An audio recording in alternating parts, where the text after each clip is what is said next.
Hi guys, Hellville here. How's everyone doing today? Let me pop over to the comments actually. I learned that I can put the comments onto the chat. There we go. Ha ha. Learning things. Happy Sunday. Ahoy, ahoy, Bruce. Hello, hello. Hey, Rennie. How you doing? Hey, Geezer Magusman. How you doing? Are you Giza? I hope you guys liked my little fake, terrible Aussie accent I did while I was adventure voicing Bond in the garden. Hey, Rob, how you doing? Yeah, so hopefully you guys saw, but just in case you didn't, let me, a memento. Let's see, share that thing. Oh my gosh, so many like screens and things. Okay. Just in case you haven't seen, I'm going to be on Bacon Bear's channel tomorrow. So yeah, everyone, make sure to go over there at, or there, I'm not sure which way it shows, over at 10 a.m. Central, which is 11 a.m. Eastern, which is the math I have to do. Oh, I see, Rob. It did your spelling error situation. Your autocorrect is not like the name Hellville. Hi, Bella's mom. How you doing? Hello, hello. Hi, Dr. Doom Scroller. Oh, I like that name. That's a good one. That's a good one. Oh, good. Yeah. Happy you got the notification. Okay. So yes, make sure to catch me tomorrow on Bacon Bear's channel, whichever direction that's showing. I really need to figure out which way things show. Anyway, whatever. Anyways. So I'll be there tomorrow. Be there or be square or be in Hellville. Okay, so next. I am going to share this tab. I think I can do it where that's probably better, but I would maybe make myself bigger a little bit. Is that possible? It is possible. I'm learning things, guys. Okay.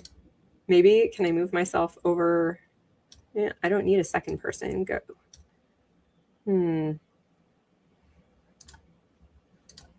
Okay, got rid of the second person. Yeah. And now I can move me over here. Look at that. We're learning it live, everyone. We're learning it live. Okay, so I was just thinking, I can't remember what led me to want to go back.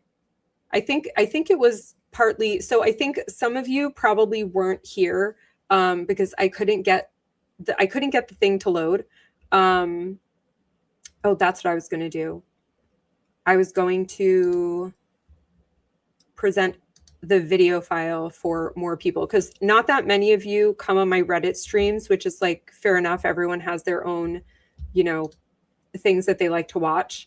However, I was able to get that that video clip, so I'll play it for you. Okay. Judge Mata's dad in the parking lot afterwards. And yes, that is. And I asked him, like, well, what did you think? He's like, I got to show you something. On Rosalind's stream. The papers in his hand. And did anybody, I haven't been online really today, but did anybody...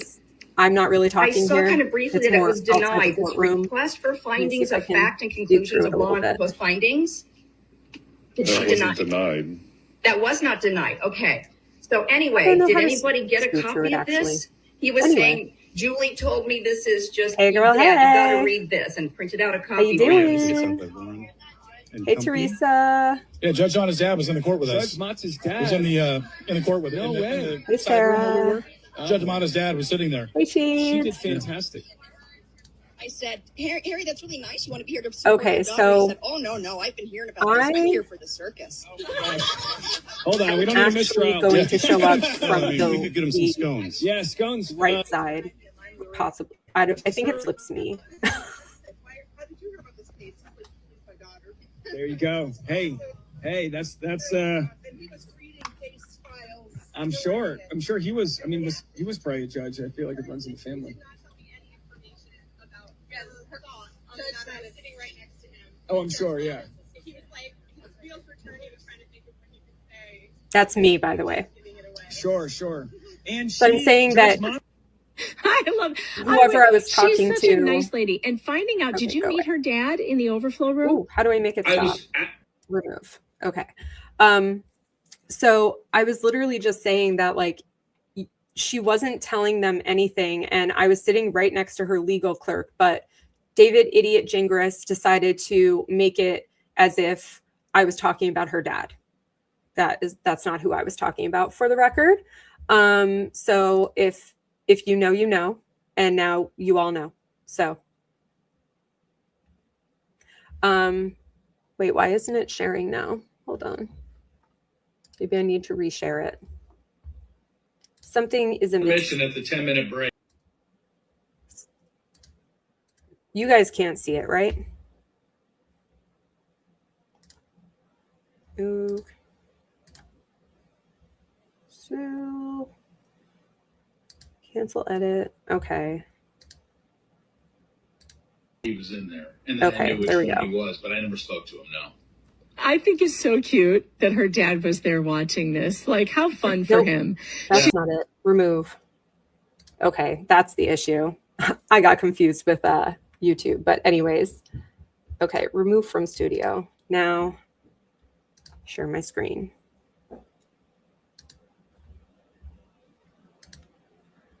Okay. But I wanted to do that. And then I wanted to edit the thingy. Why did they make this so hard? Okay. One.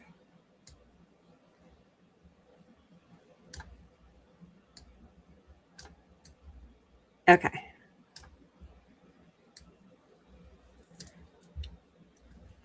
Okay. Whew. Okay. Whoop. We're back. ADD. I don't take Adderall on the weekends to give my body a little bit of a break. So anyways.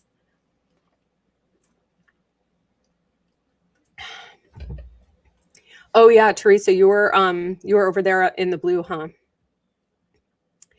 I didn't like recall where everyone else was standing. My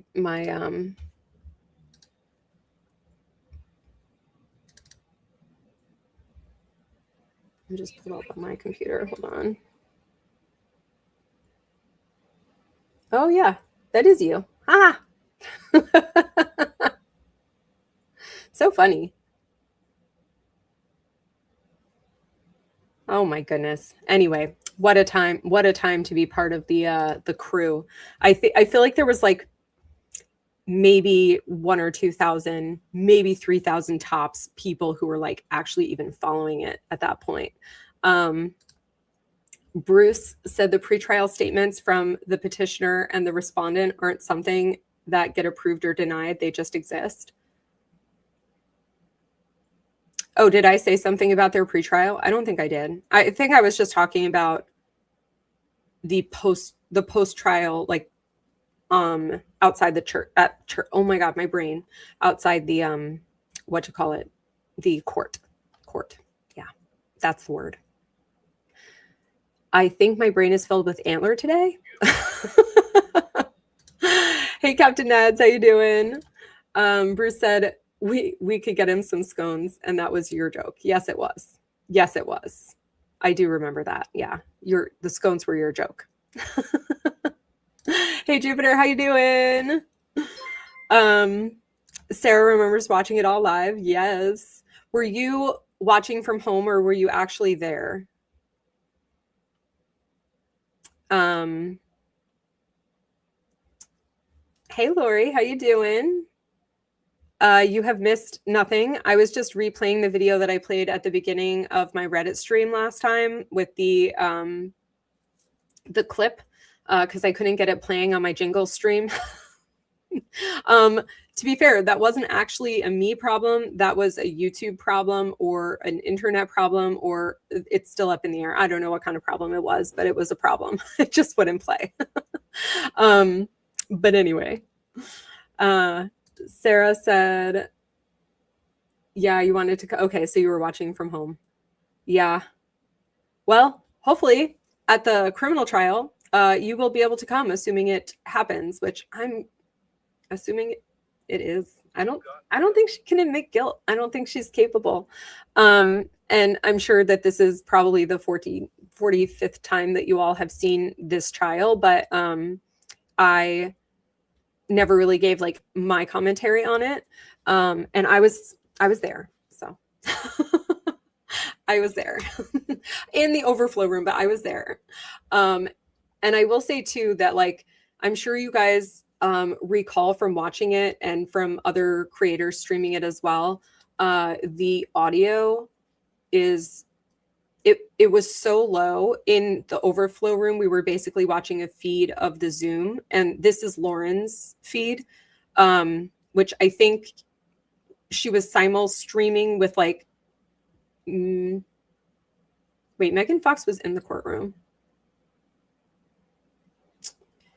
She was simul streaming with maybe Omar and Dave, I think, definitely. And I don't know if anyone else was also simul streaming it, but it was really hard to hear in the overflow room because for some reason they just couldn't boost the volume. And so it was actually pretty quiet in the overflow room for the most part, aside from any time she said something completely ridiculous. There were some murmurs and some like, and then followed by some shushing or some laughter followed by some shushing. Because we all wanted to hear every idiotic word. But anyway, I digress, as always.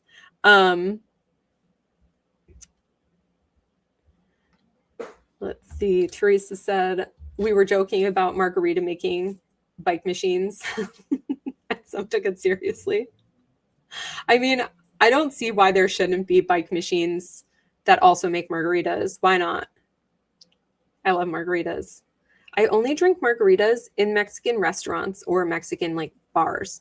I feel like every time I get a margarita outside of a Mexican restaurant or bar, it's always trash. It just doesn't taste good. I don't know why. I don't know why other people can't seem to be able to. Yeah, it's pretty simple. It's not super, super hard to make them. But anyways. Oh, it was the lady in the live stream asking. Okay. That's funny. Was that Hava? That might have been Hava. Let's see. Hound Servant said, hey, they're scones as long as we're dressing them correctly with the butter, jam, cream. Yeah, it needs to have, well, not butter, but clotted cream. It needs clotted cream and jam. That's a requirement. I am English, so I take my scones pretty seriously. And there have to be, at the criminal trial, there will have to be scones, there will have to be breadsticks, there will have to be Dominoes, and now there's going to have to be bagels and schmear. It's a requirement. And speaking of which, make sure to get your proud member of the fake online schmear campaign tee or tank or backpack or whatever your heart desires, water bottle, travel mug, over at hellvillehere.myspreadshop.com. I think they're very cute. I think they look very good.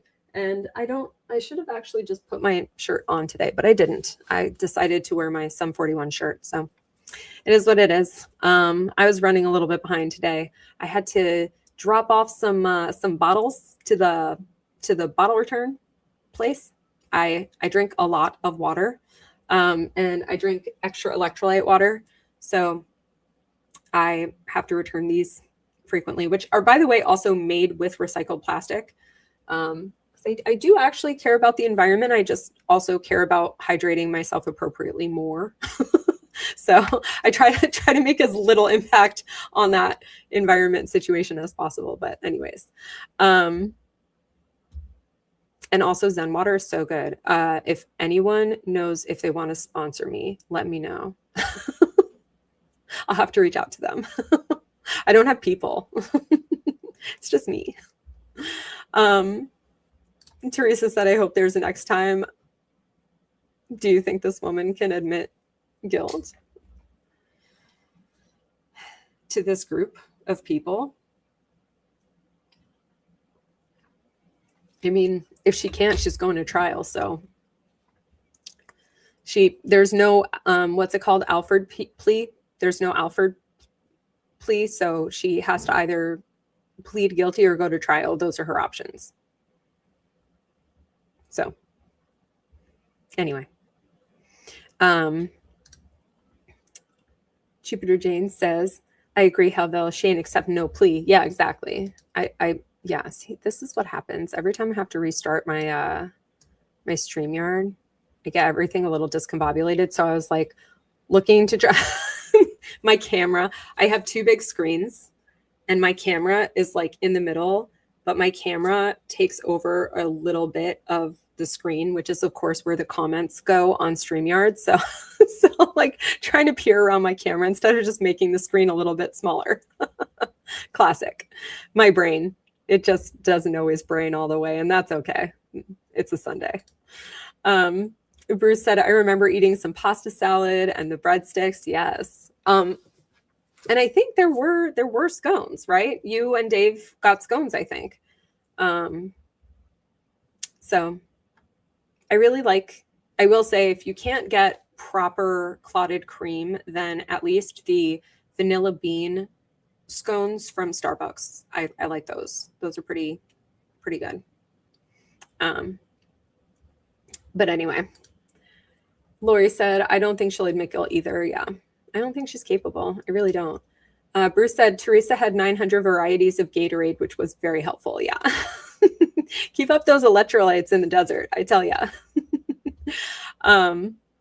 Yeah, and I'm like to the point with hydration now that I go through airport security with my like Stanley. I'm just like, I'm not full. I go through airport security with my Stanley full. I show my like disability thing or whatever, and I'm just like, whoop, nope, I'm not doing, not having a repeat of what happened in Charles de Gaulle Airport happen again. Nope. Jupiter said, first time I laid my eyes on Bruce the Moose. Oh, that's where the love story began. Oh, that's so cute. I love it.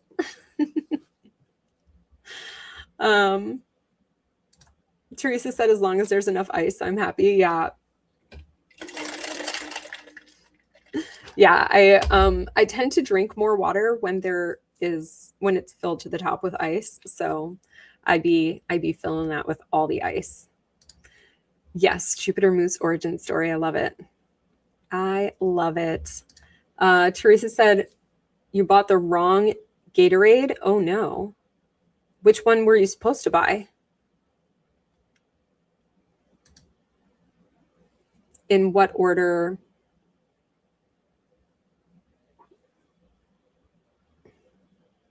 In what order what? Sorry. I don't...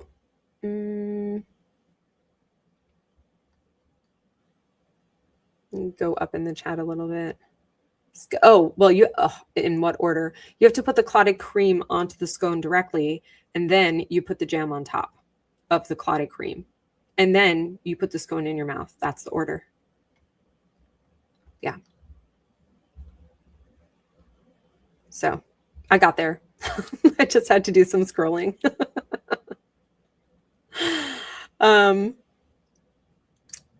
Bruce said, I don't drink anything with artificial sweetening. Yeah, me neither. I don't. Yeah. I actually was given some like free electrolyte stuff. I think it's like, was it Ghost maybe? When I was at Warped Tour, and they like, I got an eighth of a sip into it and I was like, something tastes really off here. And I read the ingredients and I was like, it's got artificial sweetener. That's why. Oh goodness. Oh, you got the diet. Yeah, same. I don't do fake sugar. I would rather gain a pound than gain stomach cancer. We're probably all going to get some, I mean, God forbid, but it's kind of inevitable. What is it? One in two people get some kind of cancer or another. So I just rather not have it in my stomach because I have enough stomach issues. I mean, I'd rather not have it at all, but like specifically not in the stomach. Hound said, if you're not British, then I should explain. I am British. I'm English, in fact. Two approaches to dressing a scone. One is Cornish, jam, then clotted cream. I guess I do Devon.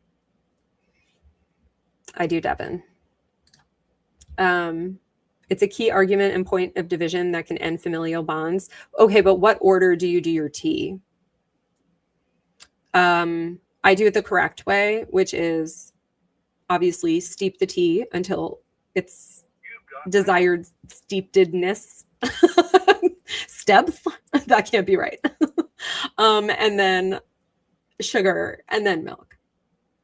So I hate when people put in the milk and then the sugar and then they're like, well, won't the sugar dissolve? Well, because you're supposed to dissolve the sugar first, then you put the milk in. Anyway, because there's the correct way to do it. And that's it.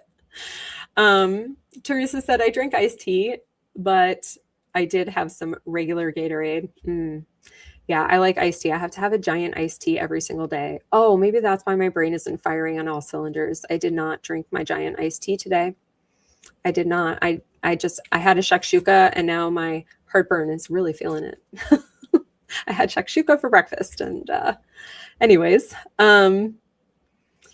Okay, I could get lost in the chat forever. So I'm going to scroll to the most current part of the chat. Jupiter said, we have the same argument in Newfoundland, except with butter and molasses on fresh bread.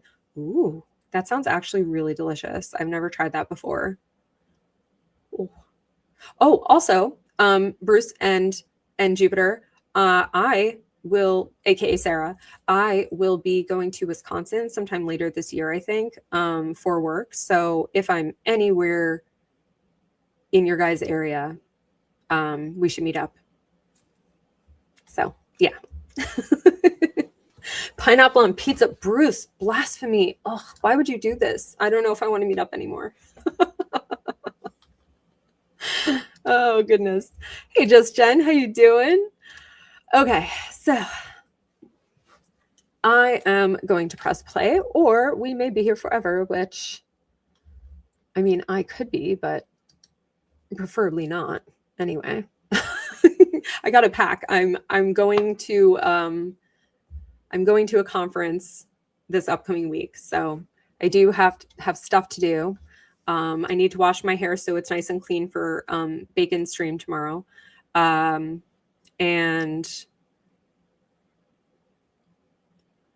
yeah, I really need to pack. Oh, and I need to water the garden. Also, update on the garden. I do have one tomato, the cherry tomato, that is turning yellow. So that is a very happy development. Very happy development. So hopefully the rest are not too far to follow. And a second chili pepper is turning red. So things are happening in the garden of Hellville other than shishito peppers and zucchini. And there's like 3 decent sized zucchinis that are growing right now. So by the time I get back, they should be full sized. Okay. Teresa, yeah, that's also why I put the clotted cream on before I put the jam on the scones. So you watched tourists try to order cappuccino after lunch in Italy. Oh, yeah. Oh no. I don't drink coffee, so I definitely can't say that I've had that issue, but Bruce says if you're ever in a live stream where people are arguing in chat, you can distract them by talking about food and food arguments. Yeah. Look, we can find so many things to get in arguments about. Food is a pretty high contender. I think a lot of people have disagreements on different food options and stuff. Hi, Wallace. How you doing? Okay. Oh, hide current. I just realized that there's a button toward the top of the comments to hide whatever comment is currently highlighted, and I was just like super quick clicking and clicking off of like a newer comment because I could never find the original comment. I'm learning. Okay.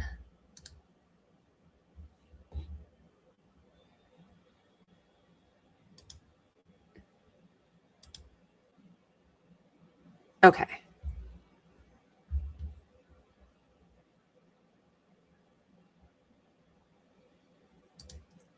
I feel as though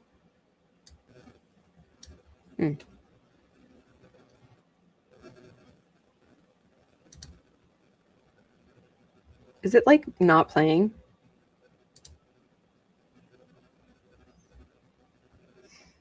Not again.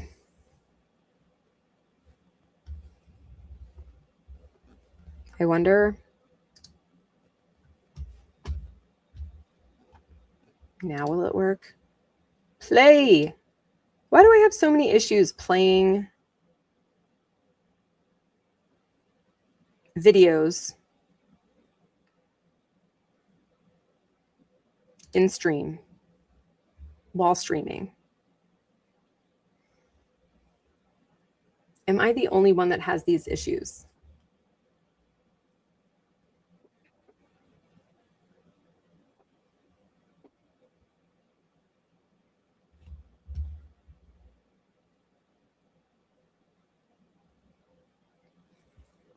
I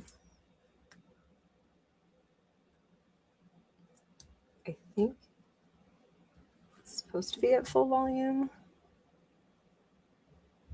Am I sharing?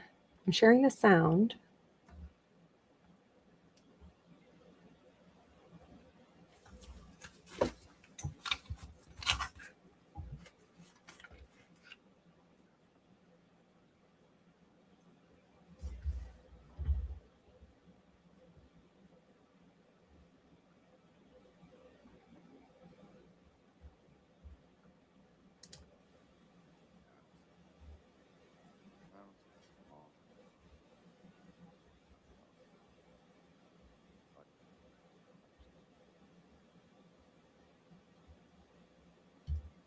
There's some very low volume speaking. Can you guys hear that?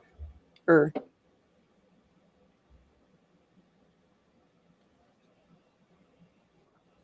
think it took them a few seconds to get this working.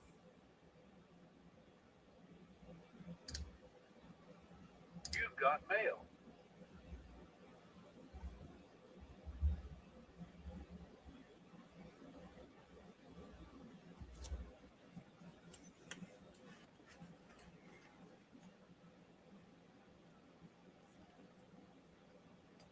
Oh, I just realized there's a volume button over here. Awesome.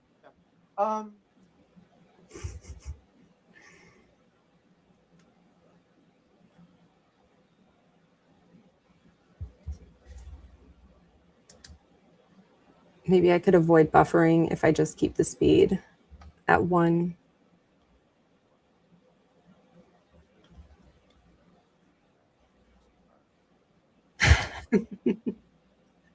That's your camera link? That's funny.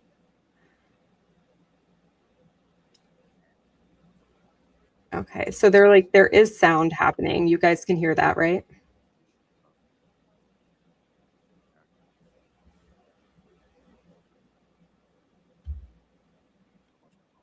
Okay.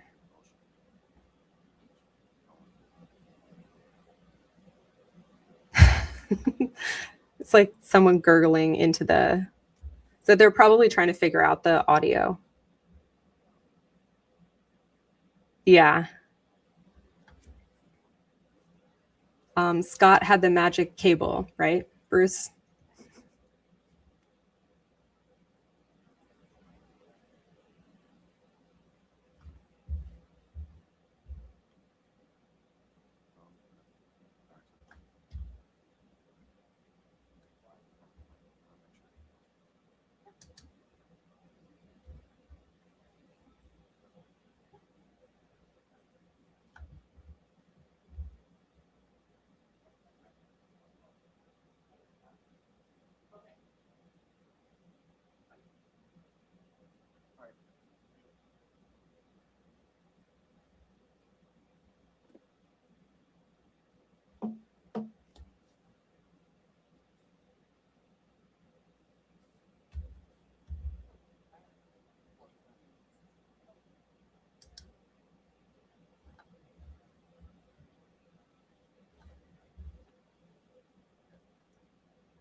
There it is.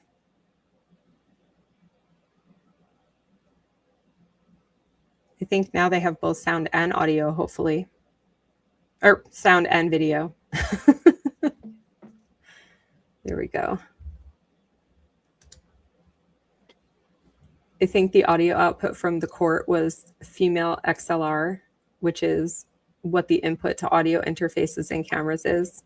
So you need a male-to-male XLR. And most of the normal ones are, yeah, that makes sense. I thought in a different stream you said it was HDMI to USB-C or something.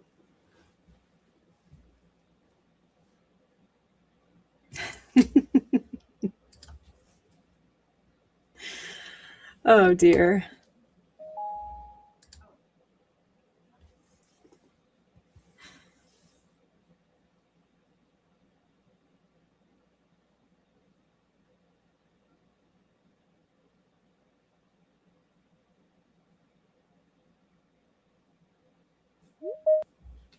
I'm not sure exactly what time.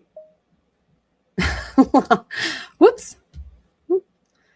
Lana, that's okay. It's text speak for certain types of cables. The part that you plug into a port is male, and the port itself would be female. But some cables have a port, so it would be like a male to female. Or if they neither side is a port, which most cables are, it would be male to male. So yeah, there you go. Hopefully that helped.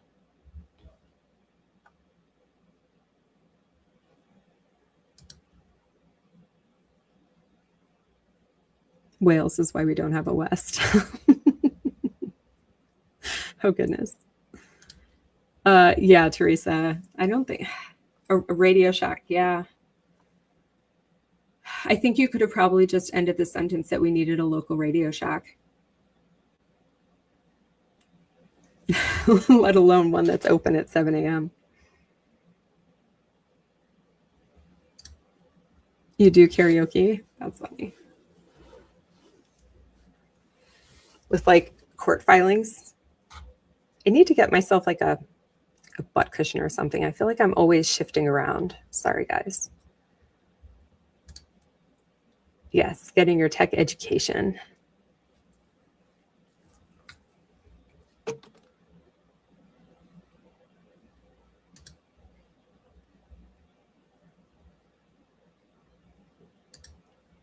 Color coordinated.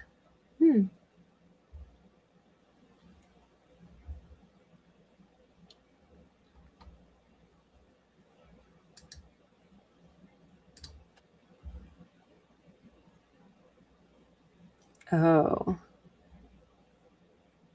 Okay. The Rodecaster.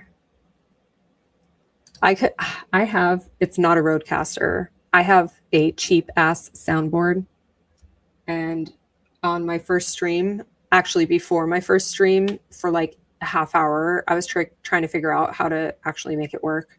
And then I was like, fuck it, I'll just plug everything directly into my computer. And that's how I've been running ever since. So now I plug things into my dock. And then I just like switch around my dock in between my work computer and my personal computer.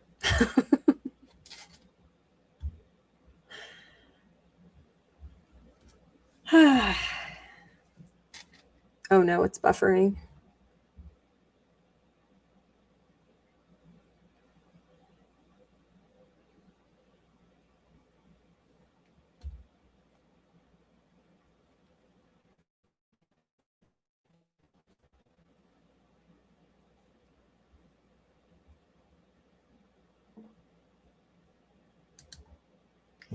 Yeah, Northerners do have a very distinct accent. One of my favorite content creators is Cam Kirkham, and he's from Newcastle. And it is definitely quite a distinct accent.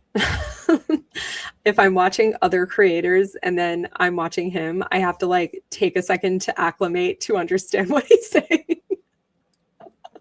But Scottish are I cannot understand anything from Scotland. Sometimes Liverpool is a really rough accent too. It depends on how thick an accent is. Cam usually is very understandable. I'll say that.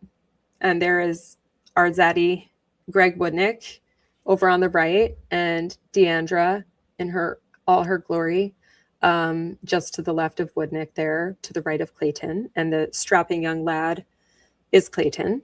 And the blonde lady to his left is Isabel Rani, the brain behind a whole lot of the court filing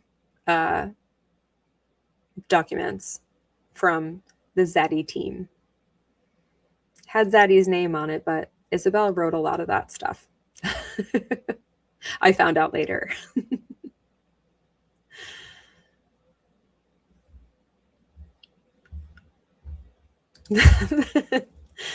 Teresa says the courtroom was built in Radio Shack days. Same tech, lack of outlets. Yeah. Yeah.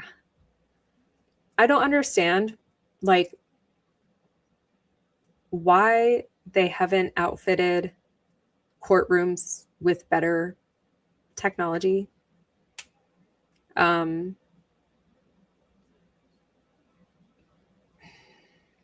Obviously money, but at the same time, instead of funding indigent morons who aren't actually indigent, like Laura Owens, maybe they should put some updated camera and audio equipment in courtrooms. Crazy thought. I don't know. Oh, yeah. The two-man job. I think I need to turn my volume down on here a little bit. That was a little loud. Nope, other way. I literally just realized there's a dial on my headphones.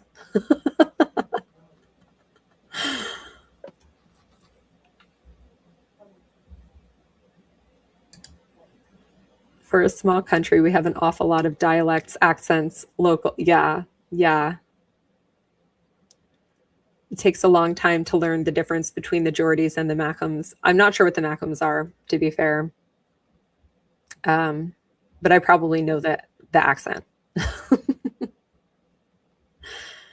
Oh, good. There's a parody bit. I'll have to watch that.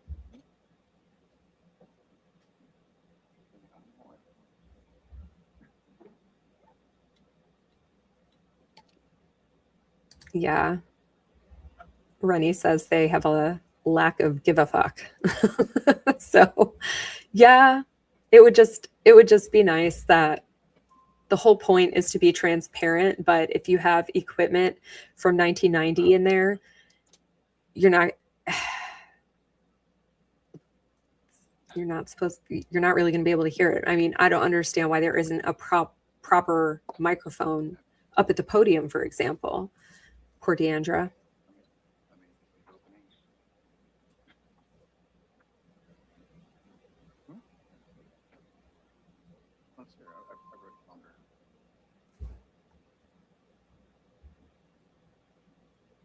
Oh, bloody hell.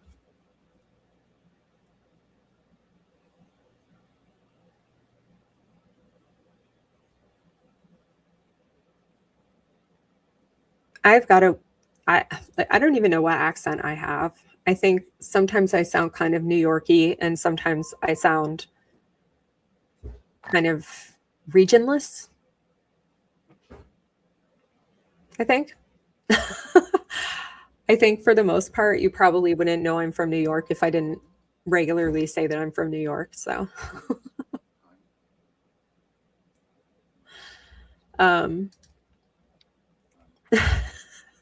okay, fine, Rennie. I'm giving them too much credit. Maybe it's from 1972, but at the time, I don't think that they had the same transparency requirements. All right. Be seated, please.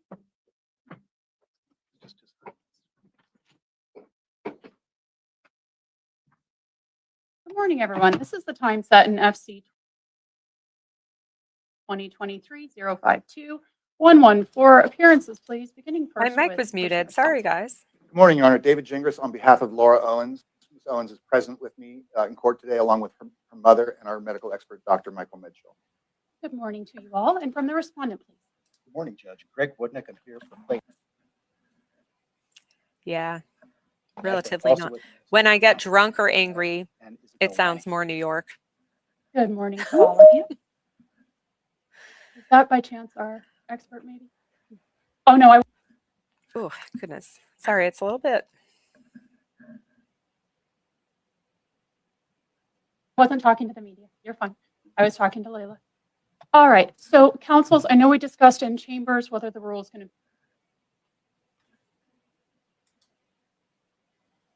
be invoked or not. What did we decide? We're not invoking it. We're good. Okay. All right. So then, as I told the parties, that extends your time by 5 minutes. Each party will be given 50 minutes. We will take a 10-minute break roughly halfway through. I allow 10 minutes for technical difficulties because they just happen to everybody. Are either counsel using a laptop that may kick you out on Wi-Fi? Oh, good grief. It's going to buffer every like 10 seconds.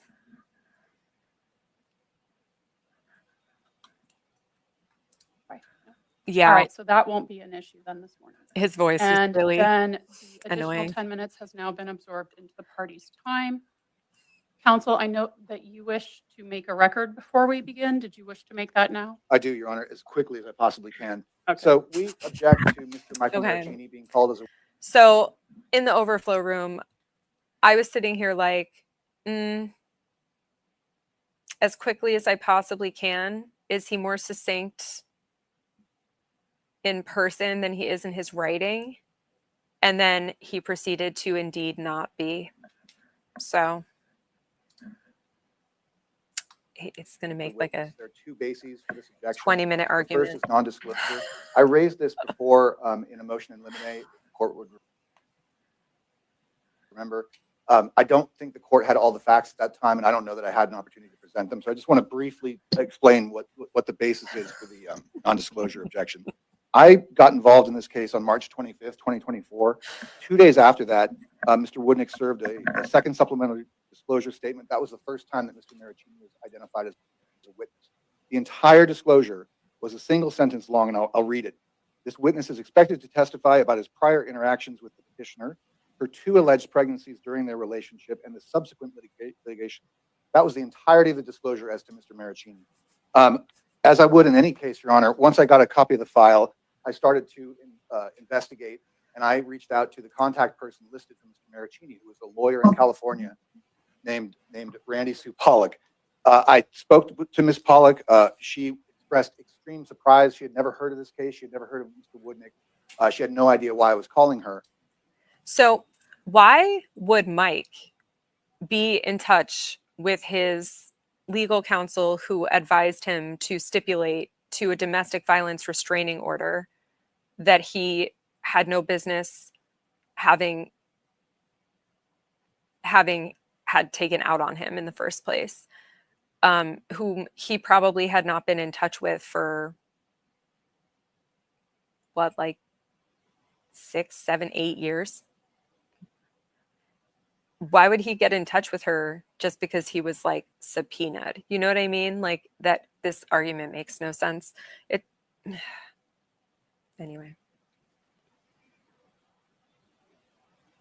The Aussies have a word for this guy.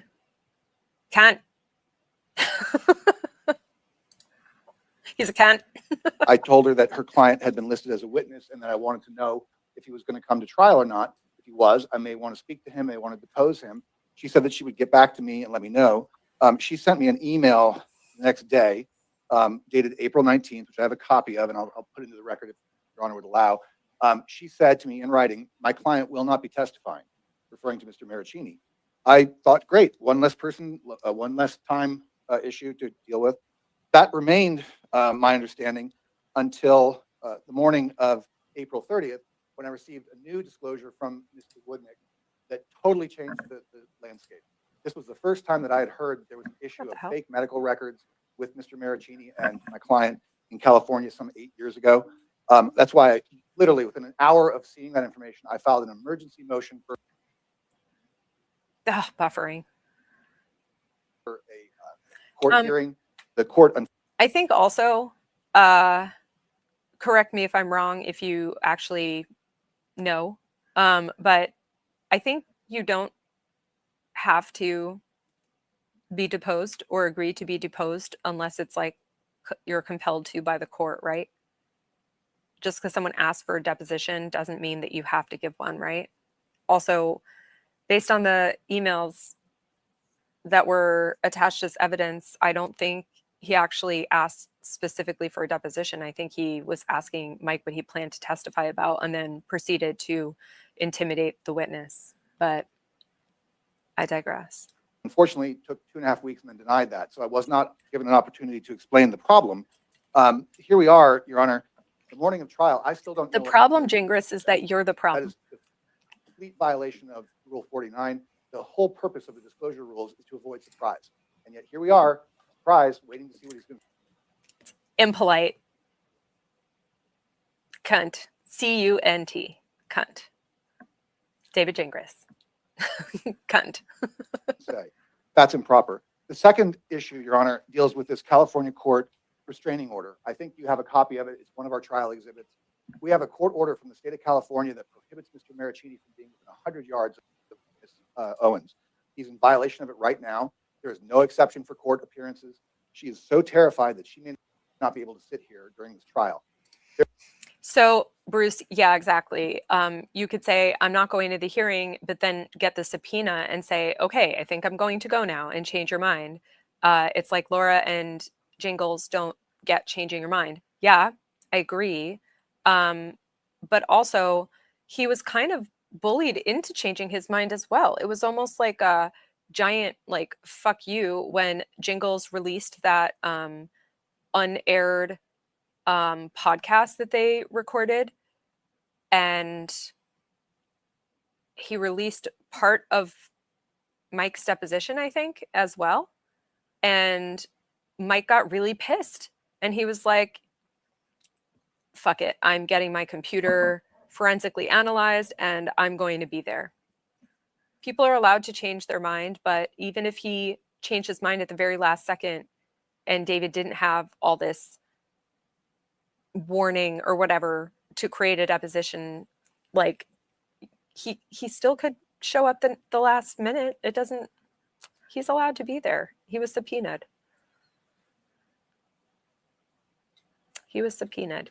I think he would have been allowed to be there even without a subpoena, wouldn't he? It's a court. I'm not sure exactly, but even without one, I think you're allowed to go to court. If you're a witness, it doesn't mean you're automatically subpoenaed, right? So anyway, I don't know.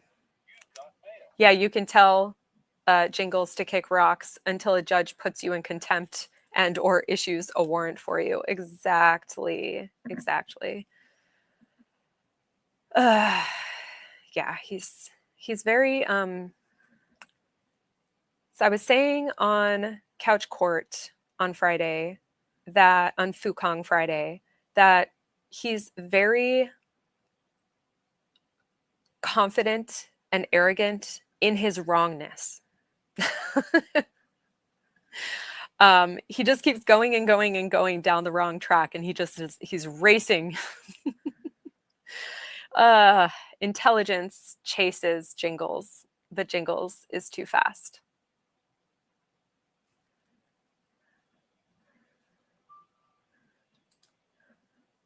Under the full faith and credit clause of the U.S. Constitution and also under federal law, this court is required to enforce that order as it is written. You can't change it, you can't modify it, you can't discard it. And yet here we are. So for those two reasons, I would ask the court to exclude Mr. Maricini. Thank you. Response? Do it in 30 seconds, Judge. Number one, you already ruled on this. And number two, there's a lack of transparency in the comments because number one, Your Honor already saw Mr. Maricini's correspondence to Mr. Gingras as to why he didn't want to talk to him. And number two, Mr. Maricini is here and is available, and certainly Mr. Gingras could have walked out in the hallway and talked to him, but instead he called 911. Thank you. Your Honor, just very, very briefly, the whole point here is I wanted to talk to Mr. Maricini. I wanted to interview him either informally, which I would do in any case, or depose. Which I would do in any case if that's offered to you. Hi, Lady in Gray. No. He sucks. he's so wrong. And yeah, I liked that Rennie said he just wants to be right 1,000,000% of the time, or however, whatever that number is. The method means zero to him. The method, the intelligence, the argument behind it. The thing is, if you want to be right 100% of the time, then find the law that makes you right. He never does. So annoying. Mike wouldn't have looked for the laptop, and Dave wouldn't have looked back at find the original HCG email that had a different number than the other original HCG email. And the original one that's like from like verified. And also he and Megan would not have been looking back at that sonogram that they were sent by Greg, which had the Fiverr logo on it. So Lana says he is confidently wrong. Yes. So confident, and so very wrong all the time. Must suck for someone who wants to be right. So like, so very right. It sucks to suck. Him if he wouldn't participate. I couldn't do that because I didn't have contact information from him, and his attorney told me he wasn't coming. So somebody lied to me. I don't know who it was, but I don't care. The disclosure rules require him to disclose everything to me so that I'm not surprised. That was not done. He shouldn't be allowed to testify. Okay. The court did previously rule on this. My ruling will stand, but I appreciate the record. So at this point, basically, we've already argued this in writing. Why are you bringing this up again? And that took you, oh, I should have timed it. That took you, I feel like that was like a 4 to 7 minute argument, somewhere in there. And he said, I'm going to be really fast. What? No, that's you can't do anything fast. Rennie says he's not mature enough to admit his wrongs. Therefore, he's still right in his own mind. Yeah, which is why I think he and Laura are like the same person in different suits. Yeah, exactly, Sarah. He's like pouting with his arms crossed. Judge told me no, even though I argued, because she already told me no. Petulant child. Dude, your client is the worst liar in the room except for you. Yeah, exactly. Hey, Echoes, how you doing? I'm not crying pregnant, but I'm crying laundry. I mean, do you cry laundry a lot when you're not laundrying? Because then I might not believe you. If you don't care, don't raise it. Yes. Well, I'm baby Jinky. Yeah, exactly. He's so stupid. Alan says my ruling will stand, aka sir, this is a Wendy's. Yeah, exactly. Exactly. Sarah says, Echoes, how do you wash your moon belly? Well, it's silicone, right? So like warm water and soap, maybe dish soap.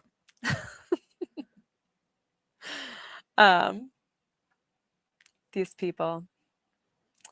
You have to wash your gluten belly in the shower. That's funny. He sucks twice as much as his client. Yeah, I think she sucks a lot more times than that in general from background stories I've heard. Anyways. It's all West. Why does Jingy remind you of Corey's lawyers? Oh yeah, they whine. They're whiners. They're whiners who whine. If I was not having heartburn at the moment, I would probably have a glass of wine in front of me, but alas, we're not whiners. We're not whiners here. Yeah, they're Counsel, definitely on not your whiners. client's behalf, how many people will be testifying, and are they in the courtroom right now? We have 3, and they are all here. Do we have the expert available virtually? Wait, who else testified on counsel, her from your behalf? perspective, which witnesses are you calling, and are they? Does anyone know who else was listed as a witness for their side? Because it was just Medchill and Laura, right? And would Laura count as someone testifying on her own behalf? I mean, she's very familiar with testes, but that's not what I meant to say. But anyway, was her mom listed as a witness? Oh, okay. Okay. Thank you for confirming. I was thinking maybe her mom, but anyway, with how much Laura talks, you can't get a word in edgewise anyway. He talks too much about nothing. Yeah. He talks a lot, but he's saying nothing. They all here. We have Mr. Eckert, and Dr. Sure, Jan. Blech. All right, so what we're going to do at this time is we're going to swear everybody in. That gives the parties a little bit more time. So I'm going to have anyone who is being called as a witness, please raise your right hand to be sworn in. And I apologize, Dr. Deans. I can't see you, but if you would please raise your right hand. You and each of you do solemnly swear the testimony you're about to give will be the truth, the whole truth, and nothing. Well, Napkin Lady has nothing to do with Clayton's case, so it would be improper to call her as a witness anyway. She witnessed nothing in this case at all. Also, she has no foundation of anything. Every argument she makes, every filing she makes, everything is lacking foundation, which is funny because I think several streams back, I'm trying to catch up on bacon stuff. I'm a little bit behind. Several streams back, she was reading Jingle's blog about foundation. And I was sitting here being like, I was misquoted. And also you did a lot of hearsay. I was there. I was part of that conversation. I can say what happened, but Jingles, you can't. So you have no foundation.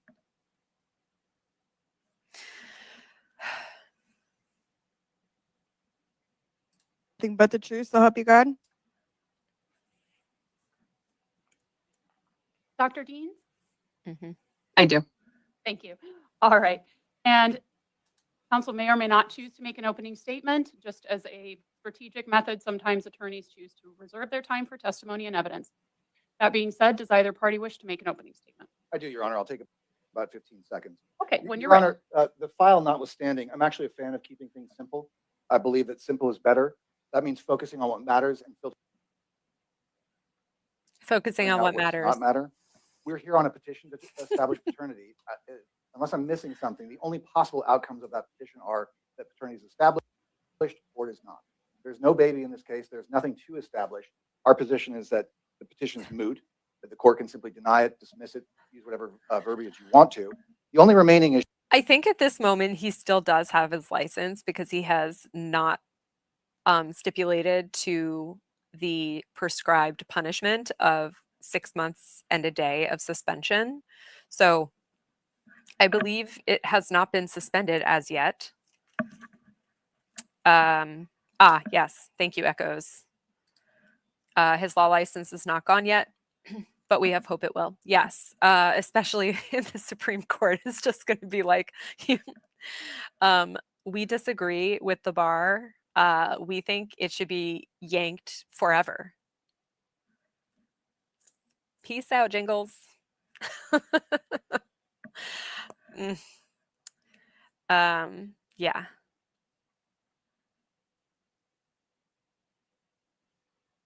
Yeah, if the trial was longer, they might have tried to get it in. I mean, but they would have probably had to do it before the trial as like, what's it called when you're trying to make a witness inadmissible? I don't know the right word for it, but anyway, they would have probably had to like get that ruled on by the judge as like to get him thrown out as a witness, basically, I think. So in which case the napkin lady still would have made no difference to this case. She was not a witness in this case at all. So many witness motions, it's hard to recall sometimes which is which. Yeah, it's very true. There are so many motions in this case, many of which were superfluous and made no sense because they are billable hours. Yeah, he has not. I don't think he has yet. No, Fletcher Boy. No, he did not volunteer. Nope. He is not. He is going down kicking and screaming like an idiot. And he is going down in the flames of Hellville. Yeah, he's not letting it go. He is not letting it go. And that is stupid, in my opinion. He's making himself look a lot worse. He should just grieve in peace for 6 months and then resume later, or just do flooring. Do flooring instead. Someone said he did good tiles or something. I don't know. I never watched his crap.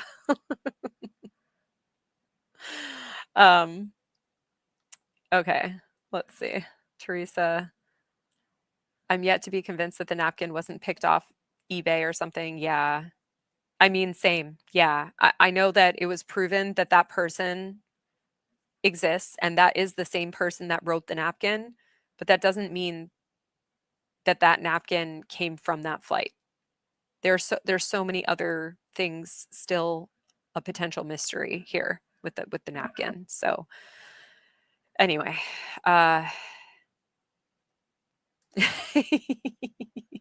you think Napkin Lady was Chase J. Jones' girlfriend? What about Tag? I thought it's Tag's girlfriend. Same area at least anyway. Yeah, we don't know. They could have paid her like a random person to like write the napkin. Like they had it all worked out what they wanted her to say and then she wrote it. We don't know. So oh, yes, that's what it is. Motions in lemonade. Exactly. That's the word I was looking for. Motions in lemonade. Lemonade gives me heartburn. More than I already have right now. I do love lemonade though. If I have no heartburn, then lemonade is lovely. He did his mother's tile floor and was impressed with himself. Yeah, of course. He's impressed with everything he does. He loves the smell of his own farts. Yeah, echoes confirms about the tiling in Florida. Teresa said the funniest video popped in my feed in case you missed it. All the best research story time. A look into the alternative universe that collided with the uncanny predictions of current reality. I'll have to look into that. I did miss it. I was just on their channel too.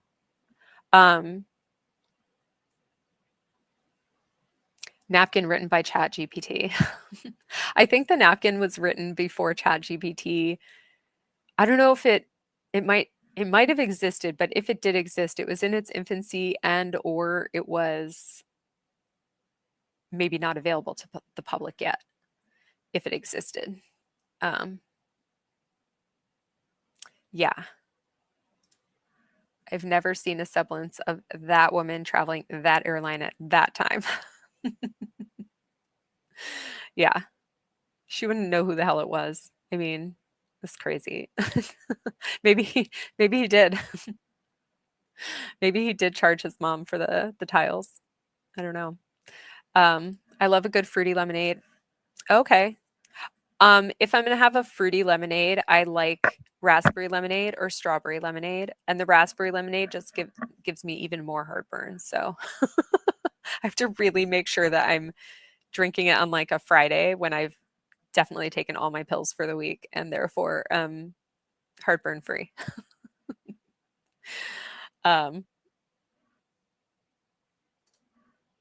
Yes, so much heartburn. So much heartburn. My heart, it burns.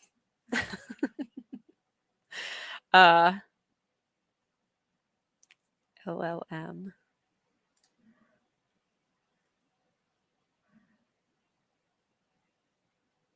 What's an LLM?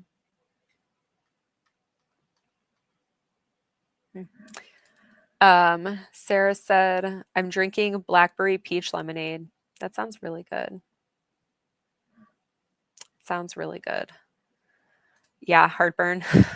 Yeah, it's rough. I've had it since like high school. I talked about it in my medical stream. So if you haven't watched that and you're interested in hearing about some like weird diagnoses, then I do recommend going back and watching that stream. I talked about my PCOS diagnoses, which tie into this case incidentally, and also my EDS diagnoses. And yeah, the heartburn was like an early symptom of the EDS that I didn't know I had until I was like 32. So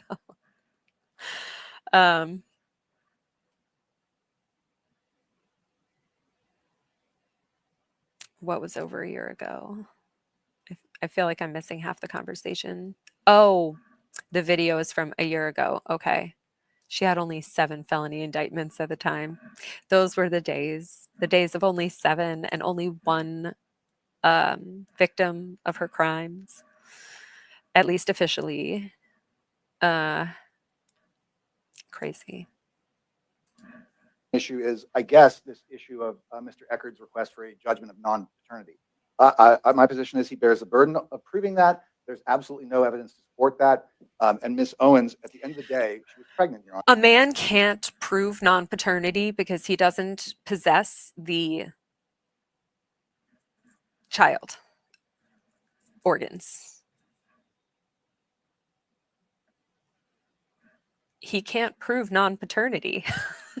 And your idiot client couldn't prove maternity or paternity.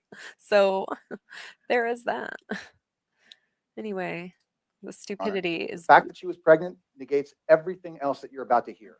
Whether she lied to an ex-boyfriend 8 years ago has nothing to do with whether she was pregnant last year. Nothing. It does affect credibility, but as you're about to hear from our medical expert, there's objective proof of pregnancy that does not require relying on her credibility. That's simple. So we would like the court to dismiss, deny the petition. There's no basis for fees. There's no fee request in front of you right now. So I guess you could offer some guidance on what the court would do in the future, but there is no sanctions request to grant. There's no fee motion. Counsel, did you wish to make an opening statement? Generally, no, but today, yes. Judge, we stand by our pretrial statement in detail is verified by Mr. Eckert. I'll remind the court that the court not only has the establishment of paternity matter, which was filed woefully inappropriately, as you'll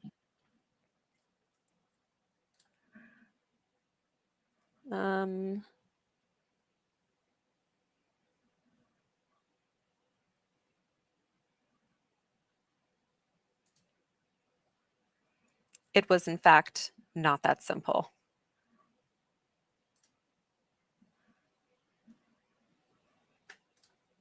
here today, and as you know from prior pleadings in this matter, but we've got the collateral protective order proceedings, orders of protection related to that Your Honor indicated we already watched or we're watching. Zaddy said, I'll make this quick, and then he made this quick. We love it. The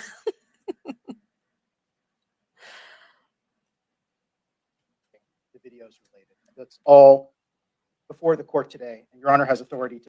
Yeah, and then after, so Echo said her credibility doesn't matter when there's a pee stick, which is basically Gingris's argument, and except she injected herself to commit fraud.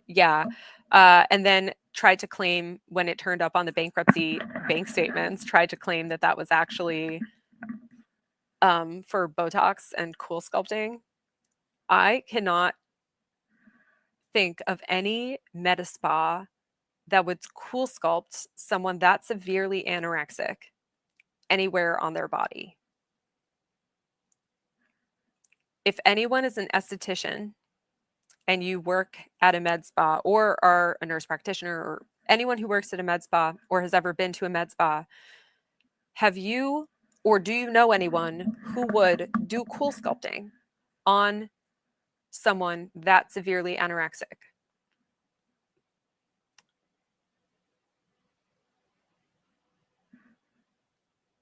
I've gotten cool sculpting, and it requires fat for the machine to latch onto.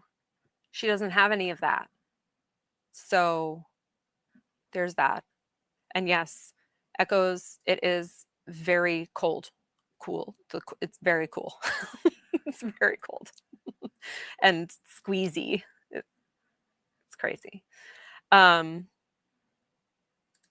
Yeah, it was Botox and cool sculpting.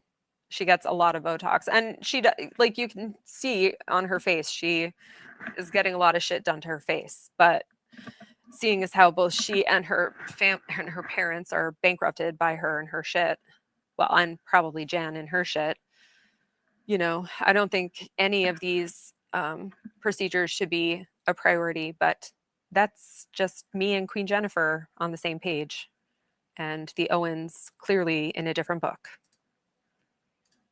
To make the findings today that the petition was filed in bad faith, that there was pervasive fraud on this court in multiple proceedings, and that attorney's fees and sanctions can be ordered in this matter. All right, so now we'll begin. Yes. Oh, sorry. That's okay. I was going to call. Oh, okay. Yeah. So as witnesses come up to the witness stand, you can bring water with you. The exhibits will be displayed for you. Please let us know if you can't see it. And counsels, you should each be made a presenter when it's your turn. But if you haven't, yeah, sure. Petitioners at 4 minutes. We have a visitor. He's come to spy on this live stream. It's Bond, James Bond. Do you have anything to say to the audience? Just gonna do a little sniffy? Yeah? Just doing a little sniffy? Doing a little purring? Okay.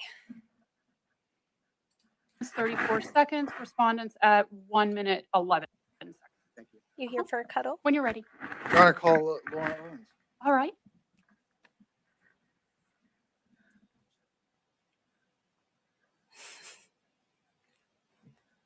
Yes, Echoes. It's Bond. Bond is back, and he's on my lap. Getting his little Laura, how you chin feeling? scratched. Nervous. Okay. Breathe in. We'll get through this really quick. Okay. Lori, we've talked about the timeline of events, and I want to just really quickly. So like even in the overflow room, I was literally just thinking to myself, why did we need to include how she's feeling right now? Who cares? That's not what's under, you know, investigation here. And has nothing to do with your paternity or lack thereof. So, anyway. Yes, exactly. When her lips are moving, she's lying. Oh my God. I hate her.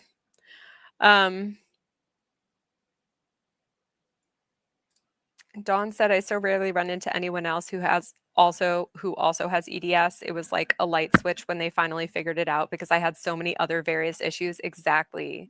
And that's what the doctor who diagnosed me basically said. She was like, I don't think you have like fibromyalgia and GERD and this and that and all the other 5 million things. I think you have one thing causing all of these symptoms that are making you be diagnosed with all these different things. And it just all fit. It all fit very much so. You leaving? More cuddling? Okay. He's so funny. Oh, goodness gracious. He's such a goober. He's my little goober. And yeah, you run into so few people who have EDS because it's a pretty rare condition. So not enough people actually talk about it. And I mean, I hope it's clear too when I talk about it. I'm not talking about it like how Laura tries to use her various fake diagnoses as like, you know, shields and swords, but just as like an information. In case you were wondering, maybe if you have a whole bunch of stuff that's always constantly diagnosed, but then none of it like all fits together, you know. Not that many people talk about it, so I figured I would. Hey Cindy, how you doing? Welcome, welcome. Yeah. Riddle for the crowd. Ooh. How do you know when Laura Owens is lying? Well, when her lips are moving. Oh, is that what you were saying? Her lips are moving? It's like that the Meghan Trainor song that I always keep referring back to, which is I know you're lying because your lips are moving. Tell me, do you think I'm dumb? Like, she thinks we're all dumb, guys. She thinks we are all dumb. So there's that. I never heard him say, nor could I find any social media evidence of. Oh, when he got Aurora? I don't know. I hope she's doing okay. Hopefully he set her up with a nice sitter or something while he's in Europe. Can't play with my pitchfork, babe. It's just for me, not for you.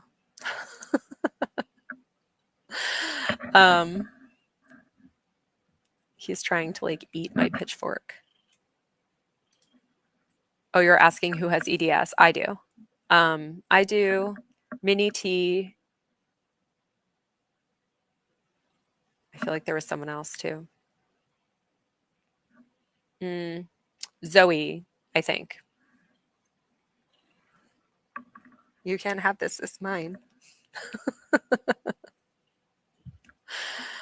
Oh, and Violet Grace's son has it too. Yeah. See? It is crazy. Also, Megan Fox's daughter has it as well.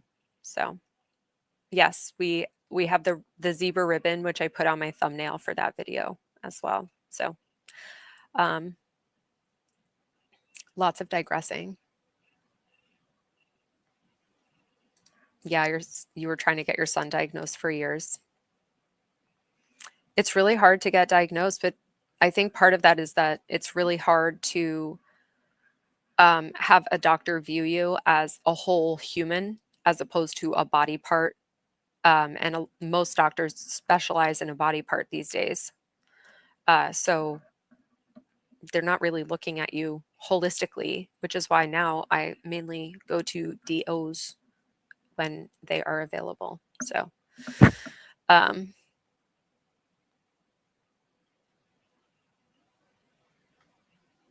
yeah, don't pee on my leg and tell me it's raining. The classic Dave Neal line. Captain Nads wants to know, how do you know Laura Owens is lying when she is trying to get pregnant? I don't think she's trying to get pregnant at any point in time. I don't think she can get pregnant. Everything out of her mouth is a lie, even if we have like actual evidence refuting whatever she's saying. So, I think way more people have EDS than they say. I think so too. I think it's so underdiagnosed.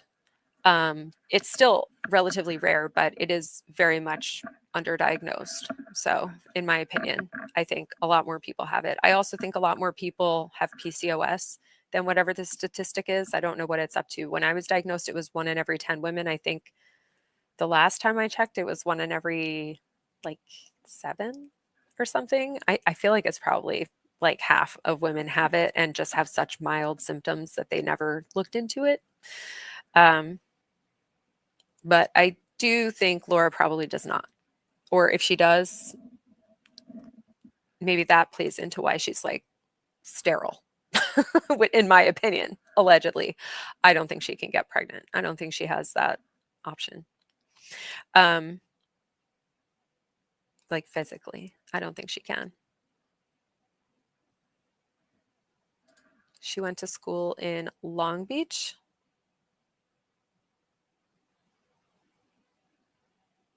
Wait, who did?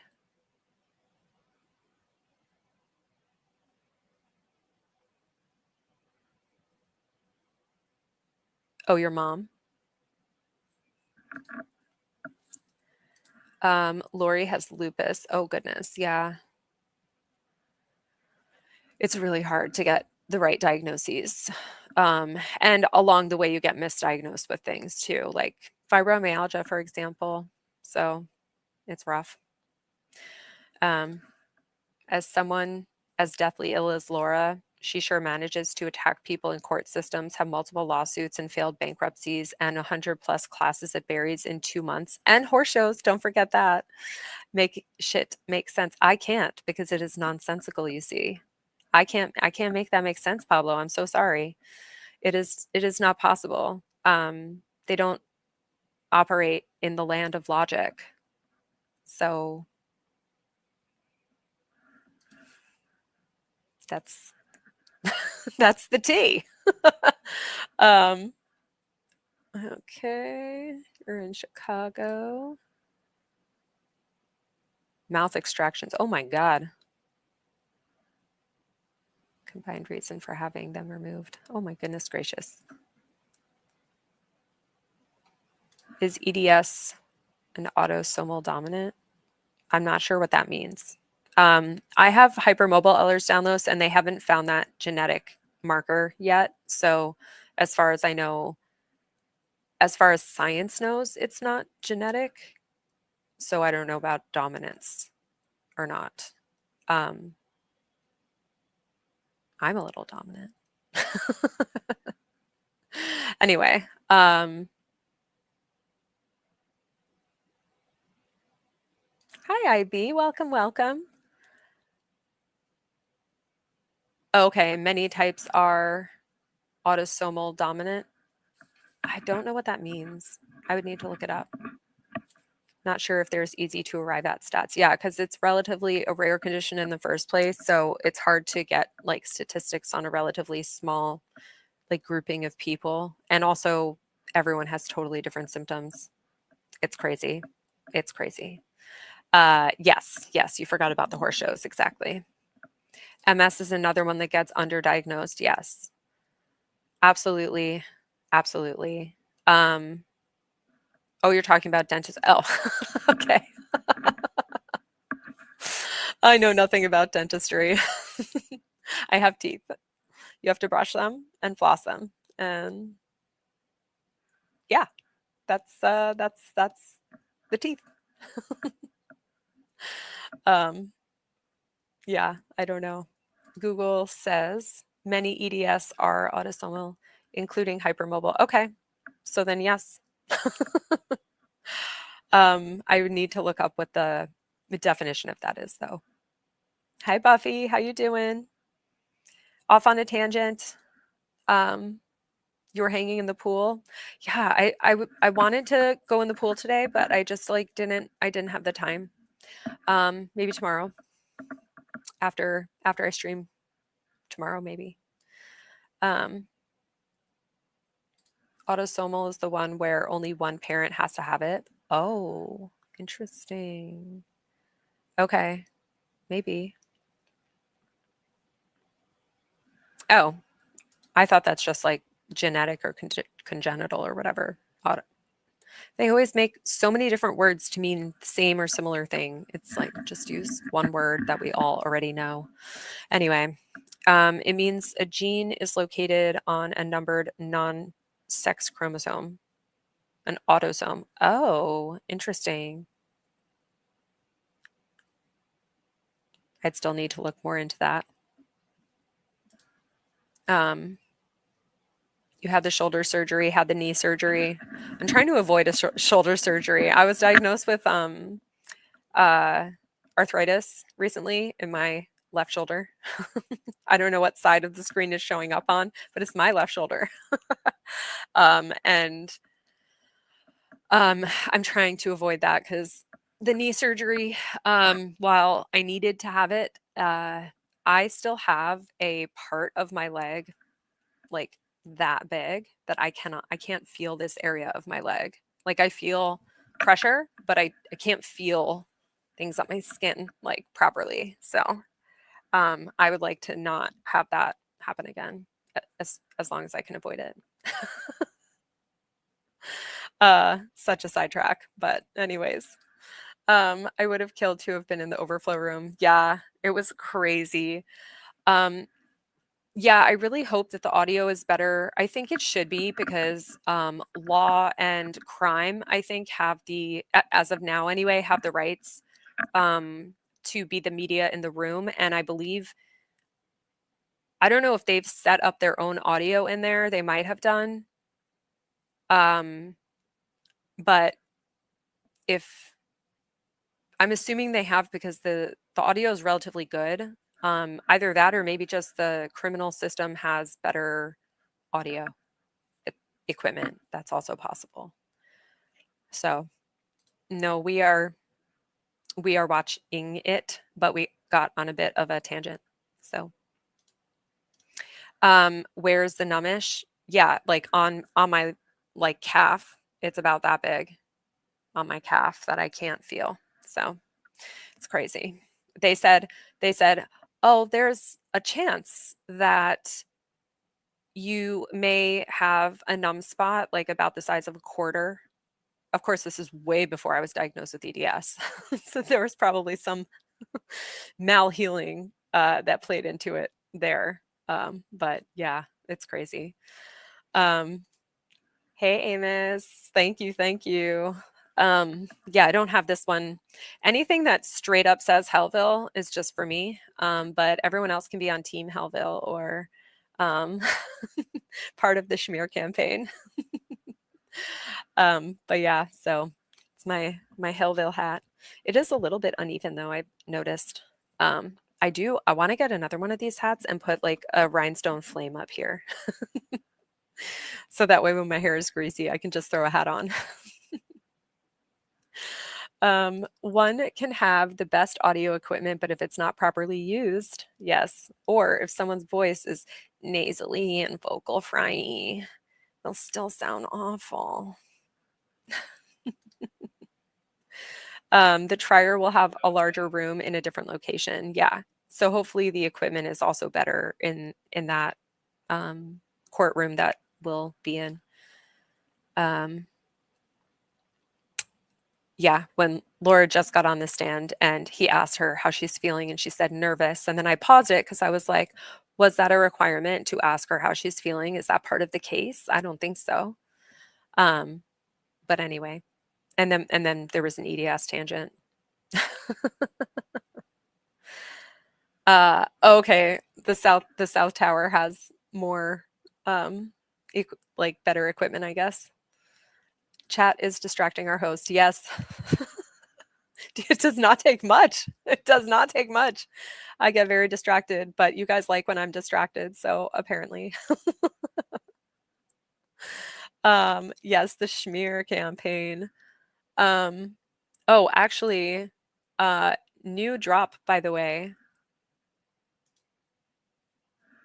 I made the drama does not exist logo-y type of thing. So also in my shop. So it comes in a white logo and a hot pink logo. That is the shade of pink from Mean Girls.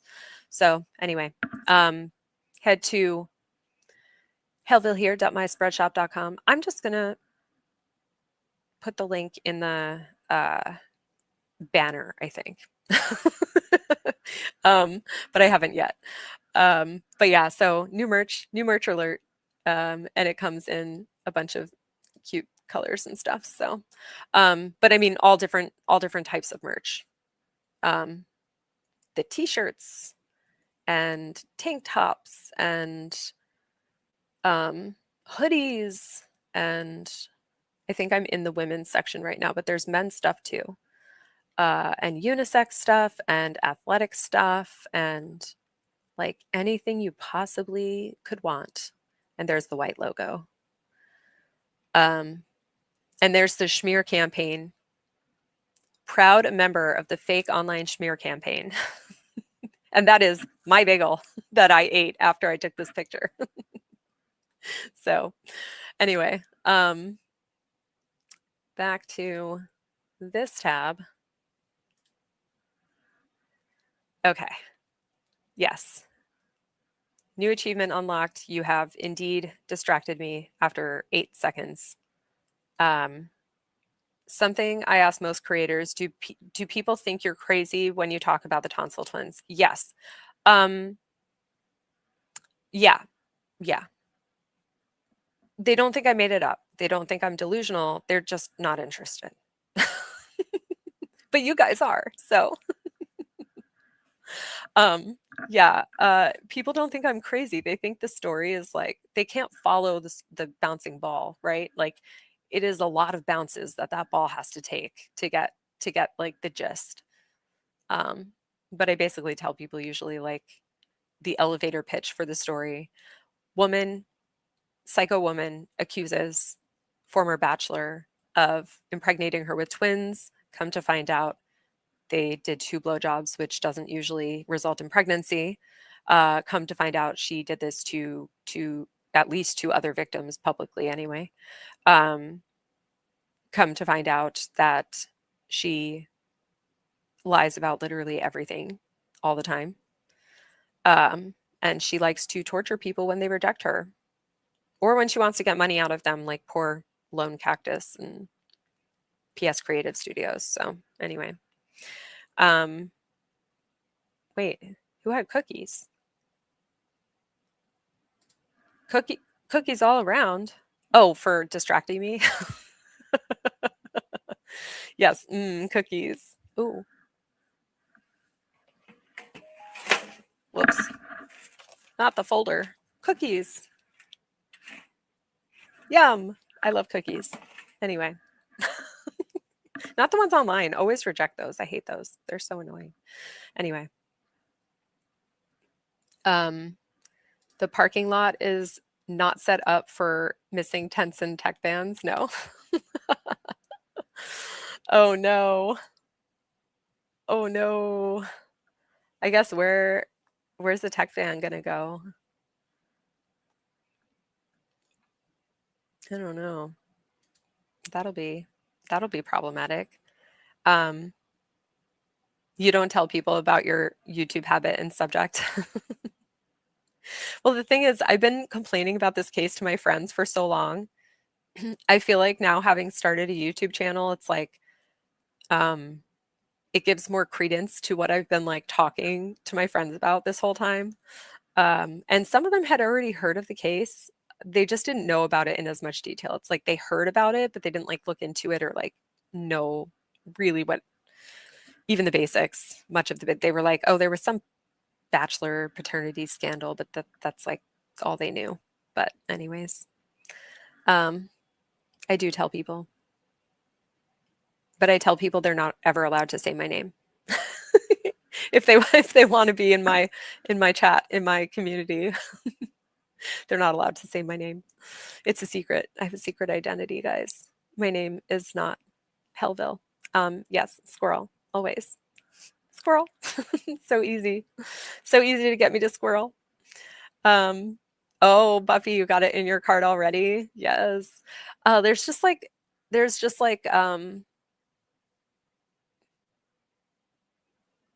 I've just always loved Mean Girls, and I just like I don't like being in drama. So anyways, I was just like, the drama does not exist. Ah. Let it be in Mean Girls font. I'm just gonna stick my head in the sand. There's no drama. What do you mean? The only drama that I get involved in is not usually of my own making. So it's usually someone drags me in kicking and screaming. Hey Jen, how are you? You've learned your lesson over time and now keep it to yourself. That's so sad. I feel like you should be able to tell people, but I guess you have to like find the right people. Maybe we should have like JF Volo local chapters. And we can do like in-person meetups with people that are like relatively local to us. Just floating it.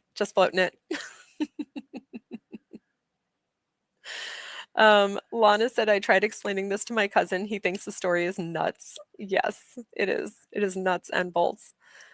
He said, I did a good job narrating such a complex web. Yes, well, she set out to deceive, and a complex web she did achieve. So, yes.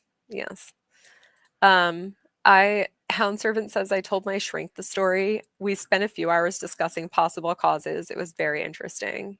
Yeah, my esthetician does my facials. She is going for a degree in psych, and she wanted to use this case because I talked about it in all my sessions with her. She wanted to use this case as like a final project, or like a look at, like as like one of her projects or something in the course. So I was like, oh, I feel fun for having introduced you. Non-traditionally generated pregnancy. Yeah. Wild. Yes. You have a female cousin you got hooked via the podcast, Rennie. I got my doctor, two of my doctors hooked via the podcast. It's the best way to like, oh, and my masseuse. It's the best way to like have people, if they're interested in the story at all, but it just sounds too crazy because we're squirreling all over the place. I refer them to Love Trapped. I'm like, if you think the story is interesting, start out with Love Trapped, and then if you want to dive into the minutia of it all, then head on to YouTube. That's always my recommendation. I really would like, I DM'd Stephanie, but I never heard back. I'm probably like stuck in her spam or something, but I want to do like an episode by episode reaction, I guess. All good vibes, but just like some extra minutia that I could like stick in there, whatever, from having been following the story since the very beginning. So yes. And I got a coworker hooked on Love Trapped. So yes. I've had a hard time not missing all the key points when I narrate the saga. Exactly. And we think that every little thing that has happened has been like the most important thing, but she does such a good job of being like, these are the most important things, and everything else is like, maybe we can get into that later on a side quest, but this is the main part of the story. She did a very good job of like deciding what was the main the main stuff to pay attention to, in my opinion. So I think one of the big channels will pick up the trial, Long Crime or whatever they're called now. Oh, did they change their name? Ugh. I hate when well-known products or channels like change their name. It's so annoying. And speaking of changing their name, MG Law, dude, now after Hours Respawn, I don't know what happened. I was literally like away from the case for like a few months because I just like was burnt out on the case for a little bit. And I come back and somehow I'm like subscribed and a member to some gamer channel, and I'm like, After Hours Respawn, what is this? And they're like trucking and stuff, and I'm just like, how did I get signed up to ugh, ugh. And then I found out on someone else's stream it's MG Law, and I was just like, oh. I did not realize. I felt so bad. Oh my God. I loved his coverage too. So I'm a little bit disappointed that he's not doing it anymore. But he said that he does this stuff all day, every day for work. So he doesn't want to do it after work, which I get that. I get that. Tomato drama at Hellville's house. Yeah. Yeah. I don't want to be in the drama. I like watching other people's drama. I don't like being involved in the drama. I don't like drama. I do not. I've told a few people, and one friend just asked me where to watch the Clancy trial.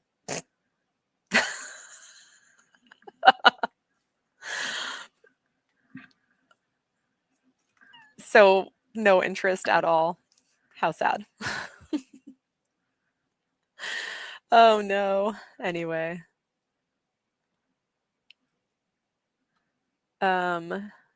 Proposing. Yes.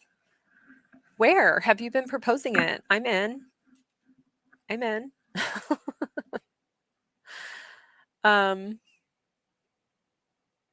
Yeah, I think we do need to make some local chapters for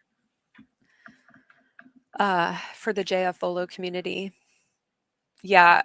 Hound Servant says there's a PhD in this shit. I agree. There is definitely like I think I have a master's, but I think I'm going for the PhD now. So that's where I'm at. Teresa said mine will end up watching the documentary on Netflix one day and have no clue it's the same one I've been talking about. Yeah. I suspect that will be the case for a lot of people. The podcast for the intro is a great way. Yes, Rennie. It is the best way, in my opinion. This case is like drinking out of a fire hydrant, and the podcast is like drinking out of a medium pressure fire hose. So it is hard not to make a mess of the story. Exactly. You're happy you knew about the case prior to the podcast. Yeah, Lana. And that's the thing, because like, I feel like people who are new to it because of the podcast, like, missed out on a lot of the things that happened, like, while it was happening. Like Dave finding the Fiverr logo and all that stuff. And I think they don't get like the significance of those certain things in the overall like Owens verse of it all. So Pablo drove through Arizona and ended up and avoided tap water. Like, yeah, I don't fuck with tap water anywhere that I go that's not in New York. And even I went to school in Buffalo, Western New York water. That ain't it. Okay. Yes, Lana. Laura tried to change her name to Emily Laura Wilson. Why she had to keep the name Laura, I do not know, but Emily Laura Wilson. Hey, Mother Pugger, you're not that late. Don't worry, we have not gotten far. What a shock. What a shock. Chat has distracted me. I am on a side quest tangent situation. So I need an Upper Left Coast chapter of JF Bolo. Yeah, I'm going to need to chore all the chapters though, since it was my idea. Yeah, I have not yet made it to the Upper Left Coast in general, so it's on my list. It's on my list. You love your tomatoes and their drama, don't you? Lie. I love my tomatoes. I'm having drama with the tomatoes right now. One of them is turning yellow. I'm very excited about that. The Garden of Hellville, something is happening. Also, the one chili is turning redder, and the other one that started to turn red is turning even redder. So that's good. Things are happening just like glacially slow, so slow. Wallace said, I feel like we'd have to figure out a good city that's somewhere in the middle for most East Coasters, like Boston. Boston's not really in the middle, though.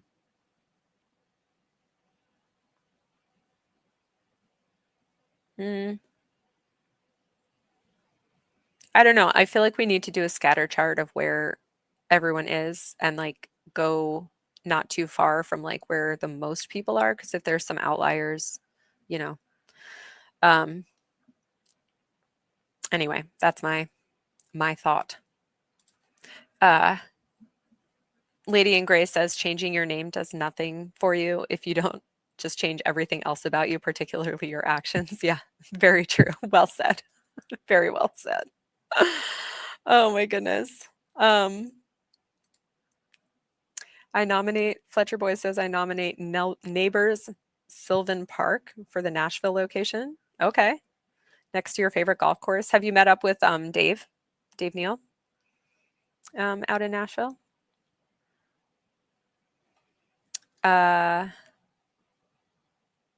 Sooner or later anyway. Yeah.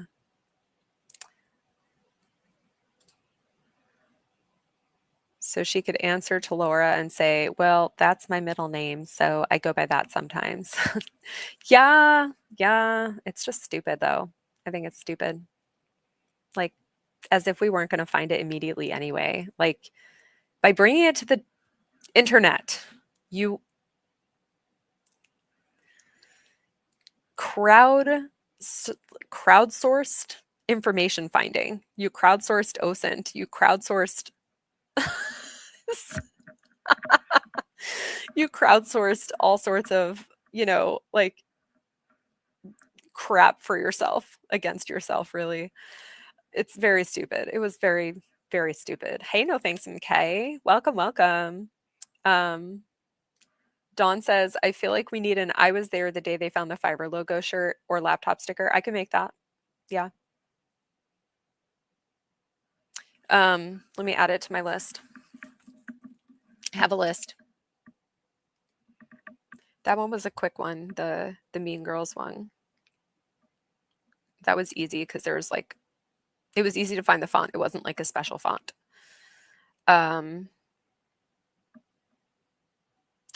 Let's see.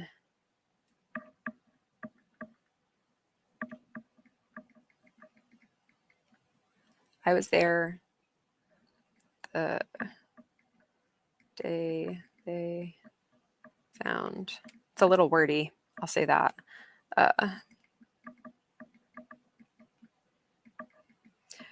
I'll probably noodle it around and come up with something that gets the point across in less words. I was thinking about making an uncommon, common sense logo.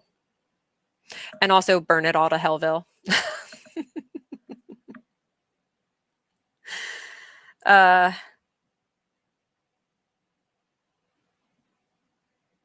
Yeah. I have a long list. At least, though, I can cross off the Schmear campaign from my list. And the drama does not exist. You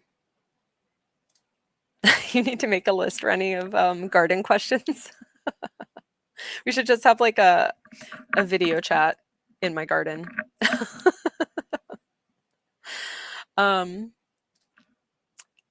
You should try chaos gardening where you throw seeds out and hope for the best.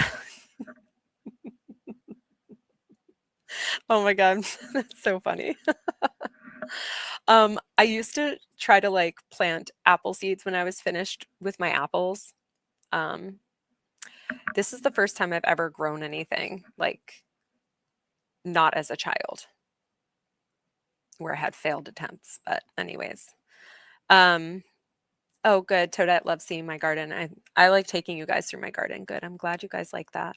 It's a nice little like Eden-esque reprieve from all the nonsense, in my opinion.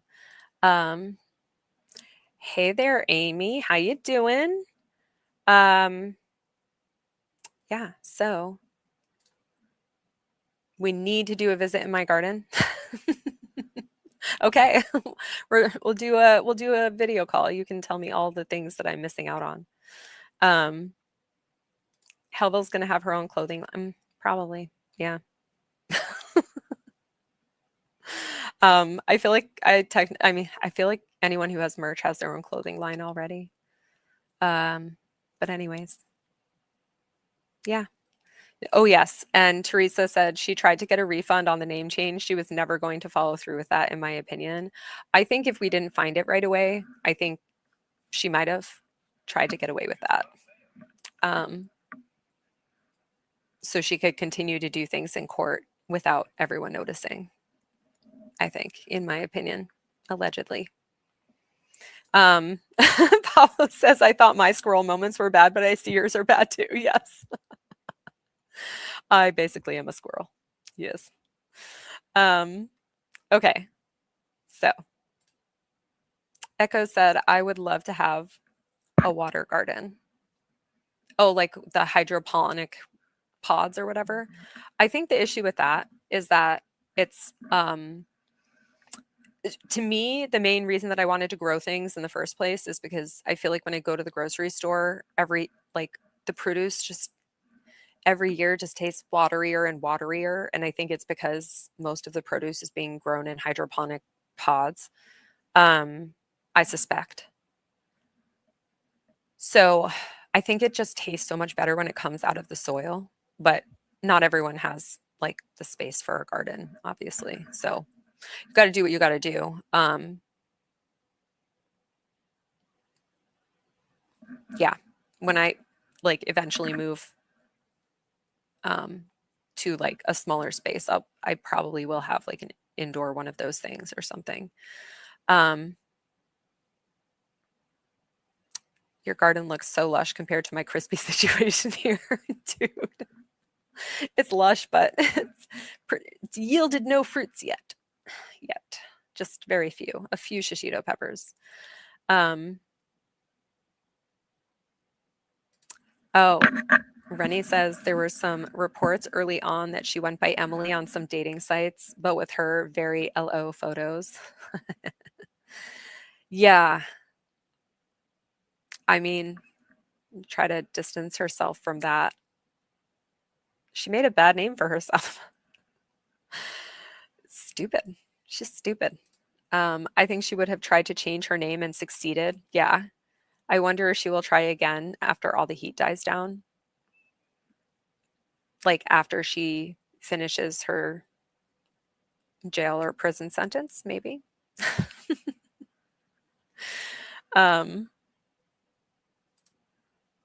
A pond and waterfall with plants. Oh, interesting. Okay. I don't really know much about water gardens. I have a pool, but I don't have a waterfall. So,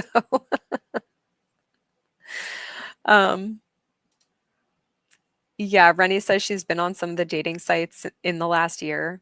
I don't know who would want to date her. She needs to go to a treatment facility. Like, she does not look good. I'm not saying this to be mean. She does not look good. Like, why don't you concentrate on getting your health in order? Why don't you concentrate on your defense? Okay. And leave the dating sites for after you're finished jail. That's my opinion.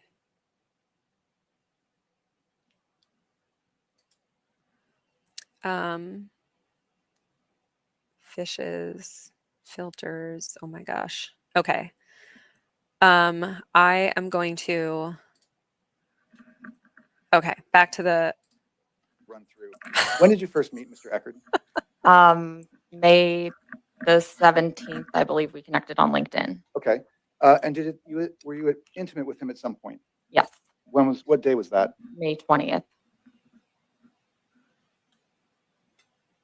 At some point after you were intimate with him, did you test positive for pregnancy? Yes. Do you remember the first time that happened? It was the evening of May 31st. Okay. After you tested positive the first time, did you do anything to confirm? Buffering. Yes. What did you do? I went to Banner Health urgent care the next day, and I don't think she can get out of a criminal trial by using her health, though. So, yeah, I don't think she can.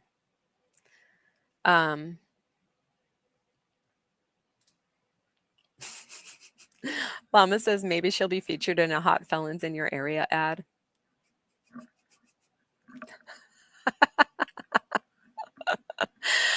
Oh God. A future felons dating app. She can meet Jodi Arias ahead of time.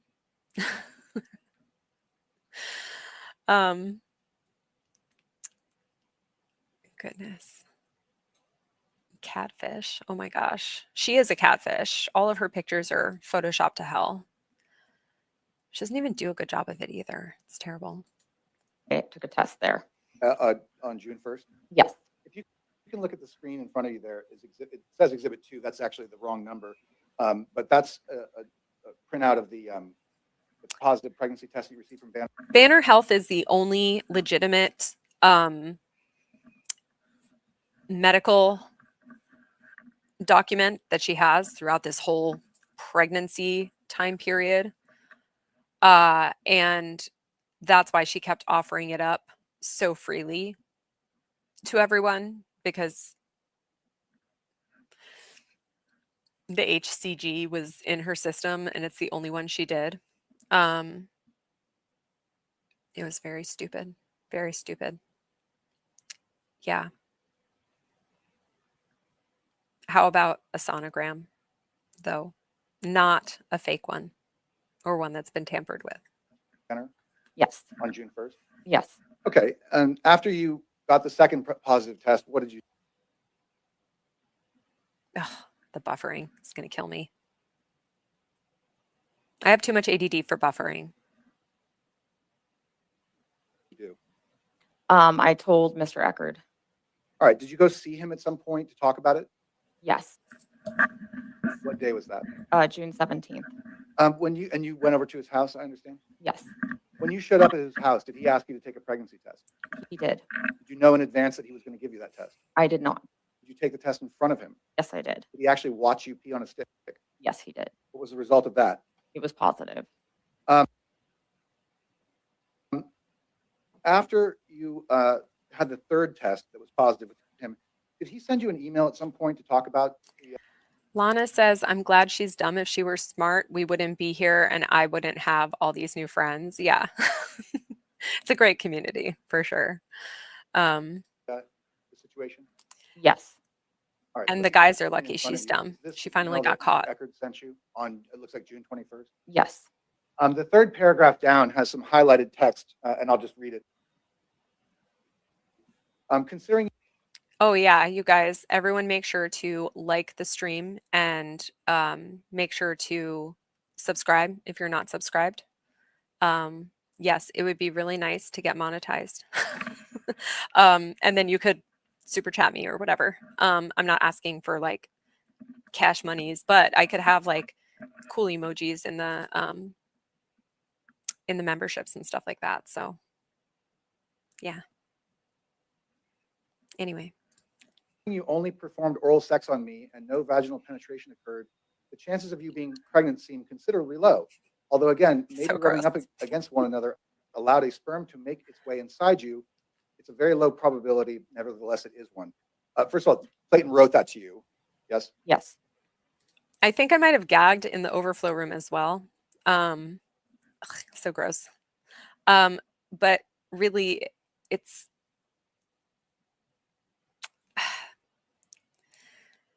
she tells on herself. I mean, she doesn't refute what he's saying in these emails to her. He's saying no penile vaginal penetration occurred, and she's saying nothing against that.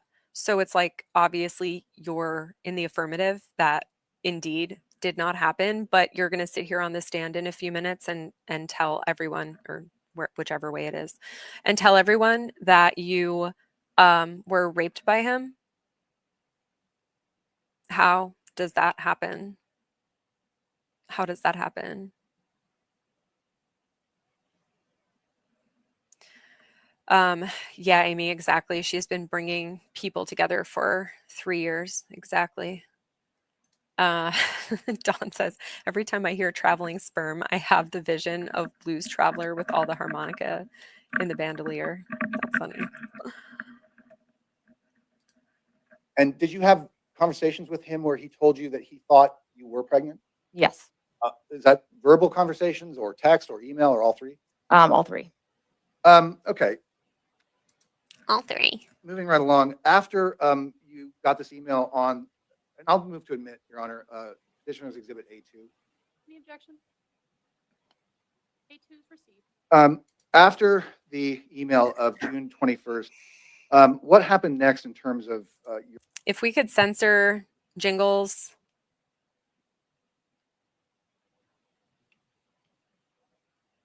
Well, I don't think he'd have all these bar complaints against him. You're proceeding to verify the pregnancy. I took additional tests. Did you have a sonogram done in California? Yes, I did. Where was that done? Planned Parenthood. And you understand, and I'm sure Mr. Woodnick will ask you about this. Planned Parenthood has not been able to verify that. She's the only criminal here, though. Yes.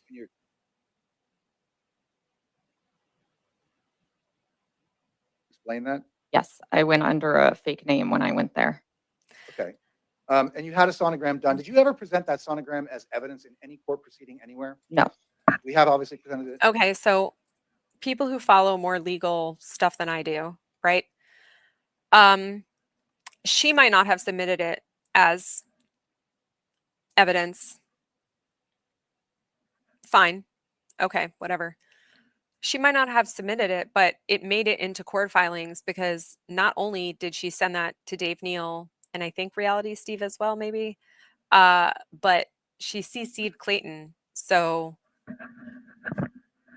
I think he had her filtering into another email at that point, but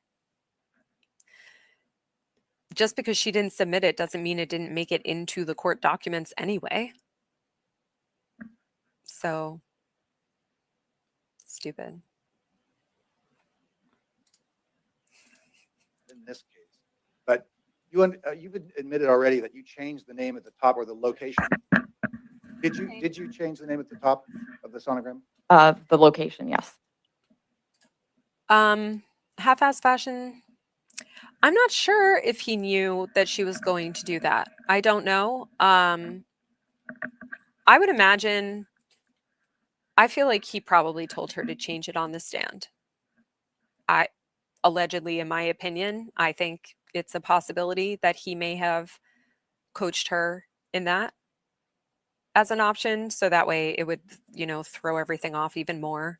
And they can't like nail it down that it was actually Sarah's done at Northwell Health in New York.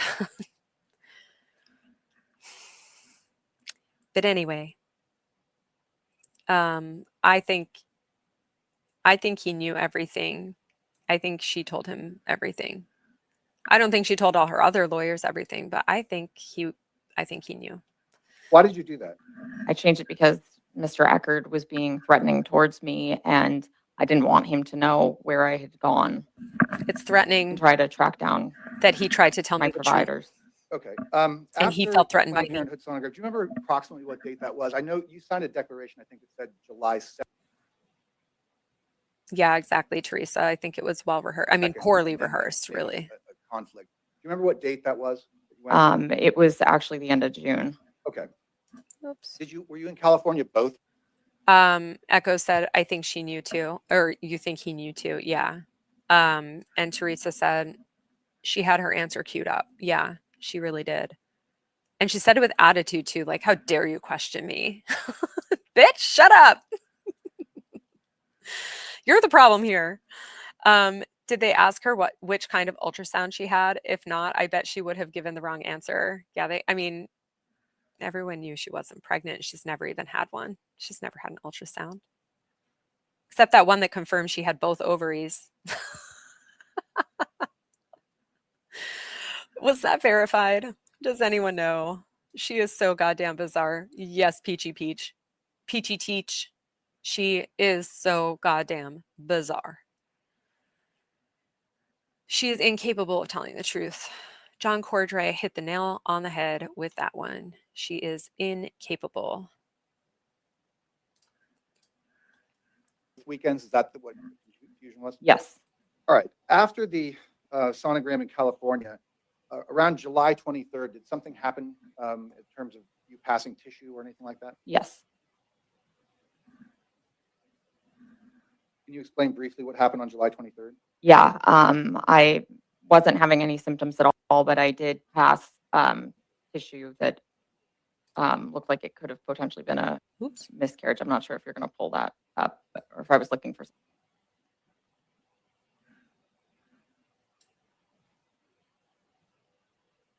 something. I'll wait till. Okay. Yeah. It looked like it could potentially.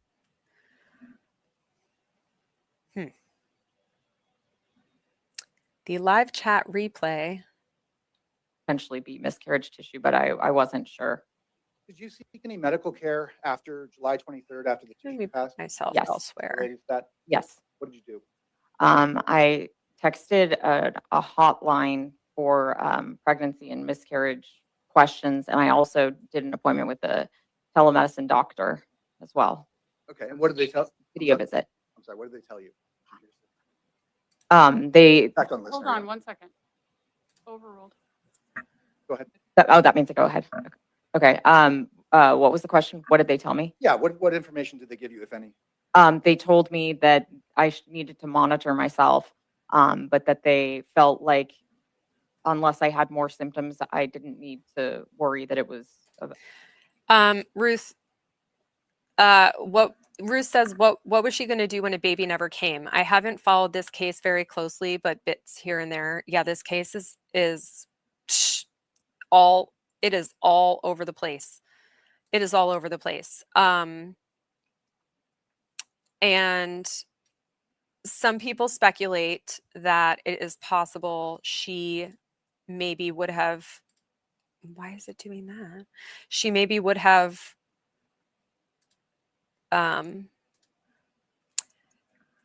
hurt someone to try to get their baby. It was speculated at the time, before it happened, obviously, by Reality Steve and Dave Neal, that she would claim she had a miscarriage or gave the babies up for adoption or something.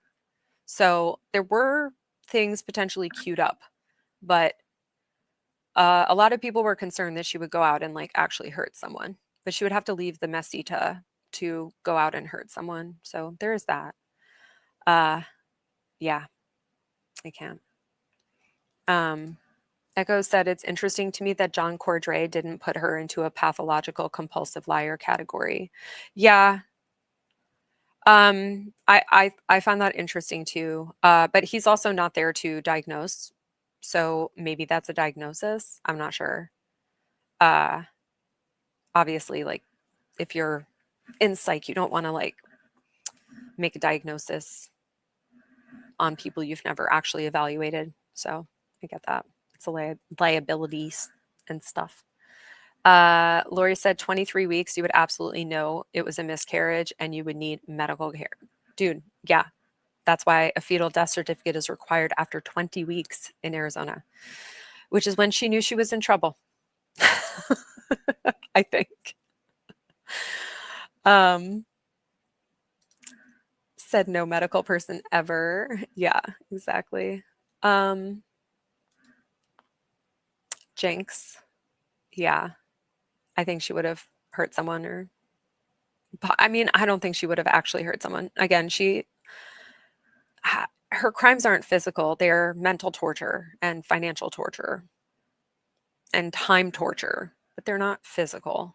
So, I mean, I guess you could say trying to trick men into banging you so that you could claim they're pregnant later when they reject you. I guess you could say that that is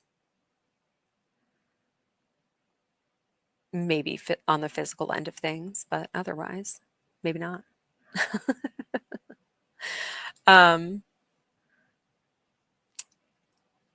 Echo said, oh, Rennie said maybe Mr. Cordray will do another portion for LO. Hopefully. It would be really cool if he did a live with Echoes and Jeep Daddy. I would love to see that. You guys should do a collab. And Echoes then responded, I hope so. There's more clinical layers to pull apart. So many layers. She is the largest, most layered onion of a psycho. She sucks. She really sucks.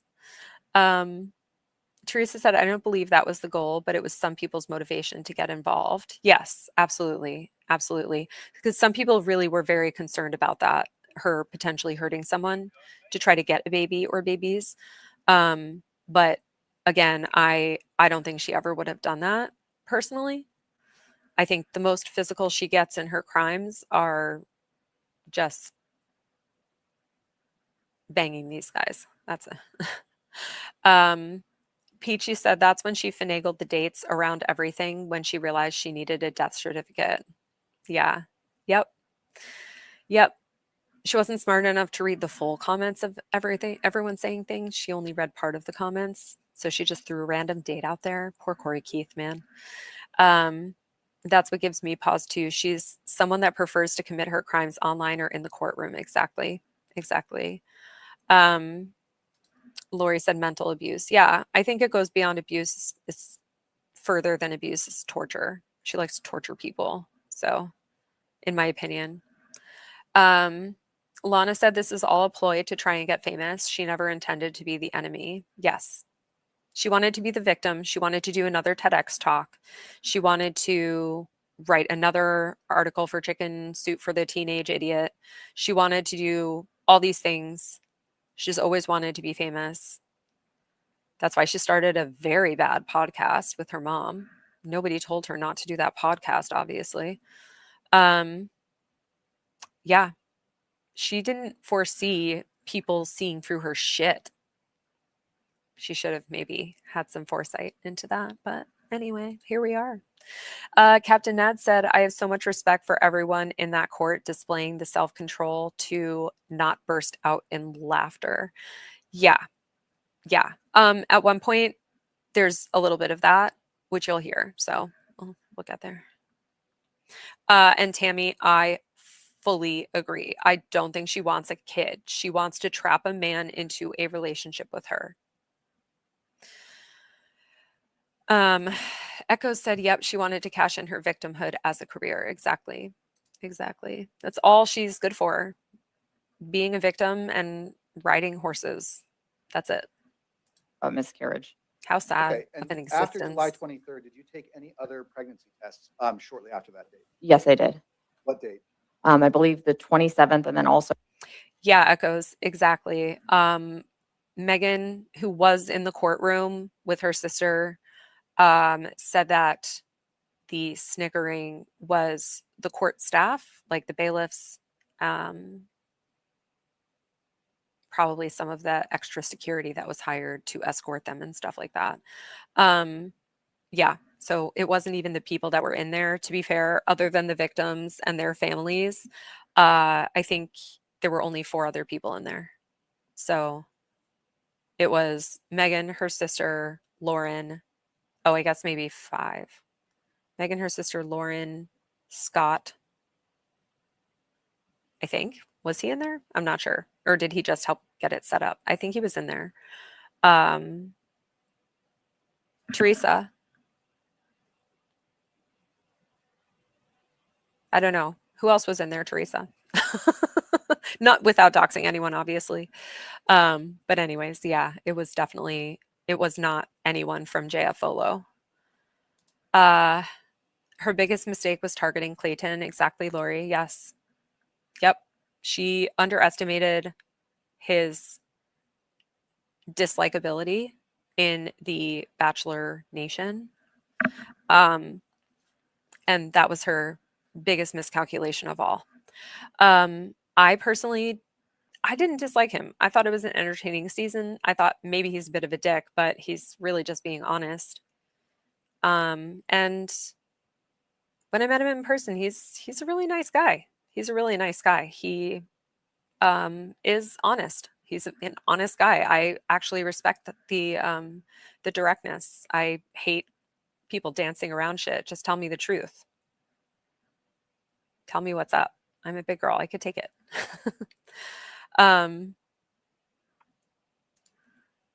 She wants to hurt people who she perceives as rejecting her, as well as those who don't believe her lies. Yes, she does. She wants to hurt anyone that doesn't believe her. And like I said in one of my previous streams, it's like she and her family as well, like her mom specifically, it's like they think they're entitled to everyone's belief in what they say without question. That is the highest form of entitlement, in my opinion. And yeah, she has nothing to offer except her fake babies. Exactly, Lana. Jen says, I think she'd hurt one of the men, but no, she doesn't want a baby. You think she'd hurt one of the men? But then she can't claim to be a victim. Yeah, I don't know. Rennie says, not Jen, way too much responsibility for her, in my opinion. Yeah. Oh, is your actual name not Jen? I mean, not the not part. Your actual name isn't Jen? Question mark? Question mark? Peachy says, I also think the parents Owens were helping to unload. Yeah, I think they were hoping to unload her onto some poor unsuspecting man and make her his problem now. I fully agree. I fully wholeheartedly agree. I do think that they were trying to get rid of her. They should have just kicked her off the property and said, good luck, go forth, don't prosper. Peachy says they're also fucked in the head. It's hard to believe they are real people. Yes. Yes. Amy said, I think that's exactly what Ron and Jan were wanting to do, just pawn her off on a man. Yes. Yeah. Teresa said, I won't say in case, but everyone behind Clayton's side was media or family. Yeah. 4 observers behind DG. Yeah. I listed all the public people though, right? And then maybe there was 1 or 2 other people in there and that's it. Peachy said, oh, they get big mad when they aren't believed. Yeah, exactly. They lash out at the people who don't believe them, not realizing it's the entirety of humanity. Oh no, I'm so sorry to do that to you, Jen. Live on air, she's been found out. Her name is not Jen. Jen the Couch Fairy is not Jen. What a lie. I feel deceived. I feel maligned. This is terrible. What is life? What is existence? I do not know. Rennie says, not Jen will always be Jen. Not Jen to me. Love it. Lori said Laura wouldn't want to share the attention of the man. Yeah, that's one of the things. That's one of the things. But I think she doesn't want to have to take care of a baby too. That would interfere in her horse shows and stuff. I don't think she wants to be pregnant. I think that would interfere in her horse shows and stuff, you know, and her berry schedule, of course. So, not Jen says, and yes, I think she'd set them up and still claim victim. Yeah, 100%. She is dangerous. She is dangerous. I just think not physically. I don't think she would physically harm people. The most she would physically do, in my opinion, is bang someone and then proceed to mentally and financially and emotionally torture them for the foreseeable future. But I don't think she would do anything physical. Rennie said she will indeed snap eventually. I mean, maybe. I don't think she would take a baby, though. I think she would pick the wrong guy and she would end up hurt or dead.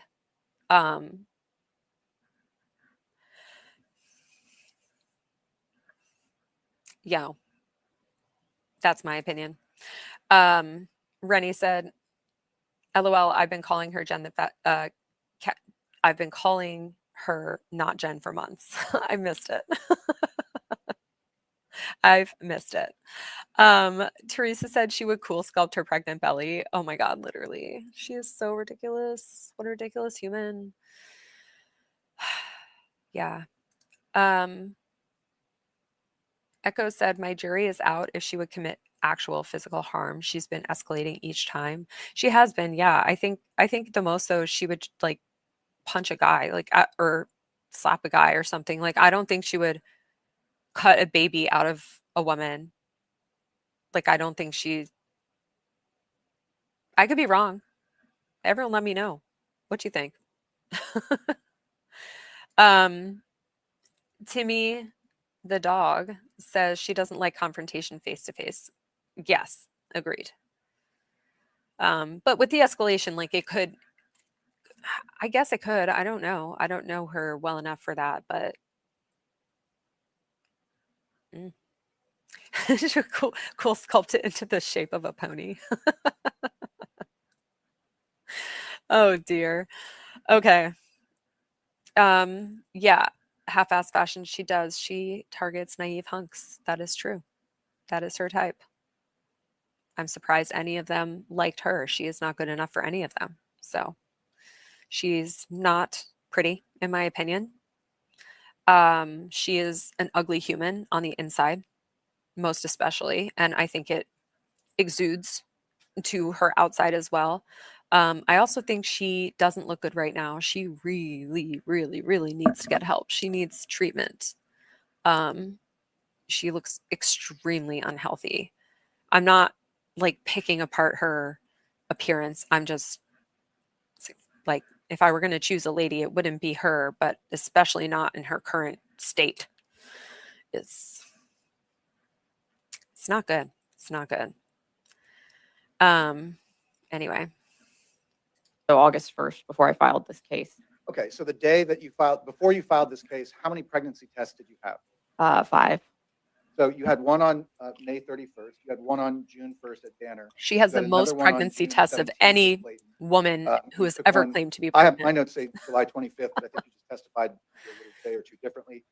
August 1st also. So 5 positive tests before you filed this case. Yes. Did you have any negative tests? Yes, before Timmy. you She looks filed this terrible. No.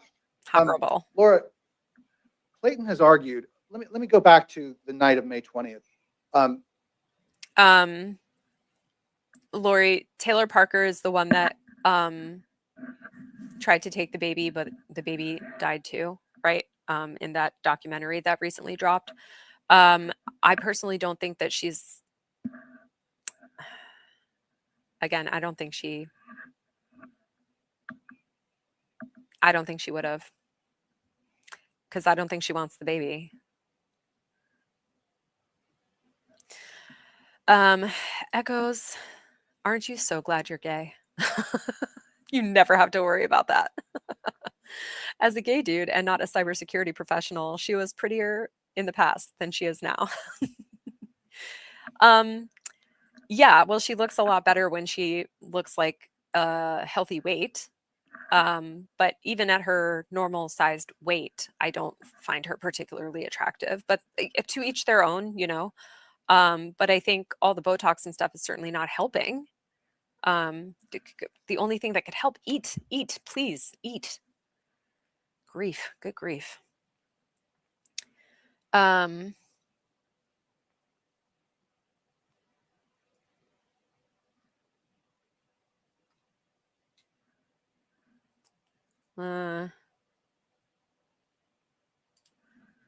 Leaning which way? Teresa says court lighting doesn't have a filter. She's been in court than most people, so you would think she would have had one installed or like demanded one be available at all times. Usually it seems like she just photoshops it after the fact. But even in her berries pictures, she looks horrible. She looks so bad. She needs help. Like if I were her parents, I would be driving her to a clinic or something.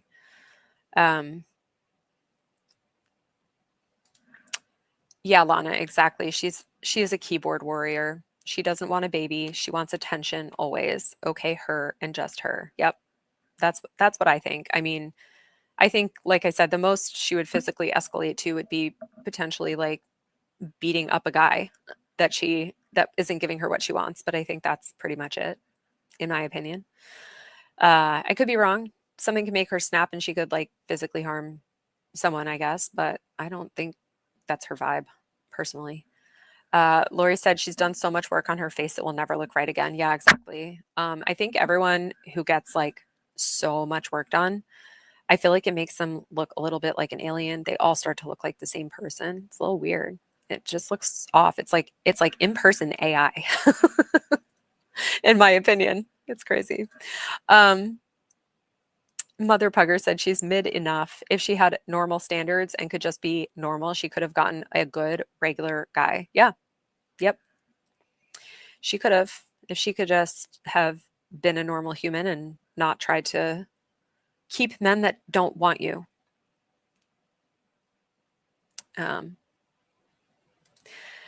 Lana wants to know if she's watching us in chat. I don't know.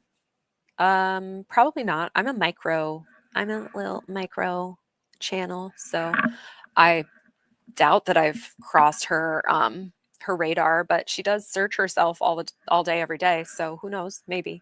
I guess it is a Sunday. Who knows? I'm sure she's sitting around the mesita plotting her next legal move against Mike and Greg, because Clayton is free now. Yeah.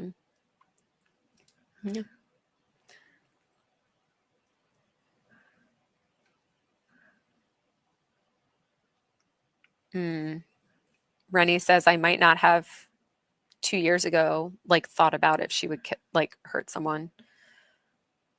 But now I do. She's mad, embarrassed, frustrated, and humiliated. Bad combo with someone like her. I agree, but I think she is just going to write more blog posts on Medium, personally. No thanks in case of my big fat Greek wedding flashback. Snap. You like a chicken. No eat meat. It's okay. I make lamb. I say that. So Bond has like 4 flavors of wet food and one of them is lamb. So every time I open a can of lamb, I'm always like, what do you mean he don't eat no meat? It's okay. I make lamb. I say that to him all the time. Like he knows what I'm talking about.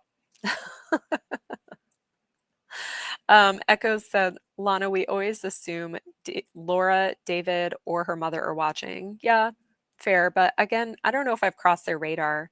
I mean, maybe because I literally called Jingles out on my last like Owens verse stream.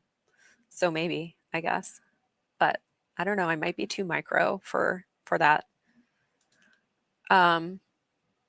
Mother Pugger said she couldn't beat up a guy. LOL. She'd have to use something besides her own hand. Well, yeah, and I think she could maybe escalate to using something besides her own hands. But I don't think that she would hurt a woman and take her baby. I don't. It's not her style. Jen, not Jen, said, I think she'd lure one of them to break a restraining order at least. She wants to punish them when they reject her. Yeah. And in perpetuity. She wants to punish them in perpetuity. Wallace said, I haven't seen that movie in forever. Gotta get in a pre-wedding rewatch. Oh, are you getting married? That's exciting. Congratulations. Mazel tov. Echo said, Rennie, we're talking about a cornered and wounded animals being more dangerous. Yeah. Yeah. I just don't think in that way. I don't think she would do that specifically. Personally. Yeah. She's always watching. Lana said she didn't need Clayton. She needed his pre-existing spotlight. Yeah. Oh, yeah, 100%. But she also, I think she picked him because he's of Bachelor Nation. He was like the wounded gazelle because Bachelor Nation didn't look that kindly on Clayton. To their own detriment, in my opinion. He's a good guy. But anyway. Mother Bugger said, you've cross-pollinated with some of the other bigger channels recently. Yes, well, I have, yes. I guess they could look me up. I don't know. Yeah, I don't know. Well, if so, then thanks for your subscription. I appreciate the engagement and the watch hours. I appreciate that. Thank you to Laura, Jan, and Jingles all. Thank you. Thank you. You are getting me a step closer to monetization if you are watching. So, Razmataz, hello, says, I think she hides in everyone's chats. She was in Hey Rob's. Yeah. Yeah. Poor Rob. Honestly, I'm still really angry about his case. I'm still really angry. And I agreed with a lot of what he said. Again, I wouldn't have maybe used the same words, but I agreed with a lot of his points. And again, I really appreciated his knowledge of the legal system in Arizona. And we don't really have that anymore for this case, which sucks. So, in my opinion. Rennie said, I read cross-pollinated and immediately thought you meant tomatoes. You're obsessed with my tomatoes. This is her full-time job now, not Jen. Yeah. Hi, Laura. Go to trial. Yes. Please go to trial. You have such a good chance of avoiding jail and avoiding the title of felon if you go to trial. So do it. Thanks. We all would appreciate it for sure. Echo says, and Hellville, you've been on other channels and other persons we know she's frequented. Yeah, true, very true. We know she's been in your chat. And we know at least Jan has been in Big Tiff Dogs. And I'm going to be on Bacon Bears, which I'm sure they're watching her. So, I mean, if they were watching, then thanks for the engagement.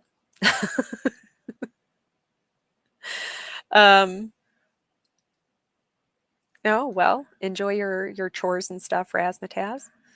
Mother Pugger said, yeah, I agree. She doesn't actually want a baby. She couldn't handle someone else needing more help and attention than her. Exactly.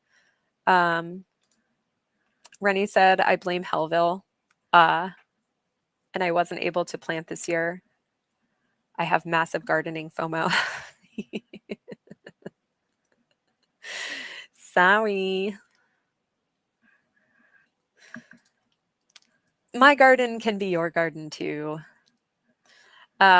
She finds them all. I remember the tiny Florida one early on. Yeah, poor Liz Neptune, man. poor Liz Neptune, dude. And she didn't even really talk like about it in detail. She like just said, "Hey guys, like just be careful who you bang." Like she was just using it as like a what's the word? It's like a tale of what do you call it? Something you shouldn't do. I don't know. The word is escaping my ADD ridden brain at the moment, but anyway. Yeah,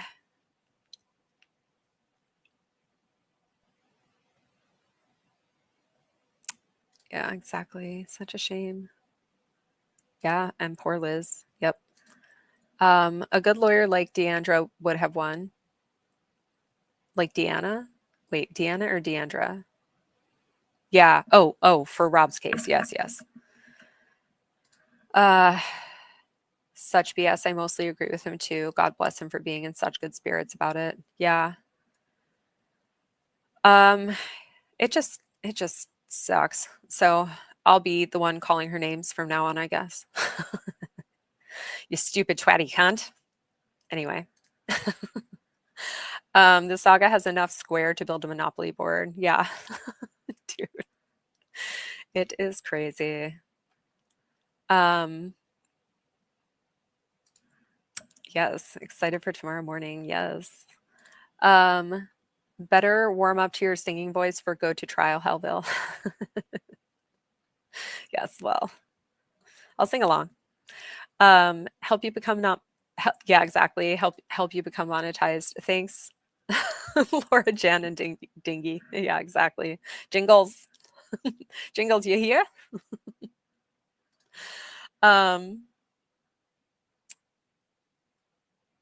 Yes. Oh, very good point, Teresa. Very good. We only need one square, Lana. Straight to jail. Yes. Do not pass go. Do not collect $200.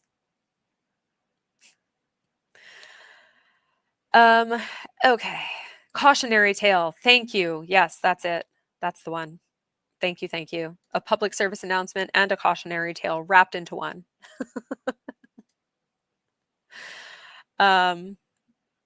She didn't go after Chubby Von Doobie. No, I don't think so. But Chubby, like, yeah, I don't know why she didn't go after Chubby, but Chubby just like didn't make any other content. Probably a lot going on in their life, but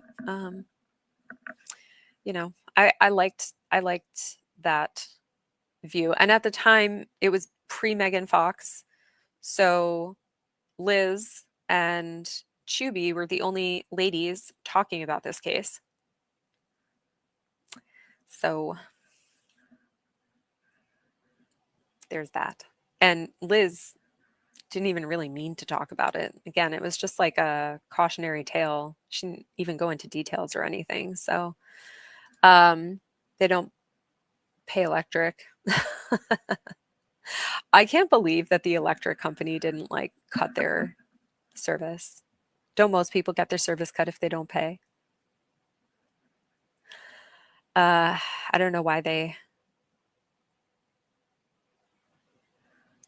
don't get treated like the rest of humanity. Yeah. Not Jen said, I'm old school in the 80s. She'd be an after school special. Yes. The more you know. I need to get that button. Okay. You have, in your deposition, you said that Clayton actually had sexual intercourse with you. Do you recall that? Yes. And was that true? Yes. Did you tell him that? They have electricity because of Ron? I mean, maybe, but if they're not paying their bills, then I feel like it should be cut off. No, they're stealing their electric. They can't cut utilities with Ron in the house, but why? They're not paying their bills. Every other human in this country gets their electric shut off if they don't pay their electric bill, even if they have machines and stuff. And also, didn't seem like he even has machines.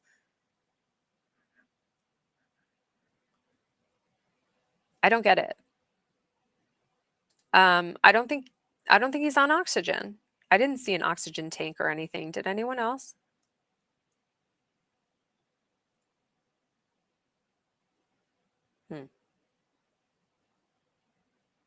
I don't know. Anyway.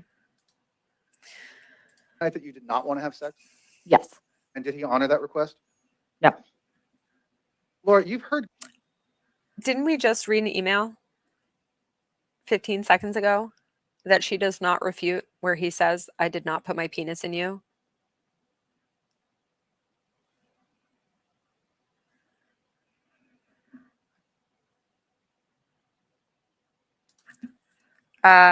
Not Jen said, elderly.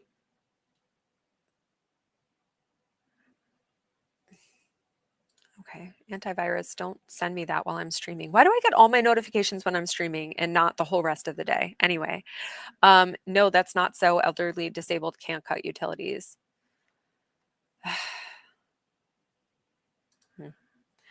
In Illinois, they won't turn off your gas in the winter. Maybe it's because of the heat and the AC. Yeah, maybe. Elder abuse issue.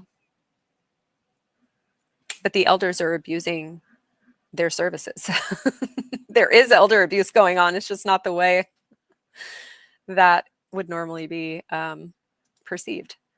He's on a medical account, 0 doubt. Oh, it doesn't matter if you pay or not. It's a law. That sucks. I want them to, I mean, look, he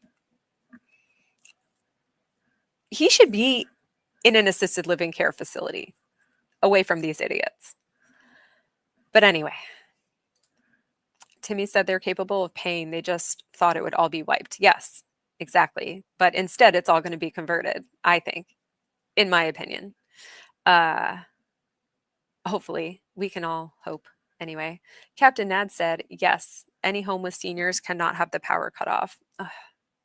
I just want them to feel something. I mean, not the electricity, fine, but like, I want them to feel some kind of consequence for this bullshit that they've been doing. I don't get it. They're still like just lollygagging all over the place as if nothing is happening.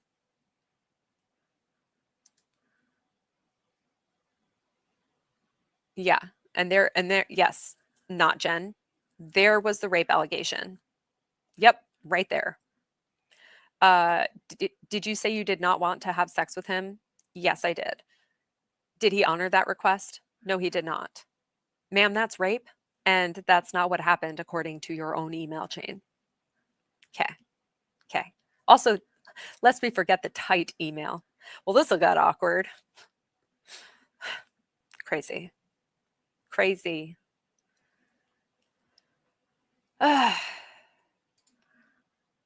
Timmy said, I believe Jan's shocked at how much money they spent in 18 months. I don't think she realizes how much Laura is withdrawing. Oh, no, I think she knows. I think she knows. I think they sit around in the mesita saying, everyone thinks you only have one outfit. We have to go to Macy's. Everyone thinks this. We have to get you a hairstylist because your hair is always so messy and icky. Blah, blah, blah, blah, blah. All the like, I think they sit around and try to like refute us. But yeah, I want them to take berries. I want them to take berries. Someone did the math recently. I think it's like $600 a month or something to take as many classes as she does at Berries. $600 a month in that area. $600 a month. I want them to take berries. Teresa said if they're low income or fixed income seniors, it makes sense and apply for it. It's ridiculous at their income. Yeah, they shouldn't be approved for it though. They're taking away those resources from other people who actually need it.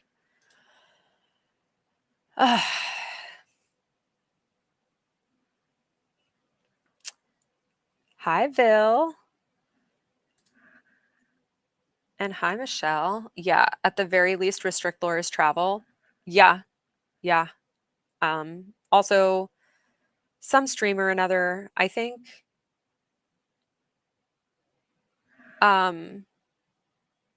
Maybe she is a cashier's check mule for her family. So they could wash through Sarah. Captain Nad said Hellville just referenced Bull Durham. I doubt you even know that. I don't know that. I just referenced my brain. They had over $500,000 go through their bank account in 18 months. Pay your bills. Exactly. $500,000 in 18 months. The changes we would all make in the world if we had that. Half-Ass Fashion said spending more money than a contestant on RuPaul's Drag Race. Oh, do they have to spend a lot of money? Rennie said, I did the math. Oh, yes. Yes, girl. Oh, it's more than $600 a month. What is it?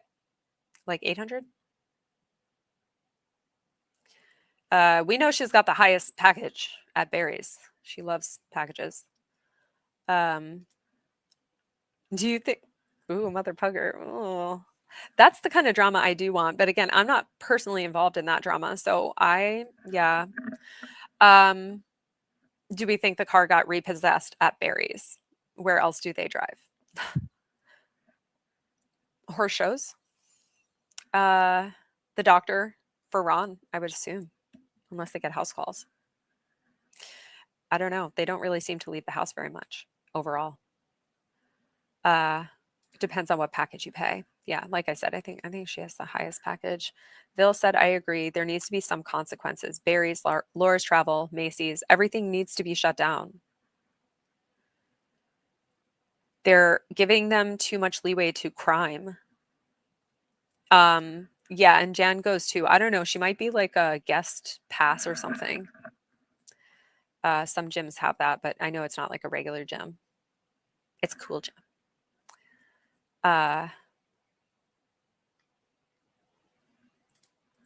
Depends on how she gets it. If she does the monthly 30 classes, it's not bad. $255 a month. But if you take it a class at a time over 30 classes, that's much different. I think it was more than that. I saw like an infographic somewhere. I forget where.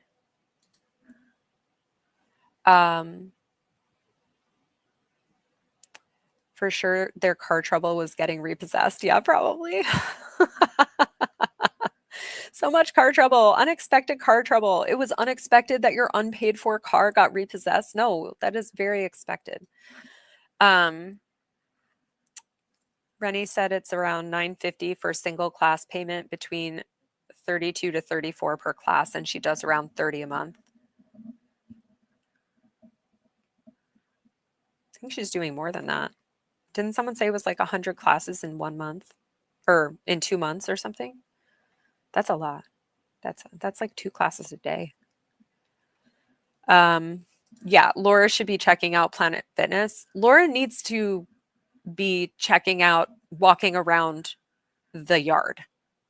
She's going to have to get used to it. That's going to be her recreation in the future. Hound Servant on my brain, on my wavelength. Go for a walk, $0. Go for a brisk walk, $0. Go for a jog, $0. Yeah. Walk around your house a bunch of times. There's your Barry's class. Just saying. Lo can do jumping jacks next to her parents' pool. Yeah, exactly. I don't even think she can do jumping. Does she have enough muscle mass at this point to do jumping jacks? Well, she is quite muscular. I don't know. Why doesn't she just get a job? Well, because she doesn't want one. Obviously, Lana. God. Baby gets what she wants. She doesn't want a job. Obviously. Half-Ass Fashion said they'll need the gym membership for the showers because they'll soon be unhoused. Yeah. Yeah. True. Very true. September, I guess, right? Rennie said it's like 32 classes on average starting in 2016. Oh, okay. Swim in the pool. Yeah, they have a pool. Swim in the pool, dude. Like, clean the casita. Yeah, clean the mesita. I'm not one to speak about messes, but I do like the mesita terminology. Mother Pugger said, she Photoshop the muscles on though? I doubt it. I think she has a 6-pack by default because she has no body fat covering her abs. She has no body fat. We could just end the sentence there. She cray. Yes, they have a pool. Cumulative grand total, somewhere between 25,000 to 728 to until moving to AZ. Okay, so that's the San Francisco prices. Jobs are for the she's rich. Yeah, she's daddy's little rich girl. Some of her paycheck would go to Clayton. I think that is partly why she refuses to get a job. Yeah, for sure. But Echo said she's been reported as attending 2+ classes a day some weeks. Yep, that's what I'm saying. Cumulative total 2021 to present in AZ, 16,000. I think it's more than that. Is that if they pay the absolute most per month? If she's doing 2 classes a day, 5 days a week, let's say, which is, I think, around the average. Amy said if they get their water turned off, then they can use the water from the pool to flush their toilets. I don't think they can have their water turned off, unfortunately. I'm going to share something because I'm annoyed. I have breast cancer. Oh my gosh, I'm so sorry, Lana. Currently in active treatment. I had a mastectomy, never missed a day of work outside my FMLA from surgery. I cannot stand her. Yeah. She had an ovary surgery, you know. She had an ovary removed, and then it suddenly reappeared on her scan in 2023. I'm so sorry. I wish you luck and healing in your journey, and prayers to you for that. And yeah, I hate her for a lot of reasons. Stolen valor being one of them. So yeah. Okay, Rennie said that's the least pricing, the highest package available.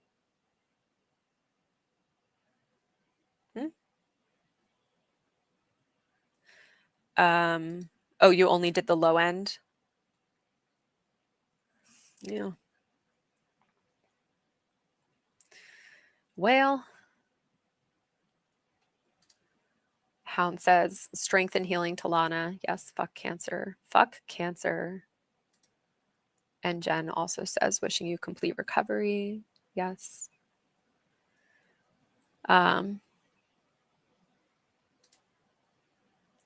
I'm not sure about Arizona, but my sister owns an inherited property that was manufactured housing community. Okay, it's a trailer park. They cannot turn off the water. Yeah. I don't think they could turn off the water.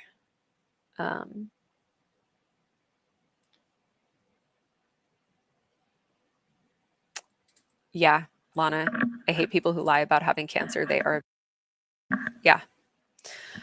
And also people who lie about being raped. They are right up there, right up there. So they make it harder for everyone else.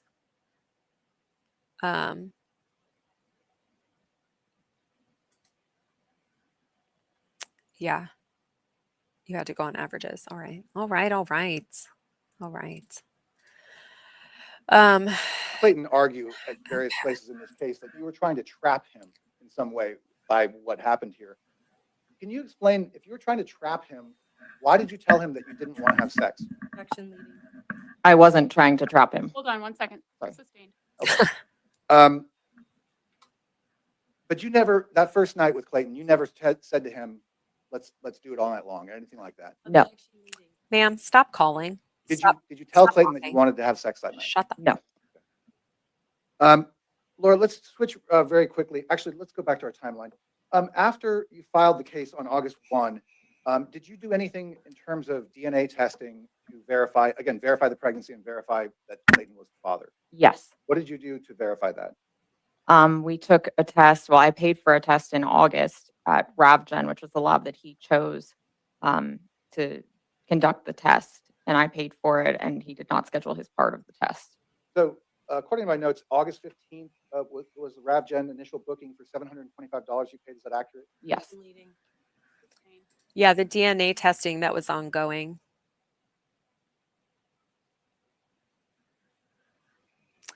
So What date did you initially book the RavGen test for? August 15th, And what did you pay for it? $725. oh my God, I'm so happy you found the owner of the dog, IB. Yeah.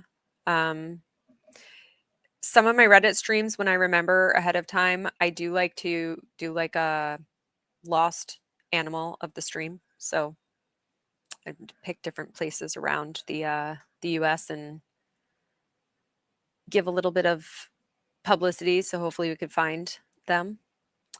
The lab, whoops. Rennie said the lab he chose, she must blame someone for everything. Yeah, well, I think so. It's been said that she chooses twins because they won't really, most labs won't do testing for DNA in twins because there's a chance that each twin could be two different, like a different dad. So it doesn't look good for them if, you know, they say not the father, and then it turns out is the father of one of them. So that's why she chooses it. So he found this lab that would test for twins. So I think she blames him for that. I mean, rightfully in this case. She blames everyone for everything all the time, unrightfully, but in this case, he did choose the lab that made her look like a total idiot, even more than she already was. She does a lot of negotiating and payment plan and trying to work with people. Sometimes you can't work with them though. Oh, your family.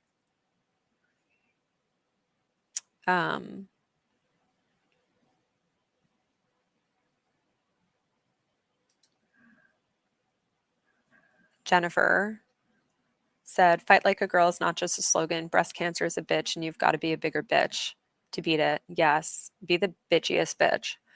I beat it 9 years ago. You can beat it too. Healing energy for you. Yes, absolutely. Absolutely. Actually, after my knee surgery, I did, like the following year, I did Avon 39, which was like a 39-mile walk for breast cancer research. And it was a really amazing experience because I got to meet so many different people that were affected by breast cancer in some way or another. And whether they had it or they had a family member that had it or whatever the case may be. And like, it's just, it is a real bitch. But yeah, hopefully everything you'll be fully healed and good to go.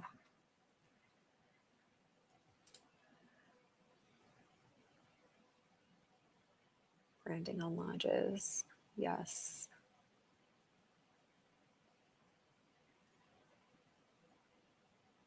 Mother-in-law.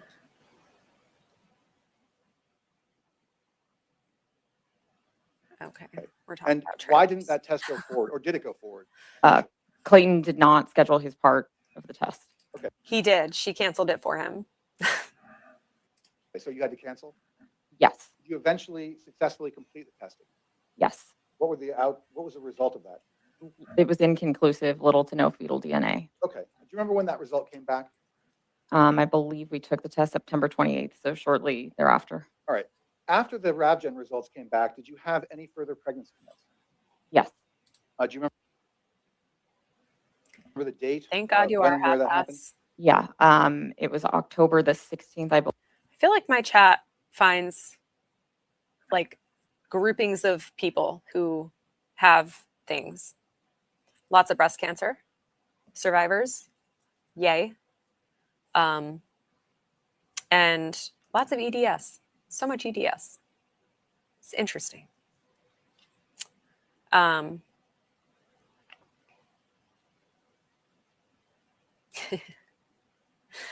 Hound Servant said, inconclusive, little to no. Does kind of feel quite conclusive though. Yes. And they say that fetal DNA can last in a mother's system, even if she didn't, like, even if it was a miscarriage or a stillbirth. It can last for like 10 years, sometimes more. it can last for a few months after the birth, but it could last a lot longer than that. So the fact that they found little to no, dude, that's unlikely. That is unlikely.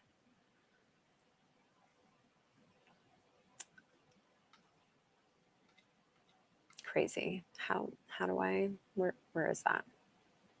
Okay. Believe, and it was at any lab test now. And was that a quantitative test? Did it involve a blood draw? It was a blood draw, yes. And do you remember the results of that test? It still showed that I was pregnant. At some point, did you eventually learn that you were no longer pregnant? Yes. What date did that happen? November 15th, I believe. And was that go to a facility called Mom Doc? Yes. And did you take how many? Did they give you a pregnancy test then? Yes. More than one test? They just gave me one test. And the results were both negative. Yes. After no you sonograms. were no longer pregnant, November 14th. Ever. Did you file anything further in this case? No. What was your intent?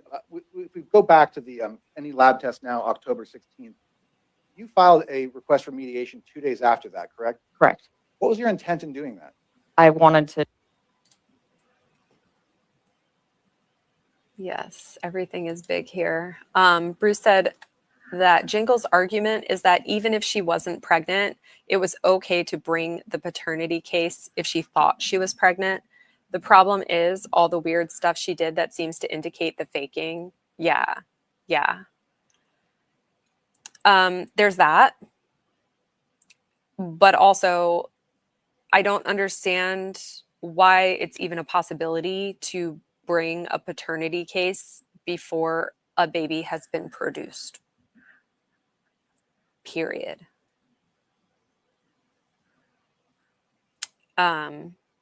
Yeah, she had to fake a bunch of sonograms. She knew she wasn't pregnant. She had to fake a bunch of blood tests. She had to fake a bunch of stuff.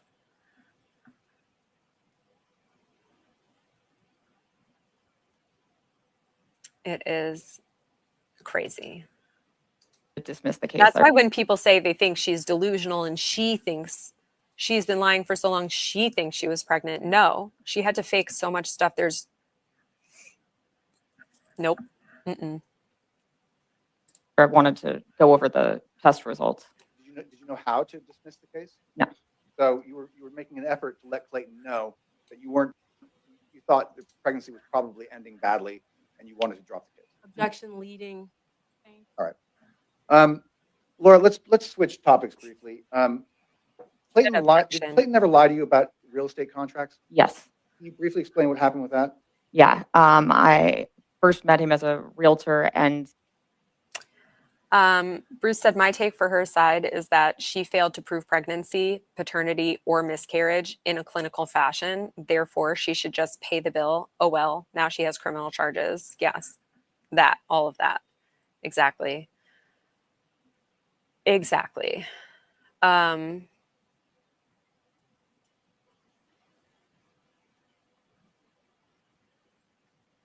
Let's see.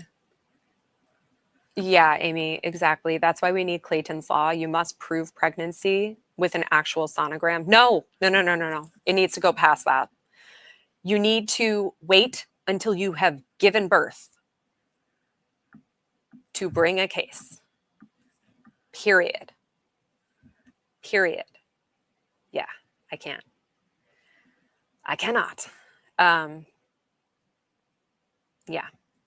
Yeah, put sonograms in the courtrooms. Exactly. Hey, that's fine. But again, I think it needs to go further than that.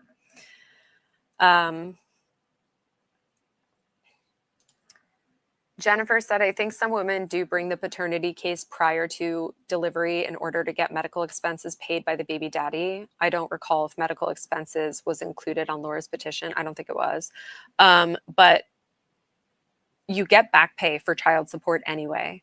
So you should have to produce a baby to bring a case, period. In my opinion.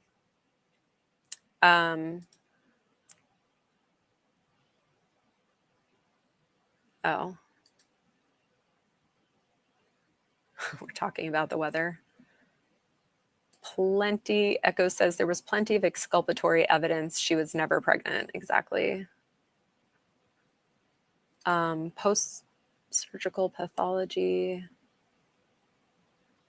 Goodness. Not sure if she marked it, but it can be ordered without asking someone who's an AZ.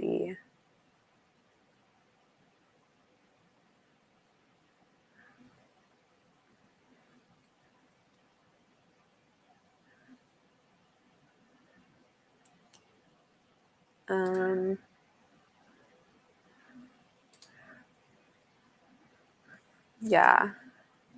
The court reporter can dual train in sonography. Stenography and sonography. Haha. Got them both.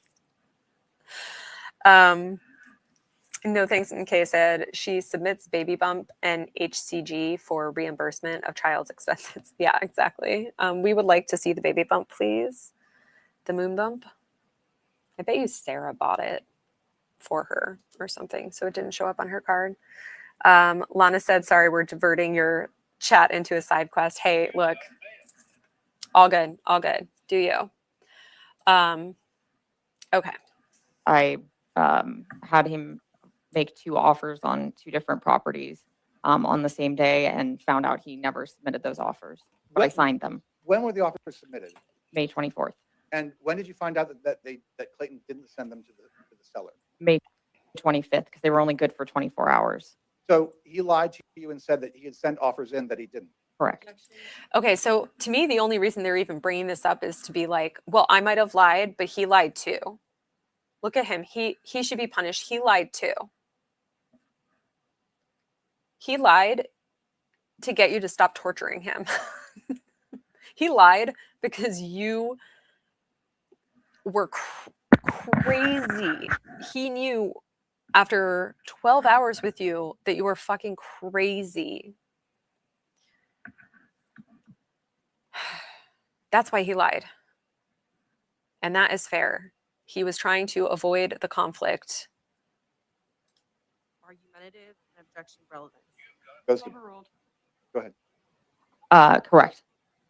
At some point, did you file a complaint against Clayton with the real estate board? Yes, I did. Did you receive a response from the board regarding your complaint? Yes. What was that response? They found him in professional violation of a couple of things, but I can't remember what they were. Yeah, exactly. Questions that have nothing to do with the paternity case for 1,000, Alex. Yeah. 1,000,000%. It has nothing to do with it. It's literally just being like, I lied, but then. It's so stupid. Laura, that issue with the real estate contracts happened before you tested positive for pregnancy. If I'm understanding the timeline correctly. Is that right? Yes. Did you ever learn why Clayton did not submit those offers or why he said he didn't? He said I didn't because he said I had no intention of purchasing real estate. Did you have an intention of purchasing real estate? Yes. Did you wind up purchasing real estate? Yes. Let's talk about proof of pregnancy again. So did you take a photo of the test that you took on May 31st? Yes, I did. All right. I think, attach, if you saw that. You took a picture of a picture instead of just sending the original file. So dumb. I'm not sure a family court paternity case is going to care too much about how things went in the real estate deal. Yeah, exactly, Bruce. Lana says, I would have lied too. She doesn't have a clue. Exactly. Vil said, Clayton's lies to real estate have zero relevance to Laura's pregnancy. Exactly.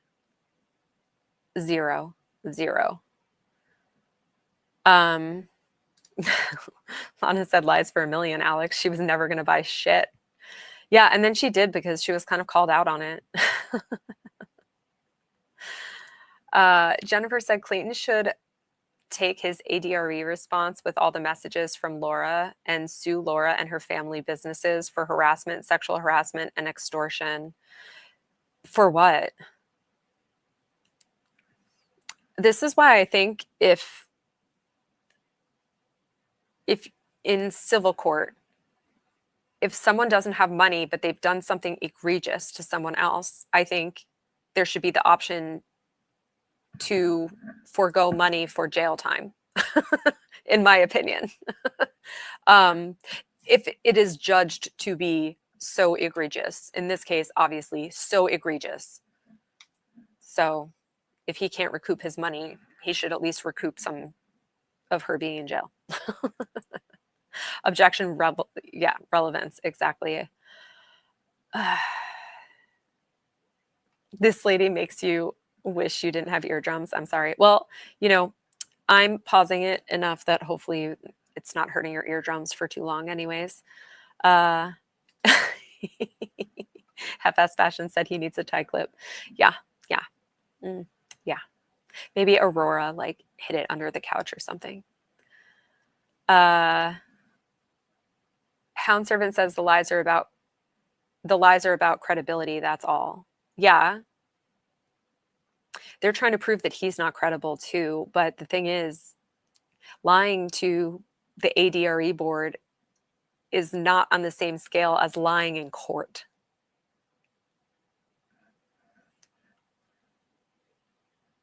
Like at all.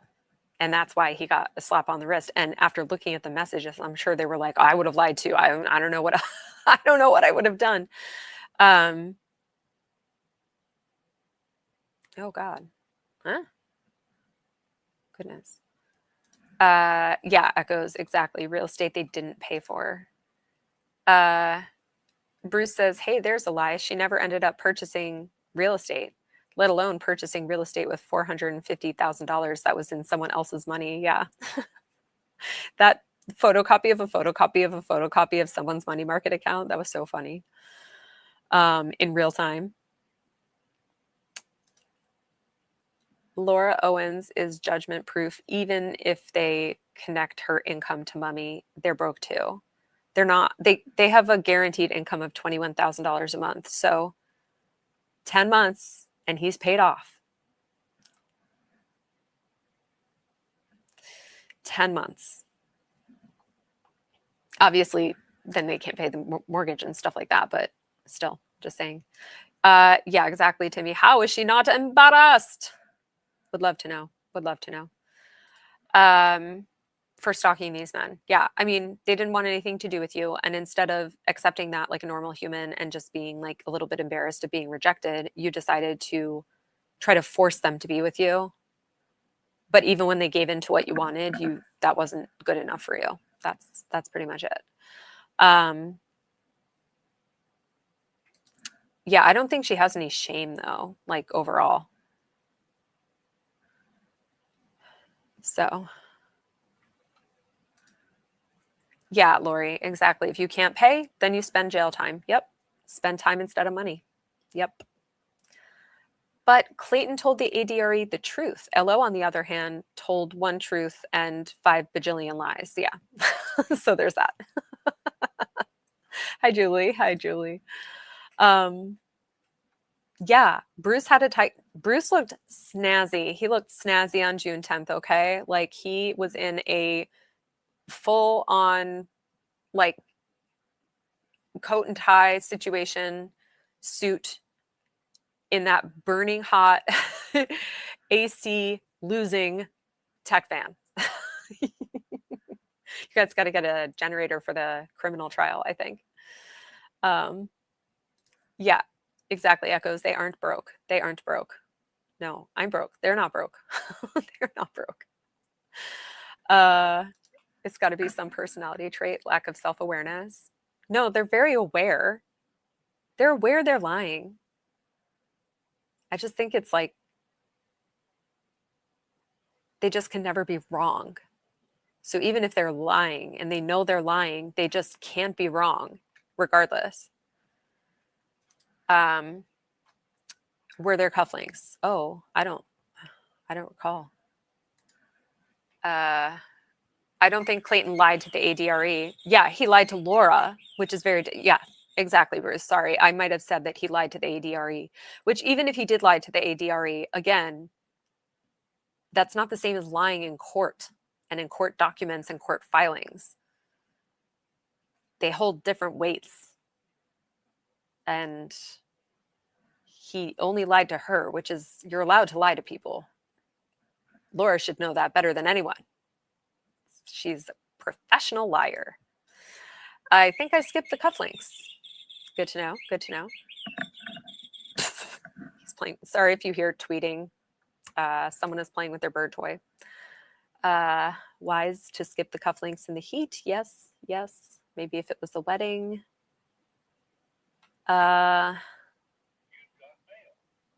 One of the psychology folks said that lack of self-awareness is learned. Considering what we know about Jan and Ron, I'm not surprised it's something she picked up at home. Yeah.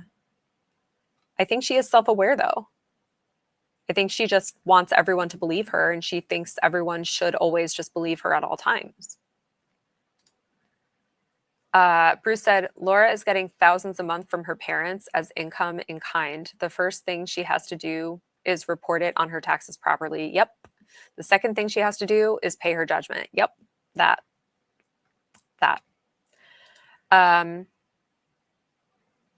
Yeah. No consequences. Then you learn it's okay to behave this way. Exactly. Echoes. Cat with electronic bird noises. Yeah. Sorry if you heard the tweeting. Yeah, exactly, IB. Laura's lies are still insane 2 years later. They really are. They really are. Timmy said, Bruce, amen. Just because they aren't issuing her a 1099 doesn't mean they shouldn't be. Yep. She is the ugly face of the business after all. Yeah, I still have the exhibit. So attached to this email are a couple of photos here. One's right there. Dale.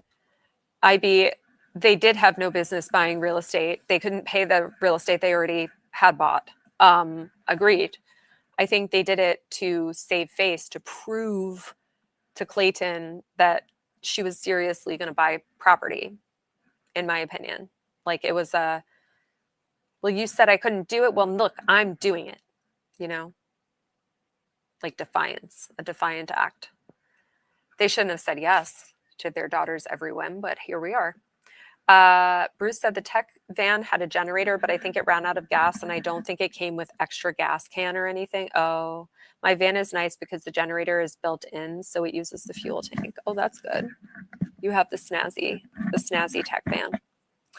And now you have a tech basement. Even if you don't get a 1099, you still have to report the income. It's insane. Yeah, even if it's monthly gifts of $40,000, you still have to report that. It's just how it works. But I don't think they're reporting their taxes either. Echo said, yes, the Airbnb house was for plausible deniability. Yes. See, look, I told you I was going to buy property. It wasn't just because it was you. Like, I wonder what the plan was if he did put the offers in. Well, he thought the plan was that she would back out of the purchase and make him look like an idiot. So fair enough. But I wonder what the plan would have been if he did submit the offers and they were accepted.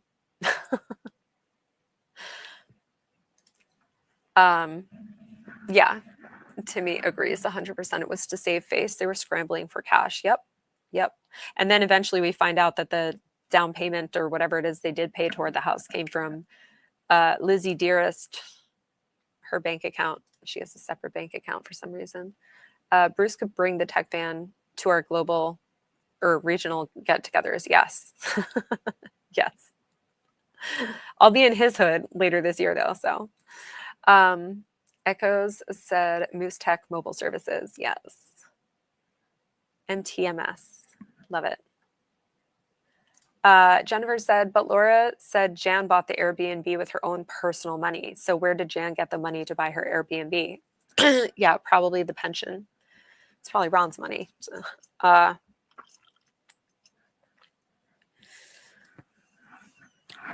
where do they get the money to do anything they do? Where do they get the money to have survived this long? Being underwater. Per TIF, they've been in debt for a very, very, very long time. They just keep pulling equity out of their homes. So they own nothing. Timmy said, nope, their taxes are jacked. I'd be surprised if Jennifer does turn them over to the IRS. Doesn't turn them over. I'd be surprised if she doesn't turn them over. Julia said the plan was for him to fall madly in love with her and support her the way her parents have forever. Yeah, obviously. But I mean, what was the plan with the property? Because the offers were ready to submit, and then she wanted them submitted. Once the offers are submitted, what if they were like accepted? Like, what was the plan? I know she was going to back out, but like, what was the rest of the plan? Hound said, only seriously rich people here use buyer's agents on property. Yeah, it's just how it works in the US. It's different for sure. Generally, it's just one agent on the sell side. You negotiate with them yourself. Yeah. Yeah, confirmed that you meant doesn't. The Moose Tech is ongoing. We're still waiting for that last DNA test from Laura, you know. 11, it says, is this a photograph that you took? Yes, day 11 is one I took, and I believe the one above is one Clayton took. Oh, okay. So I'm going to make it a little faster, assuming the tech works. It says day 11 is a photo that you took, and you sent that to Clayton at or around that time? Yes. And then the one above that is, it says day 21, and it also appears to show positive. And that's the test that Clayton gave you? Yes. He sent that picture back to you? Yeah, he took it right after the test at his place. All right. And the test that you took at Banner and the results that you received there on June 1st, did you send that to Clayton? Yes. And that's it's our exhibit A1, and I'll move to admit that one as well, Your Honor. Any objection? No objection to A1. Okay, Laura, did you do, regarding the Banner test, the day 11 test, or the day 21 test, those 3 tests, did you do anything at all to tamper with the results of those tests? No. Did you take any drugs, hormones, or any substance at all to affect the outcome? No. Did you use someone else's? I'll take lie for $3 million, Alex. We find out later in the investigative report that she indeed purchased HCG. What, pray tell, would she have purchased it for if not to alter her tests? Her many tests. Urine to change the outcome? No. Laura, in Clayton's deposition, this exact issue came up about him giving you the test and wanting you to take it in front of him. And he testified, I'll just read from his deposition. Yeah, I wanted to make sure she didn't bring anything into the bathroom, but she couldn't pee right in front of me because she said she had stage fright. So I closed the door so she would be able to pee. Is that deposition testimony truthful? I did have stage fright. He was right. I did tell him that, but I did pee in front of him. No, she insisted that I did that. Okay. He is like the exact opposite of Laura, and I think she didn't bank on this. She cannot tell the truth. He cannot tell a lie.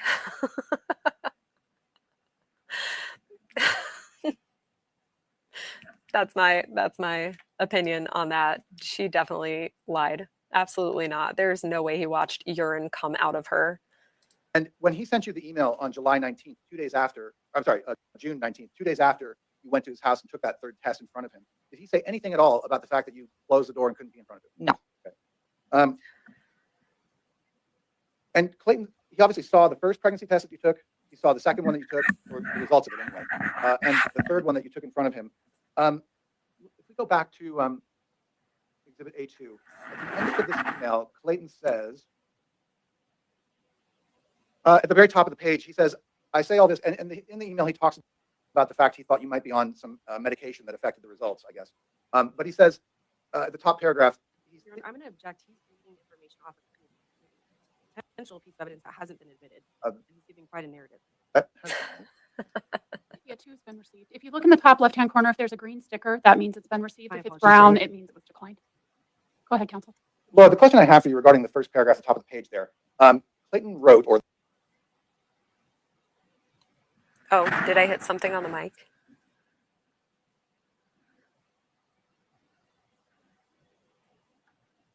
the email says, this is why it's important for us to do the paternity test, because there's no question that if it comes back positive, it is mine. Did Clayton ever tell you that he wanted you to have a paternity test done? Yes. Did he ever say to you that if you didn't file this case that he would? Yes. How many times? I don't know how many times. A bunch of times. At some point before you filed this case, did you hire a lawyer to help you? Yes. And who was that? Bonnie Platter. And she never appeared in any case for you, is my understanding. Is that right? Yeah, she never appeared. Okay, but what did you have her do with regard to Clayton and the pregnancy issue? I wanted to prevent filing a case publicly in court for both of our sakes. I didn't want it to be public and thought that we could come up with a parenting plan if, in fact, the pregnancy was Clayton's. I thought we could come up with it on our own without having to involve the court. Okay, so before you filed this case, you made an effort to work with him to get the test done privately without the court being involved. Yes, and I hired the attorney. I said I would pay for it. Did he hire anyone? No. To your knowledge? Laura, let's move forward to look at Exhibit A3, which, have you ever seen this before? Yes. Can you tell us what it is? This is a message in my patient portal for, I'm part of a domestic violence brain injury program. And yeah, come to find out that she had sex with someone like 3 days before this and like 10 days after, or vice versa.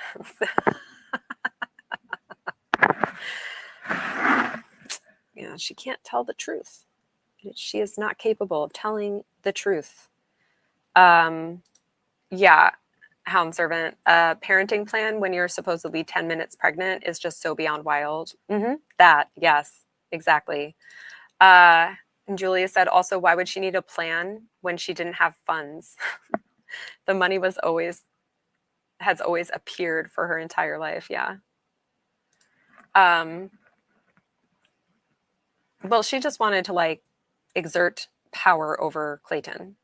So he said he wanted no relationship with her whatsoever. So she took him to paternity court to force him to have a relationship with her in some way or another.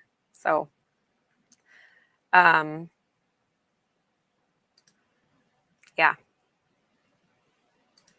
What an odd line if you haven't been with anyone else. Yeah, exactly. We know that now, but she slipped there. LOL. Yeah. So stupid. She's so stupid. Timmy says, I don't see a scenario where she doesn't hand them over for the audit. Yeah, I agree.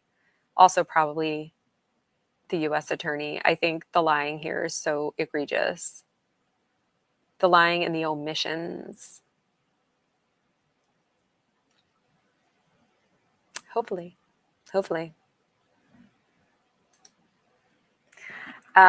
Echo said she has expected Clayton to heel to her every women demand. Yes, she did.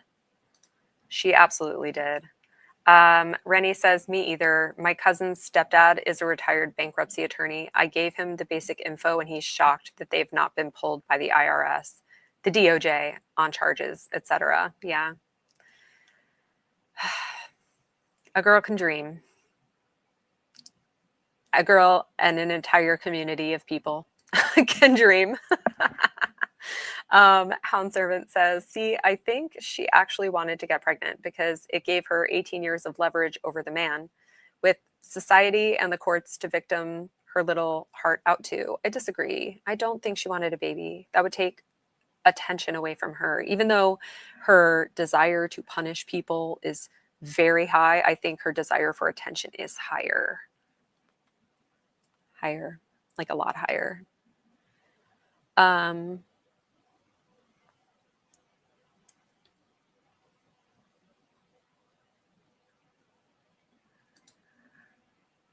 Clayton would have to marry her once he helped her buy property. Of course, that was the plan. Yeah.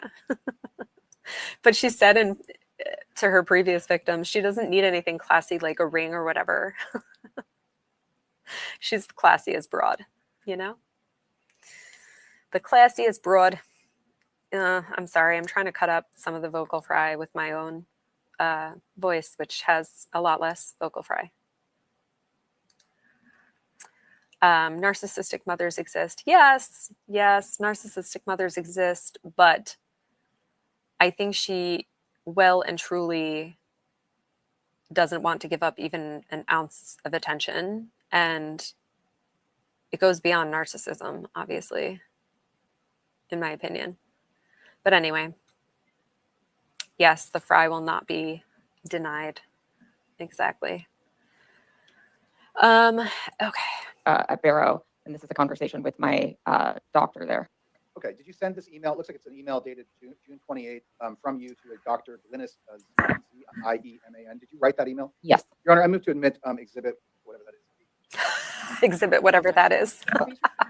Laura, in this email at the very top there, you write to Dr. Zeman that you went to Planned Parenthood while in California, and you said they did a scan there, was confirmed that you were pregnant, and they saw a sac. Does that refresh your recollection about the date that you went to see Planned Parenthood? Yes. And is the statement that you made to Dr. Zeman truthful? Yes. When you wrote that, did you know that anyone would ever see that in the light of day other than you and Dr. Zeman? Nope. I had no idea. Okay. Okay. Can you explain why you changed the name at the top of the sonogram that we talked about before from Planned Parenthood? I don't know if you answered that before. Yeah. I just didn't want Clayton to know where I had gone to get the sonogram because he had been intimidating before. If the court can help me switch from my exhibit. Echo said if she were ever going to end up magically pregnant, I don't think she would be the one doing the work to raise it. It's obvious in the courts of her cases she doesn't do real work. Yeah. I just think the pregnancy and recovering from childbirth would eat into her horse riding schedule and her TEDx schedule. So I don't think she could give that up. And her berries. Hellville going to learn all about Hoboken tomorrow. Oh, I know about Hoboken. I've been there several times. Hoboken, no joking. Timmy the dog says, can you imagine her actually pregnant? The ailments and whining, yeah, it would never stop. She would have to be weighted on hand and foot. No thanks said it was only court ordered that you disclose it, but go off. Yeah, exactly. Everything was court ordered and she just can't even follow the simplest of instructions or demands.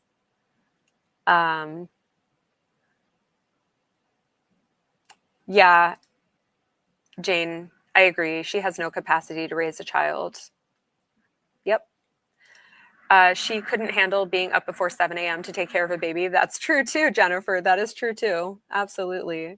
Mother Pugger said, LOL, Timmy, she'd be the worst for sure. Cause pregnancy really does suck and make you crazy, but her crazy meter is already starting off the charts. Yes, absolutely.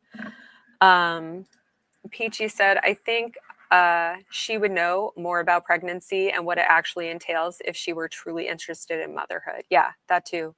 I don't think she knows how the female body works in general. She doesn't know how PCOS works. She doesn't know how the female body works. She doesn't know how pregnancy works. She doesn't know how anything works. So there's that.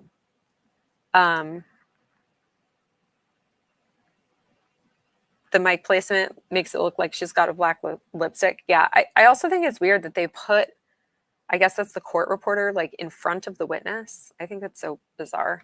Kind of blocks the view, but whatever. I don't make the rules. I do not make the rules.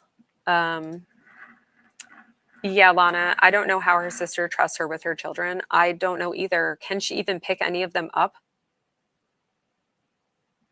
Does she not pass out from being so malnourished at all times? I mean, I can't imagine that she's the only babysitter available.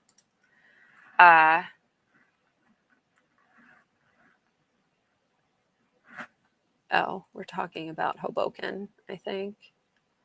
Imagine, Lana said, imagine telling your child it's not even 7 o'clock in the morning. Yes, yes. Almost like she's part of the game and kid sitting is setting up the non-jail mitigations. Yeah. Rennie said, same, I wouldn't let her near mine and they are all adults. Yeah, I wouldn't let her near anyone with a 10-foot pole, but well, there's that. Low screaming the black crib. Fletcher, that's funny. Bruce said, why does she care if Clayton knows where she went to get a sonogram in California when they both live in Arizona, and she would have told him about it after she got it and returned? There is no danger. Yeah. Nothing she says makes sense because she's only thinking of the exact moment, the lie in the exact moment. She's not thinking of the technicalities around it. She's not thinking of any future plan or time frame or anything like that.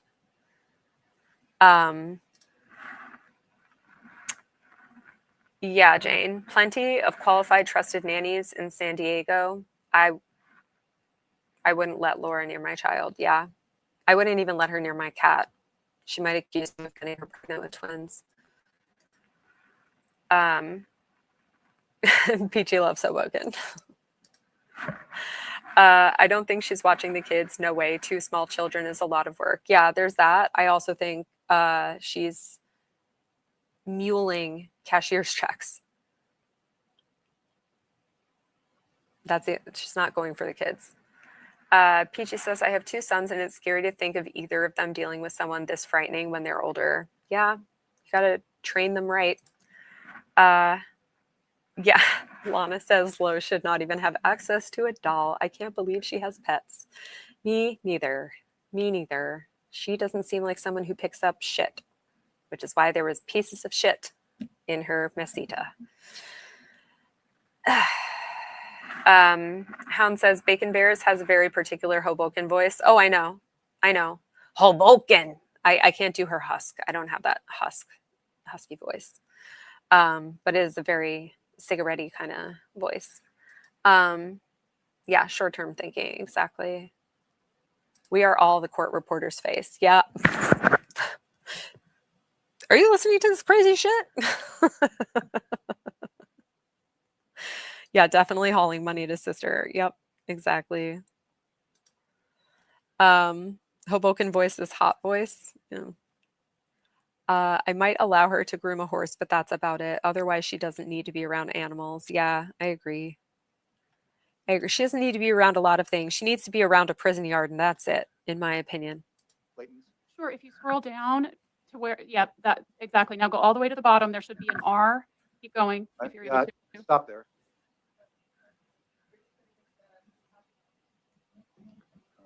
I don't see that. Oh, right. It's tiny. I'm blind. There it is. Yep. Yeah, got it. And we're going to go. Yeah, okay. I want to see Clayton's exhibit stuff. Yeah, you're going to scroll all the way down? Respondents. Gotcha.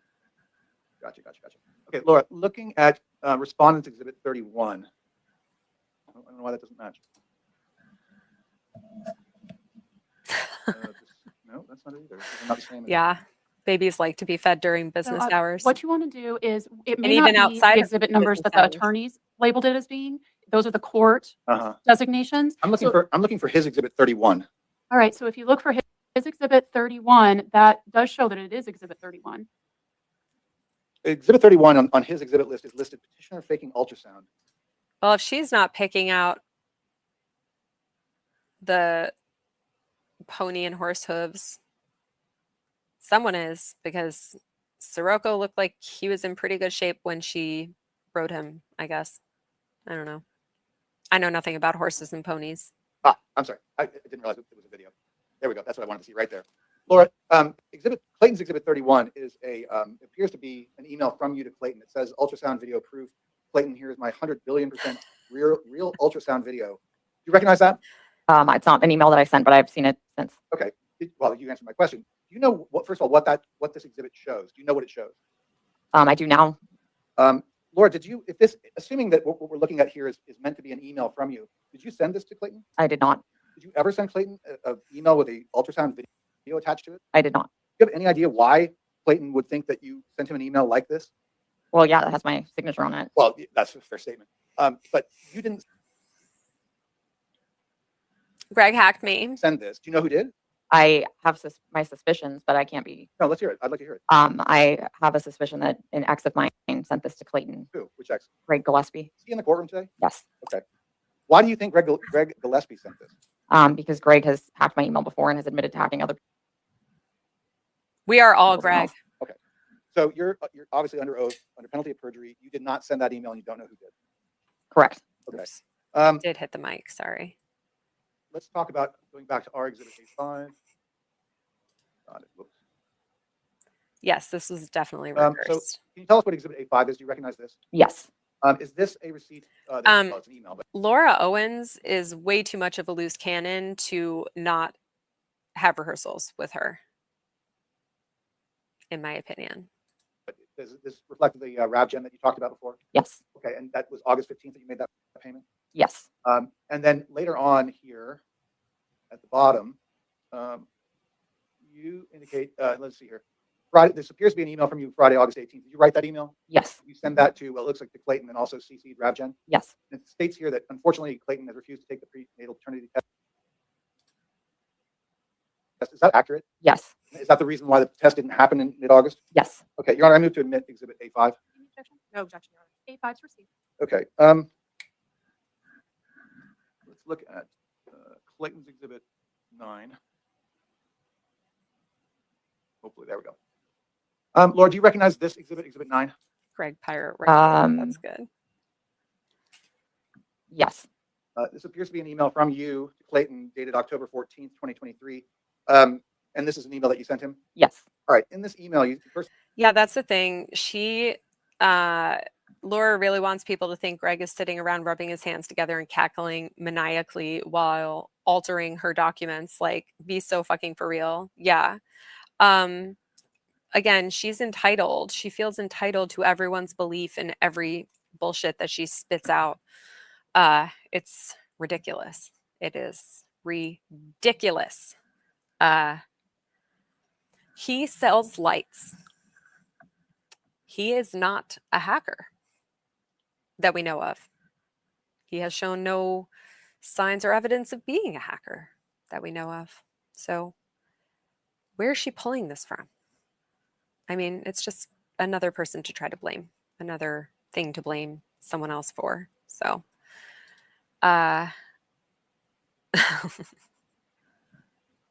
Rennie lost all critical perspective. Yeah, Jane, exactly. He's a little busy with a wife, 2 kids, and a job. So, yeah, he doesn't have time for that shit. Yeah, exactly, Lori. That's what she thinks because she does that. Yeah, it's projection. Bruce said that's right. The mantle of hacker Greg passes from person to person. Who even knows if the original Greg can hack anymore? Who knows if he could hack in the first place? Yeah, he's lulling all of us into a false sense of security. Okay. Halogen by day, hacker by night. Reference to a sonogram video, and you said it matches up with the still video that Dave sent me. I assume that we're talking about Dave. Yes. And you told him this was not my ultrasound. I stand by that 100%. Did Dave Neal ever? Well, first of all, who's Dave Neal? Dave Neal is a content creator. And at some point, did Dave send you a sonogram video and ask if it was yours? Yes. What did you say to him? I said it was not mine. Did you ever have a sonogram video of any kind with Clayton? No. Did you ever send a sonogram video to anyone claiming that it showed the pregnancy with Clayton? No. If we go down to the second paragraph, Laura, I'm going to see if I can highlight here. And again, this is Utah. I can't highlight. The second sentence in the second paragraph, I'll read it. I think you were very, very high that night, and you forgot that when you were on top of you on your couch, you were begging me to let you put it in for 30 seconds, then 25, then 20, 15, 10, and I said no each time. You were very, very, very high that night. So you raped him. He was under the influence. Okay. Yeah, watching her argue that on Reddit was very funny. I'll say that. Bruce said, sending an email is a mundane claim. Accusing of someone of hacking your email and sending an email that you didn't send is an extraordinary claim. Where is the extraordinary evidence to prove this? In the land of logic, where she does not cross. They have evidence now, in my opinion, that she was the hacker and she sent everything. Yeah. I'm sure they do. I'm certain they do. In fact, they have tons of evidence that Greg was nowhere in her shit. Greg knew a lot of supporting evidence about these events he wasn't party to. He's almost omniscient. Yeah, that too. That too. Then I thought you were just fingering me, but you stuck it in briefly. First of all, you wrote those words to Clayton, right? Yes. And were those words accurate? Yes. Is that what happened that night on May 20th? Yes. When you sent this email to Clayton, did he ever respond back to you and deny that that's what happened? No. Let's talk now about the last positive test that you took. Let me see here. It says exhibit A9, but that's not it. You went to any lab test now at some point, is that correct? Yes, I did. And when did that happen? On October 16th, I believe. Okay. Why? Again, these aren't matching up.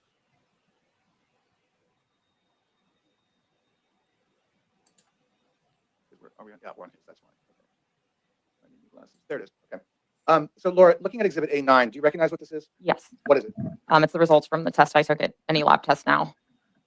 And is it your understanding that that result, it says 102 age, is it your understanding that you were testing pregnant at still in October, mid-October 2023? Yes. Objection misstates evidence.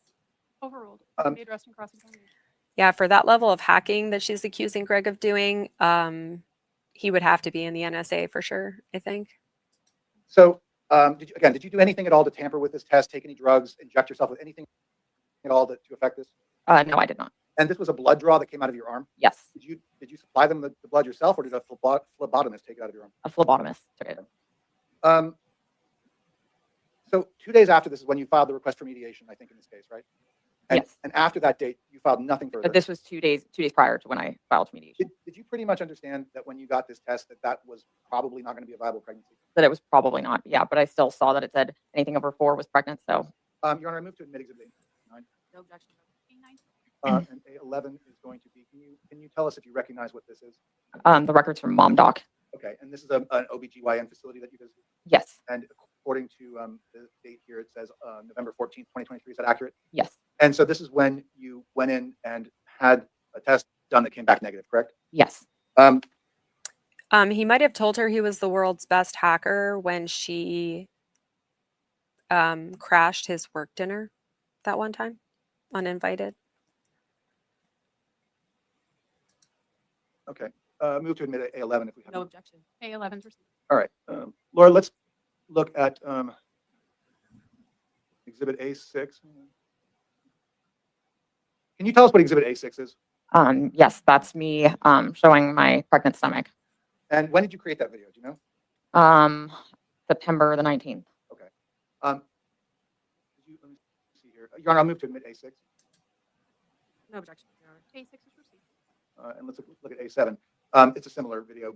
Did you take this video yourself, or it looks like you're obviously not holding the camera, but what you put on? Yeah, I put it on the stand. Yeah. You took this video. Do you remember the date of this? October the 9th. Okay. I don't know if it showed anything there, but it's real short. Okay. Laura, between May 20th and November 14th, we've established November 14th, you were no longer pregnant. Did you experience any pregnancy symptoms? If Laura is mixed up with Diddy and Gilgo Beach, as Jan says, does that mean by transitive logic that Greg did Diddy? I don't know, but it might mean that she's also a rapist. Since she basically just said that. But anyway. Yes. Can you explain what those symptoms were? Yeah, I had very bad morning sickness and nausea, and my breasts were very tender. Do you remember how much you weighed when you went to see Mom Doc? I believe it was 121. Or, I'm sorry, no, not Mom Doc. I thought you were meaning in May. I was 133 at Mom Doc. I'm sorry about that. So around the time that this was taken, your weight was 133. What do you weigh today? 91 pounds. Will you stand up and show the court and everyone what you look like now compared to the picture behind you? Can you come out from behind the screen there? And just do a little turn for us. Laura, that's enough, thanks. For the last time, were you pregnant with Clayton? Being skinny doesn't mean that you're not pregnant, and being fat doesn't mean that you are pregnant. And in my opinion, those videos, she was not fat, she was bloated. I think she bloated herself. Some gluten or something. I don't know. Yes. Did you think that you were pregnant with Clayton? Yes. Do you have any reason to think that you weren't when you filed this case? No. Did you lie about being pregnant with Clayton? No. No further questions, Your Honor. Counsel, you've used 29 minutes and 30 seconds. I don't understand the get up and spin logic. I don't yeah, it annoys me because it's like you can't even object to that. Your Honor, objection to the spinning. It is not relevant here. You being anorexic has nothing to do with you having not been pregnant. When you're ready. And Your Honor, is it okay if I proceed from the podium? Will the court be able to hear me? Yeah, no, that's absolutely fine. Spoiler alert, the court could not hear her. We have a media microphone on the podium, correct? Okay, all right. When you're ready.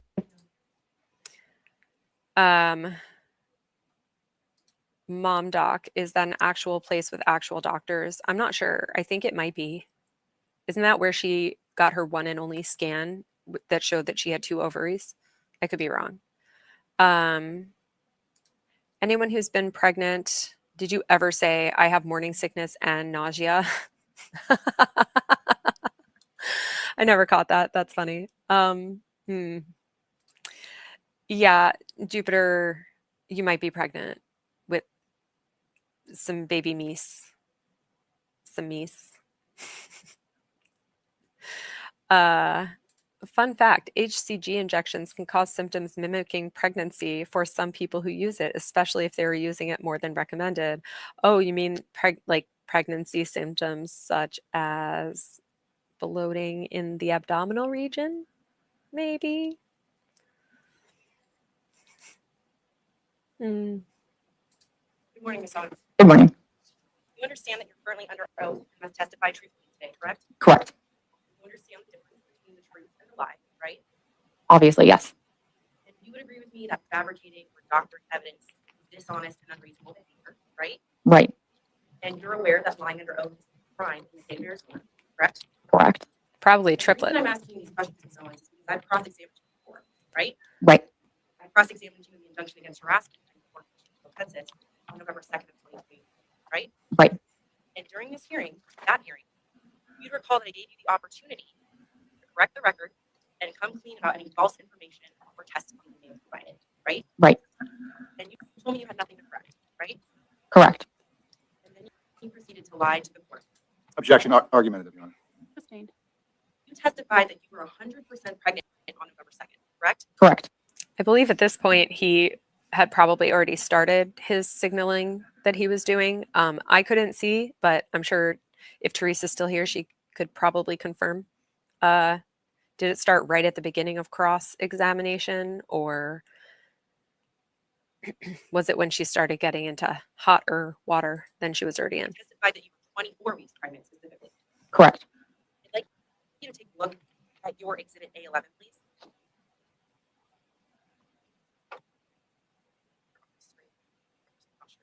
She's got them in front I of can see. Yeah. Ms. Owens, this appointment that you attended at Mom Doc on November 14th of 2023 was 12 days after I cross-examined you, right? Correct. And during that cross-examination, I pointed out that you had no legitimate medical records to support the pregnancy, right? I mean, you said that, but I don't agree with it. No. At this appointment, Ms. Owens, it was confirmed that you were not pregnant, correct? Correct. These Mom Doc records also indicate that you were diagnosed with PCOS, polycystic ovarian, right? I've had that since I was 17. Yes. And you'll recall that on November 2nd. You've had that since your ovaries reached maturation, not since you were 17, unless that was when she got her first period, which I guess is possible.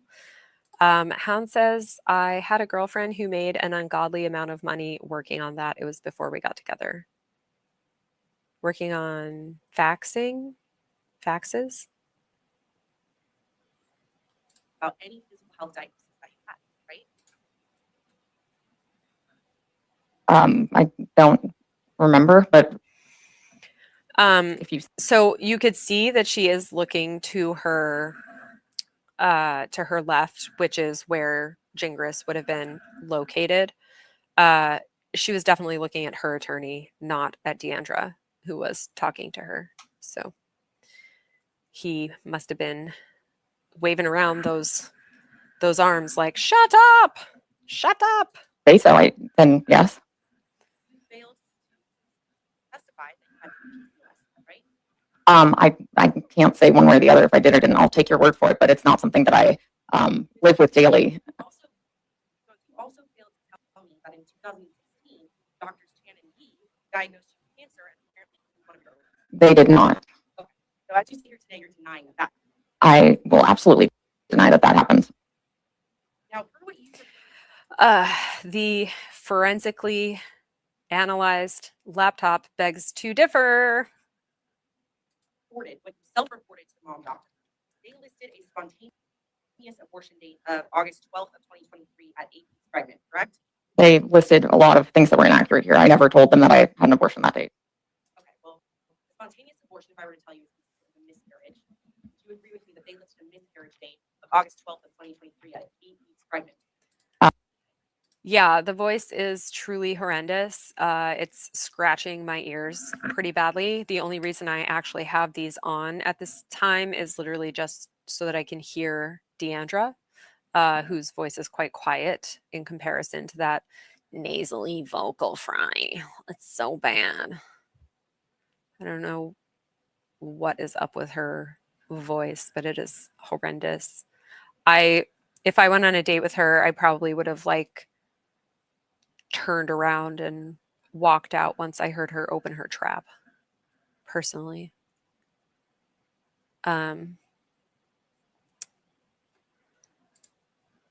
Bruce said, I think Laura is banking on the fact that this is just a 2-hour paternity hearing, so she's just throwing out whatever she likes for her story. Yeah, it's obviously all comes back to bite her in the, well, she doesn't really have an ass, does she? It comes back to bite her in wherever, I don't know, somewhere in her body, I guess. Yes, but I also never was pregnant in 2019, so I don't know where that came from. No, Fletcher. No, no, no, no, no, no, no. There is the truth. There is her perspective, his perspective. In this case, her lies, his perspective. But there is the truth, and that is objective. Pisses me off. It pisses me off when people say, my truth, his truth, her truth. No, no, the truth or bust. Anyway, that's a pet peeve of mine. Sorry for going off. Echo said all the purging she is likely done to inflame and damage the vocal tract. Yeah. Plus the dry air out there is probably not great for it, but her voice was annoying before that, though. Even in the podcast clips, her voice was annoying. So it wasn't as bad, but it was annoying. She was told she was golden by her counsel, so you just, yeah. Yeah. Okay. So it's based on what you know about pregnancy, as someone who's allegedly been pregnant 3 or 4 times in the past, if you miscarried at 8 weeks pregnant, that wouldn't line up with your alleged conception date with Mr. Eckert, would it? Okay, well, A, I'm not into girls. B, if I were, she's not my type. C, why would I date her when she would accuse me of getting her pregnant with triplets? Plus, the in-laws suck. No, absolutely not. Absolutely not. Absolutely not. Yeah, I hate the my truth excuse. It's the truth or bust. It is my perspective, your perspective, or the truth. There is no possession of the truth. So anyway, it's a really big pet peeve of mine. Echo said, I forgot who it was that reported she's had body image issues since her teens. Yeah. I think she's had an eating disorder a long time. Yeah, exactly. And I said in someone's live, I don't remember if it was in the comments or on someone's live because I have a memory disability, but yeah, someone from her teens definitely told someone who was reporting on this that she's had eating disorders for a very long time. And then she went and blamed the entire internet for her eating disorder. Babe, no. Before the internet even knew who the fuck you were, you insignificant little flea of a human, you already had eating disorders. So don't blame that on us. That's all you, boo. That's all you, boo. Yeah, the in-laws would be the worst. Yes, absolutely. I don't know, and I'm telling you, I never told them that I was 8 weeks pregnant and lost that on August 12th. In your mom doc record, also in your deposition, self-reported that you passed 2 sacks which appeared to have a membrane, correct? Correct. And I'd like you to take a look at what was marked as Exhibit 49, which is your deposition transcript. Ms. Owens, you recall sitting for a deposition on March 1st of 2024, correct? Correct. And your counsel at the time following that deposition was provided with a copy of this transcript as well as you, correct? Correct. And you didn't take any opportunity to correct this transcript. I actually didn't see it until you guys sent it to us. My former counsel never showed this to me. So. Okay. Well, you're aware that this has been marked as a copy of your deposition transcript for March 1st of 2024, correct? Correct. And this is a true and accurate copy of the transcripts that you received, correct? From your office, yes. I did not get one prior to that. I move to Exhibit 49, Your Honor. Any objection? No objection. Is that A or B, counsel? I apologize. I guess it would be, Your Honor. B49 is received. And Ms. Owens, during your deposition, specifically on page 149, lines 18 through 21, you testified that you started spotting, meaning you were having a light period in August or September, correct? I wasn't having a light period. I didn't end up getting a period until November. I said light spotting, but that wasn't a period. In your deposition, page 151, line Because she doesn't get a period. you claim you passed the 2 sacks which appeared to have a membrane in September or October, correct? Correct. But in the mom doc records, you claim you passed the 2 sacks a few weeks after your alleged ultrasound at Planned Parenthood, right? Several weeks after. There's an inconsistency there, right? Right. I wasn't sure what the date was. No OBGYN or qualified medical professional conducted an ultrasound, performed a physical examination, or performed a blood test to confirm your alleged pregnancy on or before August 1st of 2023, right? Wrong. Okay, let's talk about that, because I suspected you would answer that this way. You claim that you had an alleged ultrasound at Planned Parenthood in Southern California, correct? Correct. And you testified during your deposition. I was gonna say, Rennie, why are you yelling at me? Yeah, you didn't realize the caps was on. Yeah, if no period missed, then why test for pregnancy? Well, so she could prove that her HCG is elevated and rub it in her victim's face. That's why. Lana says, I feel victimized by having to listen to her talk about her period. I feel victimized about having to listen to her talk, but anyway, here we are. It's interesting. It's a think piece on humanity, like the worst parts. Can you pay my bills? Can you pay my automobiles? Can you pay my parents' bills? Then maybe we can chill.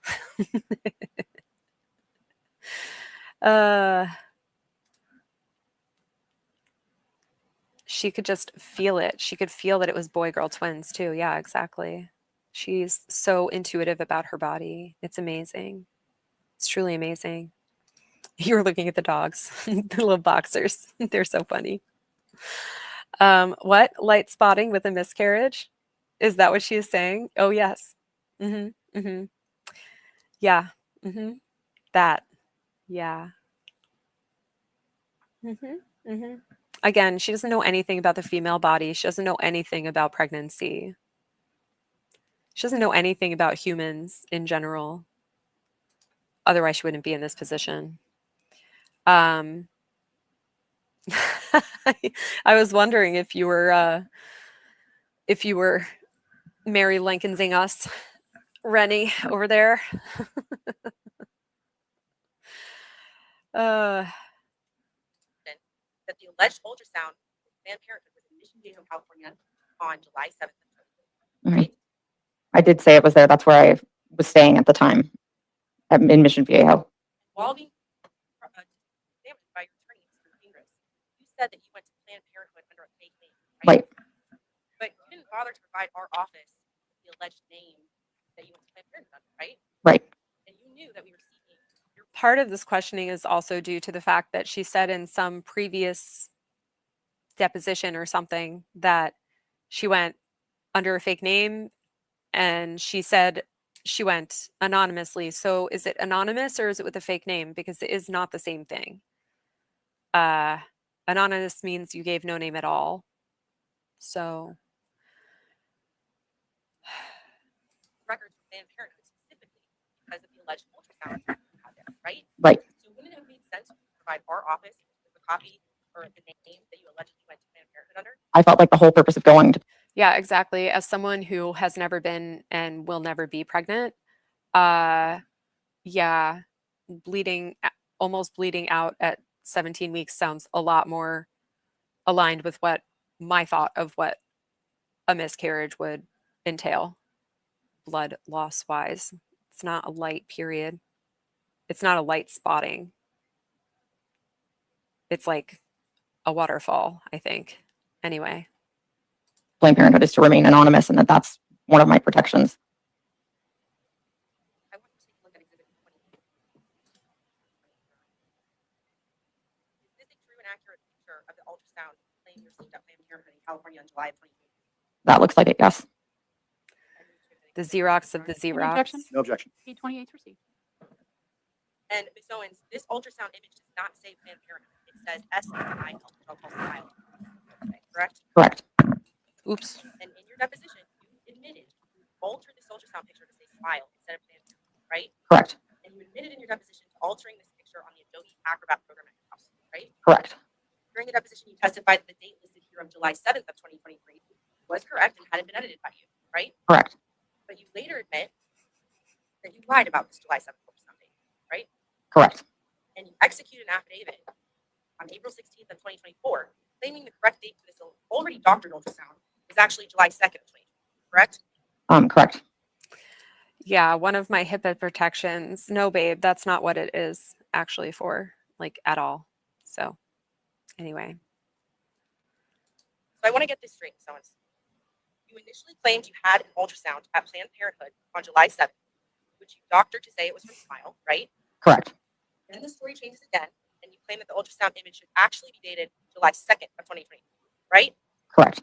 So you changed the date on the ultrasound from July 2nd to July 7th, correct? Correct. And you utilized this altered or fake ultrasound to try to convince Mr. Eckert and the court and the media that you were pregnant with Mr. Eckert's twins. This was never submitted to the court. You didn't submit it to the court. It was submitted to the court. That Planned Parenthood has no record of an ultrasound. This is what I'm Under talking my real name, yes, and more. And again, established you didn't provide our office with the name of your that you under your real name or your fake name, bitch. I don't remember whose this was. Did this end up being one of Sarah's? Probably. Anyway, I think it was. I think this was Sarah's. allegedly went to Planned Parenthood under, correct? Correct. You never attended an appointment with Planned Parenthood. Oh wait, this is the Yes, I did. one.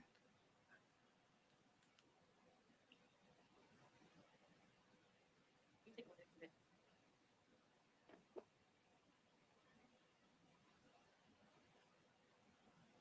This is a true and accurate copy of our request and response from Planned Parenthood regarding your records dated April 26th of 2024, correct? Correct. I don't believe I've seen this, but I have no idea. And counsel, I'm so sorry. I'll stop the clock like I've done for the others. We're going to give you a microphone because as I anticipated, there was a problem picking up.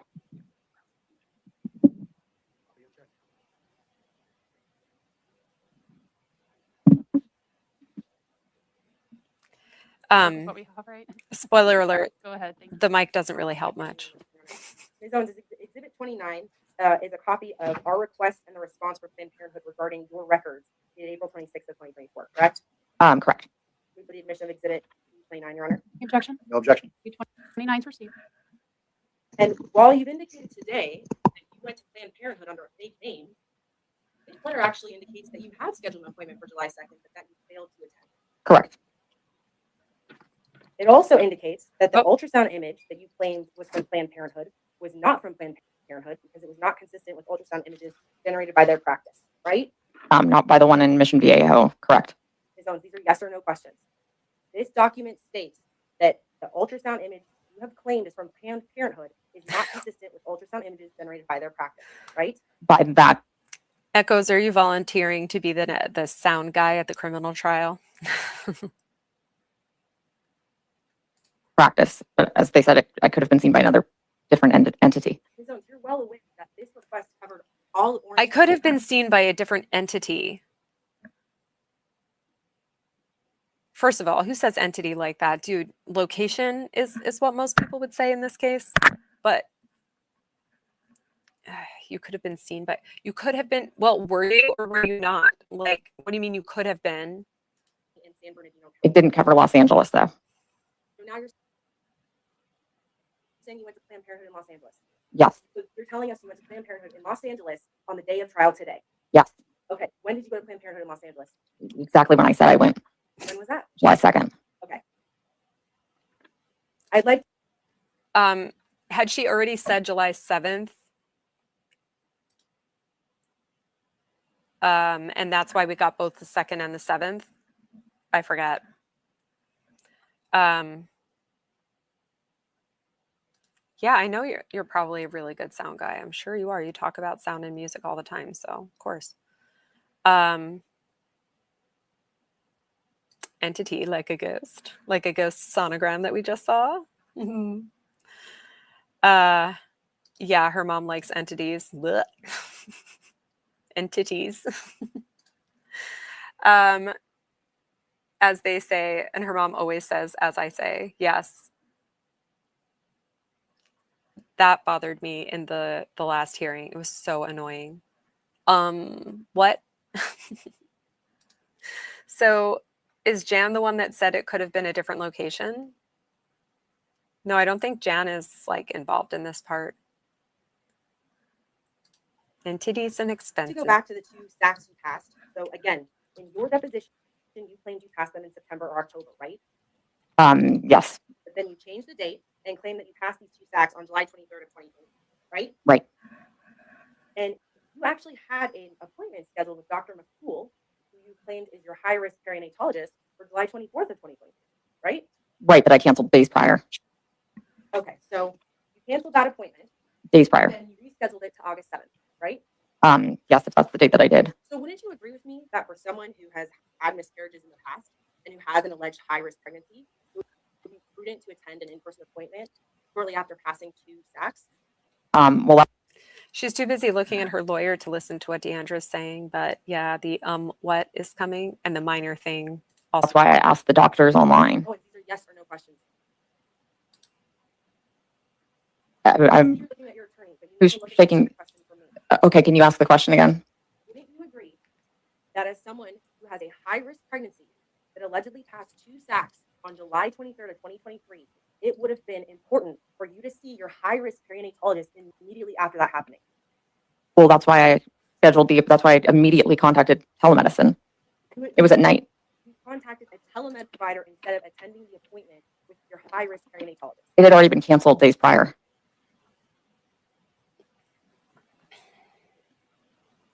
So you had 4 appointments scheduled with Dr. McCool that you never attended, right? Correct. And you intentionally failed to attend those appointments because all of those appointments would have resulted in a medical record that stated you were not pregnant, right? Objection argumentative. Sustained. To the form of the question, but you can ask the question a different way. So that's around when Lauren received the text message telling her to pan over to get Jingris in frame. Jingles. During the November 2nd hearing, you denied that the DNA test results came back with little to no fetal DNA, right? What? During the What? November 2nd hearing. I said that the test was. The question was on. During the November 2nd hearing, you denied that the DNA test results came back with little to no fetal DNA. Because I see you continue. No, I didn't. I never said it didn't. I said it came back inconclusive. I'm confused about what date she's referring to. What? November 2nd. November 2nd hearing. Yeah. November 2nd hearing. Okay, again, before my time, so that's why I'm confused. I apologize. I said it was inconclusive and it was little to no fetal DNA. I never said it came back anything but that. Okay, well, today you've admitted that there was little to no DNA. Okay. You did say it was something besides that. You said the testing is ongoing. In fact, you were insistent upon the testing being ongoing and not having been concluded as little to no fetal DNA. You dumb bitch. Very minor is coming up. Little to no fetal DNA, right? I've never said there was anything else.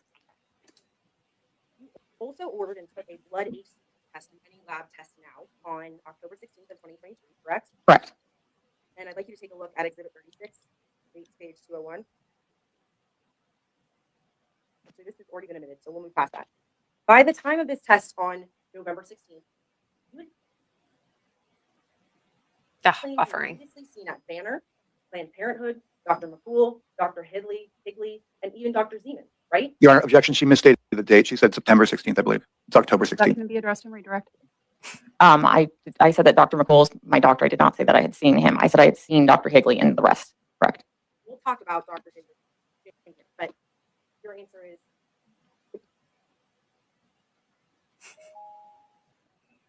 would you like me to repeat the question, Stones? Okay. I'm going to stand. And there's Greg, Sir Woodnick, Zaddy, if you will, telling Deandra, bro is signaling. Stand there. Oh, I'm like in the way. No, I don't need guidance from my attorney. I know how to answer the questions. By the time of your appointment for this test on If you know how to answer the questions, why are you doing it so badly? at Banner, Planned Parenthood, Dr. Higley, and even Dr. Didn't listen. Right? Yes. But instead of going to any of those providers for this test, you went to an entirely new provider, correct? I just went on my way home from taking the RapGen test, actually. Yes or no question? Here we go. Well, it wasn't a provider. It was a self-paid test. So That is still not a yes or a no. See, that's the thing. If I were Deandra, I probably would have pressed the judge a lot harder here and been like, Your Honor, I keep asking things framed in a yes or no, and this witness is not answering in a yes or no. Can you please instruct them to answer in a yes or no? For this test, right? correct.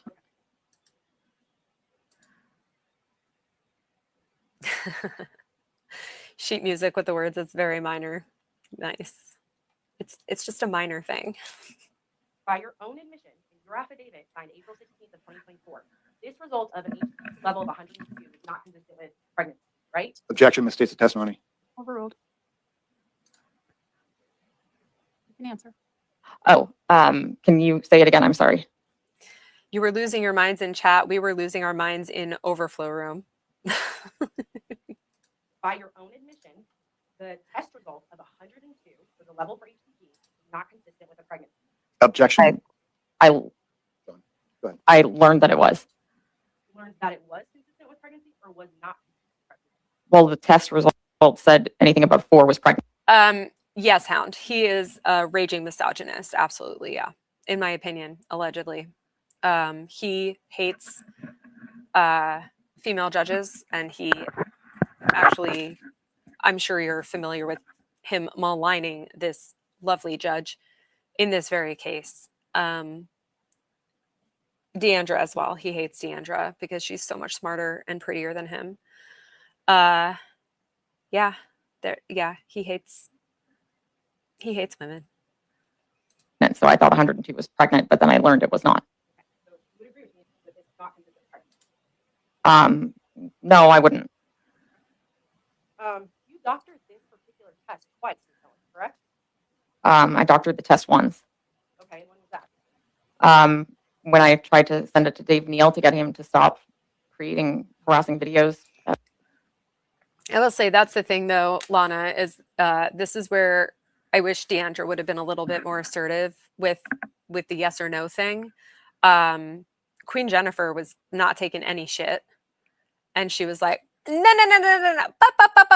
Every time Jan just like went off on some, well, not every time, some of the times when Jan just went off on some tangent or another. So I kind of wish Deandra had done something similar. But it did lead her enough rope to hang herself ultimately. So that worked out in everyone's favor, or it will eventually. Yes. Yeah, it was good being in there. It was really good.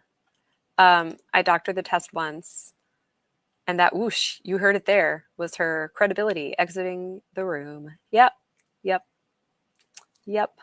Me. And what amount did you doctor?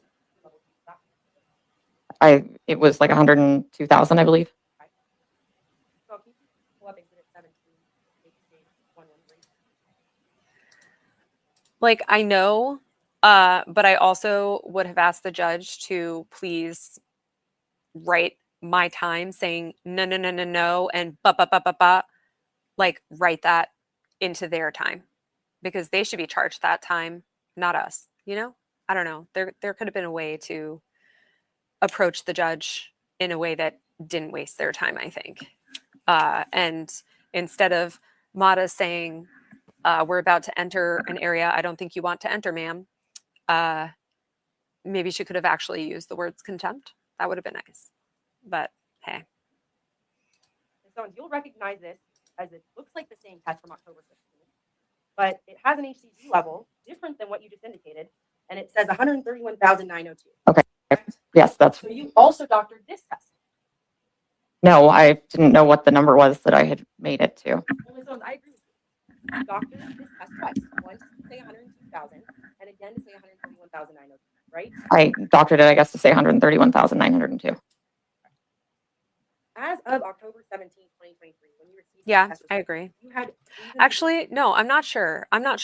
I think he would have preferred she like not keep going and going and going and going because it is just getting them in trouble. So I'm not sure. I guess maybe he could have coached her to answer the questions like this, but also based on how Jan is, and based on how she is in, other trials and stuff, it's pretty clear to me she can't even stop the words from coming out of her mouth. Like she can't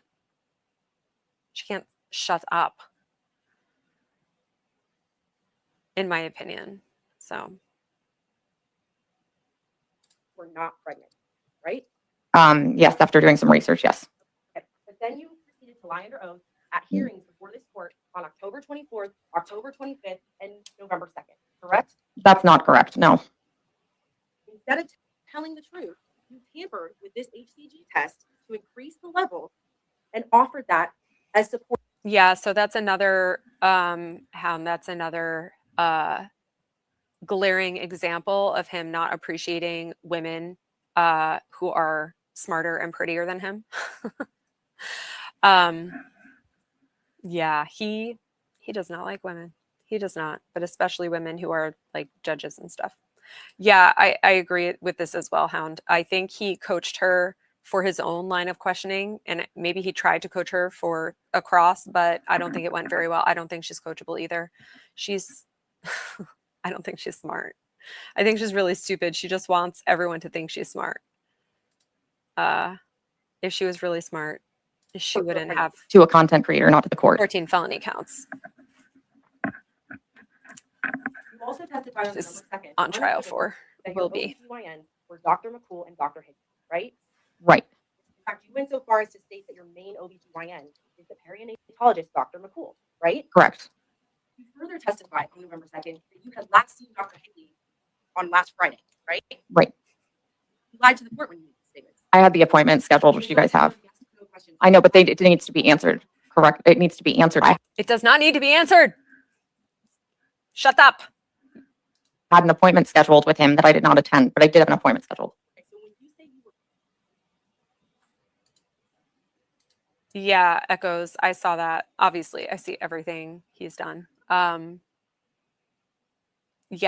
He apparently had a call, a FaceTime, while he was in a hot tub, like shirtless, with Reality Steve, and was like calling her all sorts of names, many of which were derogatory toward women. So, yeah.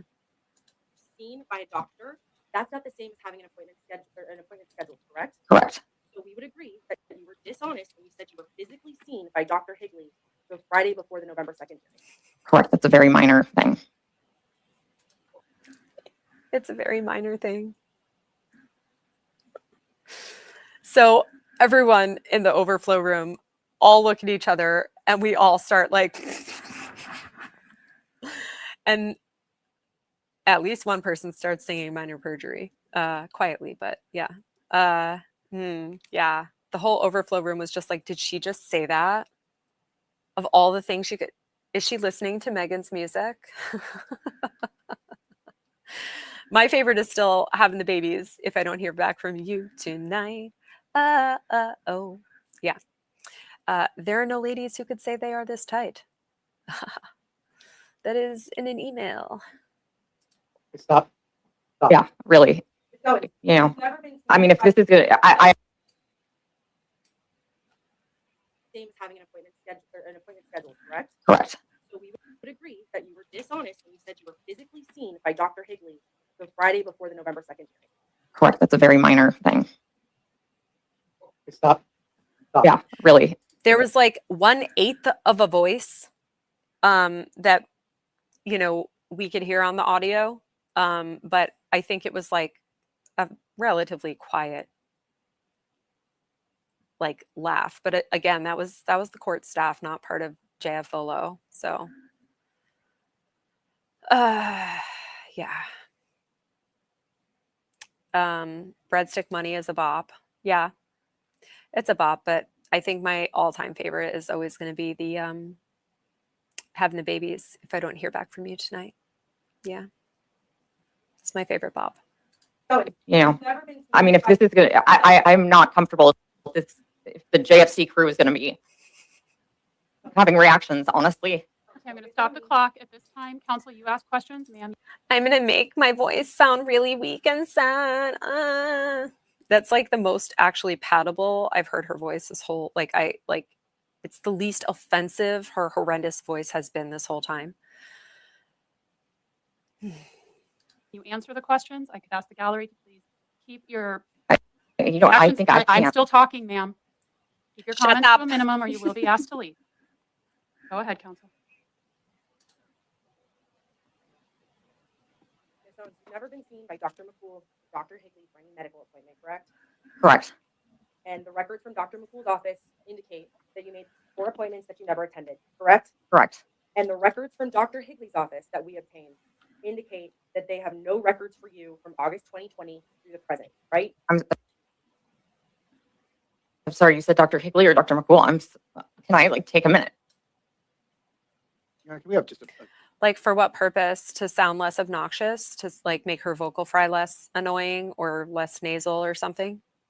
Why would she be seeing a speaking coach to prep for her trial? I don't think the court would approve of that kind of expert anyway. That's not really a proper expert. Like witness coaching is not, I don't think that the indigent status would cover that. 5-minute recess? Sure, at this time. No, go ahead. What were you going to say, counsel? I'm just concerned about it. Yeah, exactly. If the JFK crew is having reactions, well, it wasn't. It was the bailiffs.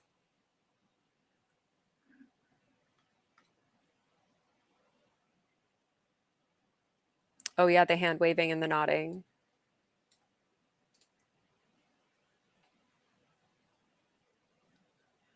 Jingles. Oh, balls. Come on. No records for you from August 2020 through the present, right? I'm sorry, you said Dr. Higley or Dr. McCool? Can I take a minute? Oh yeah, We have there's just the a nodding. 5-minute recess? Sure, at this time. No, go ahead. What were you going to say, counsel? I'm just concerned about our time constraint. That's all you're. So, Well, we factored in a 10-minute break, so what we'll do is we'll take it now. And then when we come back, there will be no further breaks. So that's just something for the parties to keep in mind. We'll stand in. all right. I'll definitely say I'm pissed that her line of questioning was interrupted because she was on a roll. David probably coached her to break down at some point to cut it off for that reason, I'm assuming. Yeah, she does seem like she thinks that she dictates how everything proceeds. So does Jan. When she asked Queen Jennifer if she could rephrase a question. You're not the judge. Shut up. Shut up. Good grief.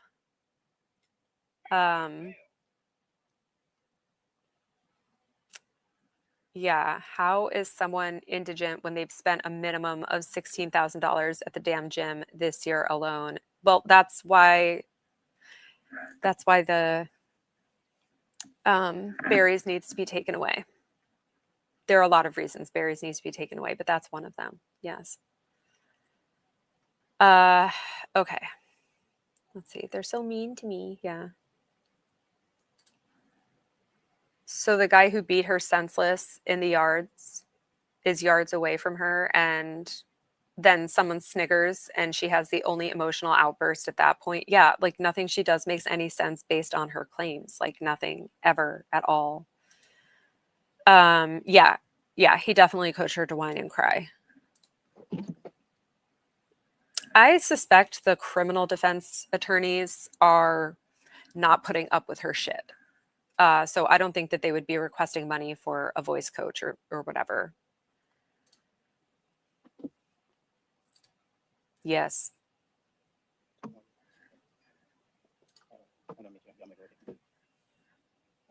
So everyone in the overflow room was just pissed off at this, giving her an out.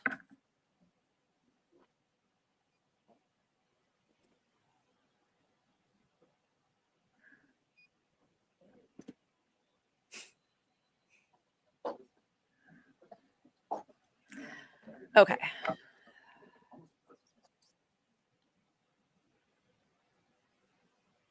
Oh, yeah. The little brain in the jacuzzi. She used to call herself like the internet's jacuzzi or something back in the day.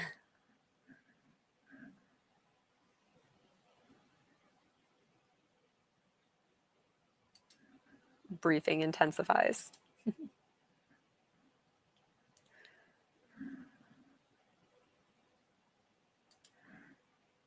Well, I'm glad I could be of service for your dinner eating amusements.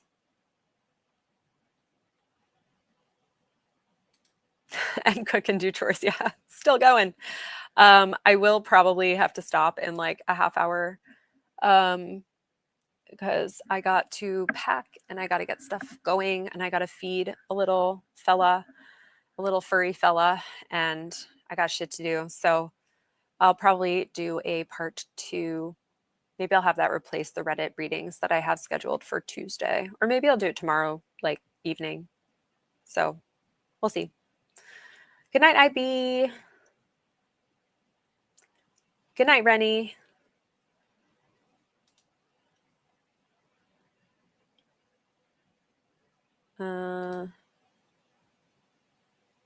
Okay.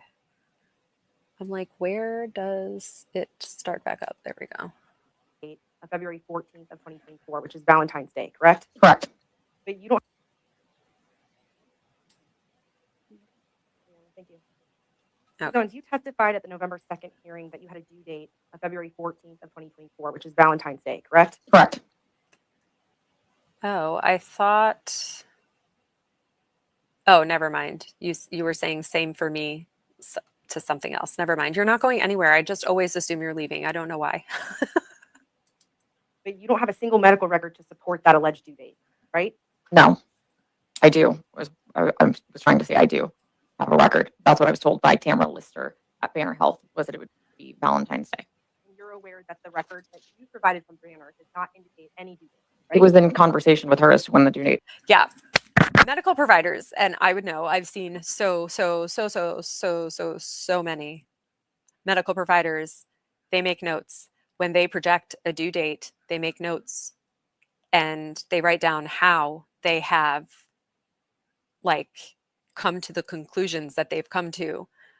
So they don't just tell you in conversation, it's in the notes from the visit, you dumb bitch. I hate her. Yeah, she thought choosing February 14th or Valentine's Day would be extra dramatic to torture him with. So, didn't work out so well for him. Yeah, well, I'll be done around 2:00 London time over there. I will be in London not too far in the future, actually. So,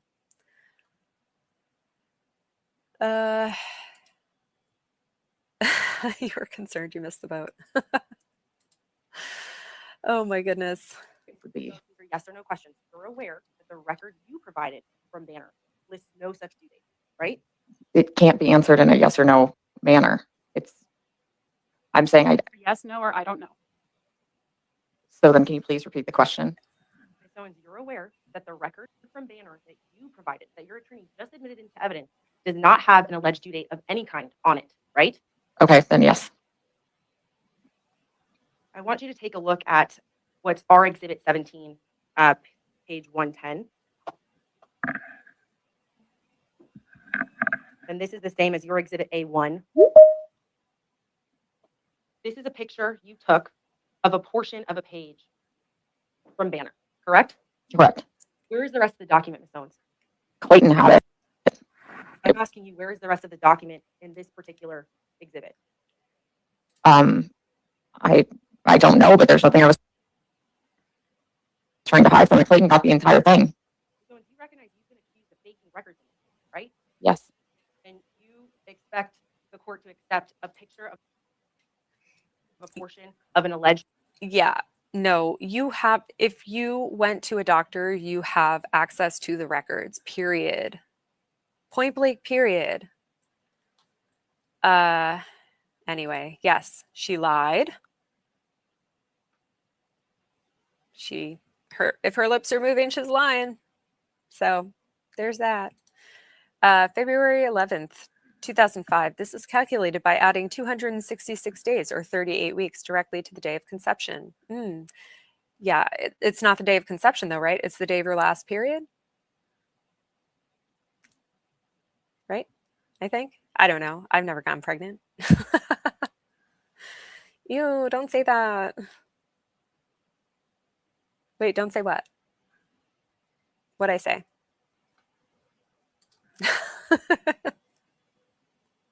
Record? You guys got the results yourselves. So these are yes or no questions. That's not fair. That's not fair. That's not fair. To conduct redirect examination and elaborate that. Ooh, how about a shirt that says, "That's not fair, the black chair"?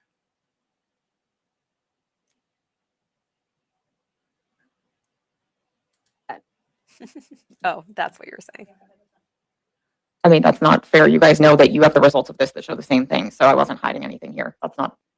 You don't have the results because you didn't give them the actual medical file. You just gave them a photocopy of something, which cannot be trusted because you doctor evidence all the time. So there is that. I did say point blank, period. She doesn't get those, though, to be fair. She doesn't get those. It's not fair. That's not fair. That's not fair. That's not fair. I have to move on, but ask the court find this non-responsive. Court will designate it as non-responsive. For someone who's been involved in court cases nonstop since at least 2016. You know what? That's not accurate. I have not been involved nonstop since Stop the clock for a moment, and I'm going to remind the parties. Counsel, you ask a question, ma'am, you answer the question. Otherwise, we move into a different area that I don't think anyone wants to go into. Counsel. Judge Mata, say contempt. Otherwise, we move into the contempt neighborhood. Laura, where you'll be thrown in jail until I decide otherwise. You non-responsive piece of shit. Anyway. Resume. Ms. Owens, you have been involved in court cases since at least 2016, correct? Nonstop, or are you saying since 2016? Can you just rephrase the question? Apparently, it's since way before that. I think there was court situation with victim 0. Those records are sealed, though. And then I can't remember. The virtual juror did a little timeline because she was in court with like some tickets, some outstanding tickets or something, I think. I don't know if that was before or after victim 0, but either way, yeah, safe to say you've been in court for 10 fucking years. Basically nonstop. For the question as I've asked it, you've been involved in court cases since 2016. No. Okay. This particular document, Exhibit A1, has 3 different types of highlighting on it, correct? I see 2. And Isabel, if you can please pull our Exhibit 17, page 110. You'll see this is the same document, but I believe maybe when your office scanned it in, you can't see all the highlighting. So I'm going to show you ours. You see there's 3 different types of highlighting. Yes. And you highlighted this on the same Adobe Acrobat program that you used to alter the other records, correct? This was. They need to take away berries. They need to take away the horse shit. They need to take away travel. And they also need to take away the Adobe Cloud subscription. Doctor highlighted point of care test results, and then I highlighted. It seems like she thinks that court in San Francisco is like voluntary attendance. So, based on the Mike trial situation. First trimester pregnancy and encounter for pregnancy test on my iPhone, but it wasn't Adobe Acrobat. There's 2 different types of highlighting on this document, correct? Yes. And I want to talk to you about the date of this alleged HCG test. We can agree that a woman typically takes a pregnancy test when they miss their menstrual period, right?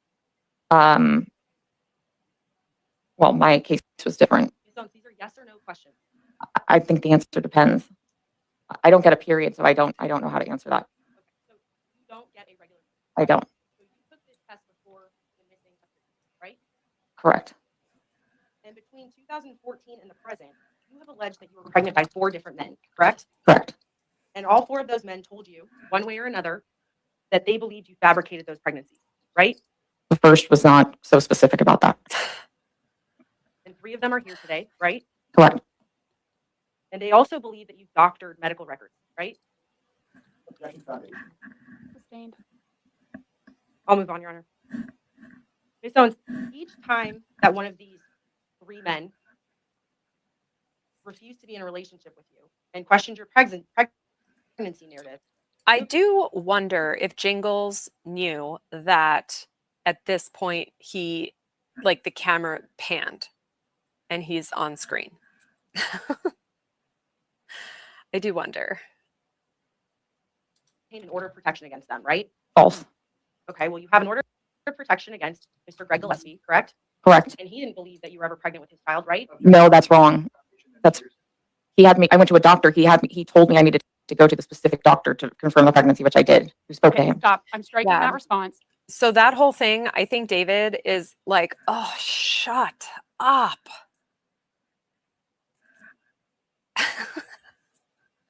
He's squirming, and that's not signaling, in my opinion. I don't think that's signaling. I think that's squirming because she won't shut the fuck up. Court reporter has been very clear. Everyone's talking over each other for appellate purposes, and the fact that one of the parties is paying for the court reporter. Implore you, please, to talk one at a time.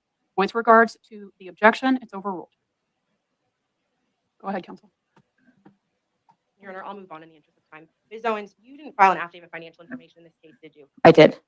When did you file that? August or September. It's with the court. Okay. It's on the record. Well, consistent with your deposition testimony and your April 16th affidavit, you would agree with me that you make approximately $200,000 a year and then have approximately $500,000 in like a money market account, right? I don't have $500,000 in a money market account. Okay, but you would agree with me that you make approximately $200,000 a year? It's with businesses I have with my mom, so it's.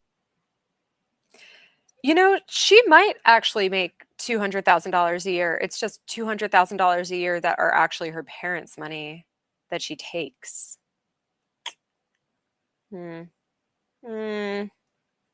Methinks. Some major perjury coming up. Yes, well.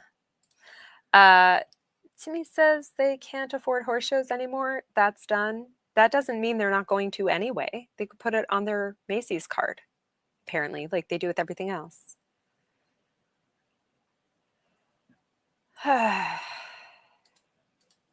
Proportional to us. With our companies, yeah. Ms. Owens, Yeah, I want to give you one more opportunity. Depending on where you live, in a very comfortable salary. In San Francisco, that's not as much as it is in Arizona.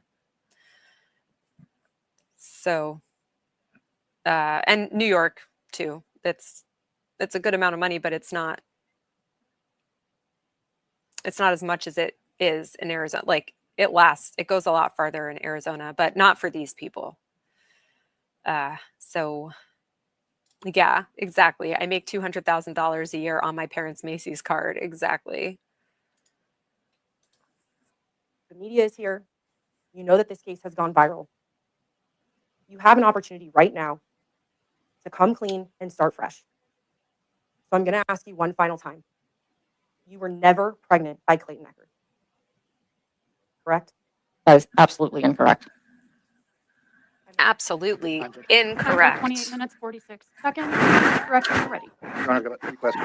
First of all, Laura, looking at He wants to Exhibit say A0, are we something. on my screen? This is the timeline that we talked about before. Can you just go back over that real quick? And does that accurately reflect the testimony you gave earlier regarding your version of the events? Yes. Your Honor, I move to admit Exhibit A0. It's a Rule 1006. It's a summary of testimony. Your Honor, I would object. I don't believe this is an accurate summary of the testimony. That's for the All right. finding. Over objection, the court will receive what's been marked as A30, giving it the weight that it deserves. Demonstratively. Right.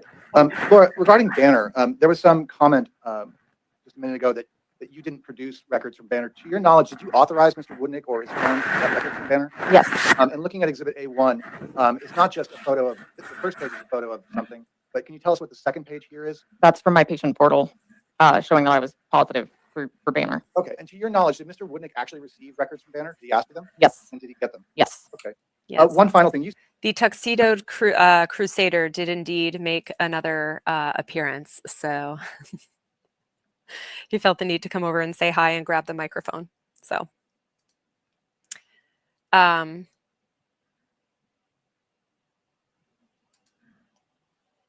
you had to find your phone so you could see.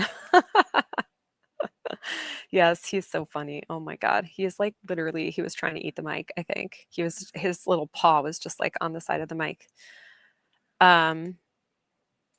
You're still convinced the 200,000 number is referring to her parents? Yeah, 100%.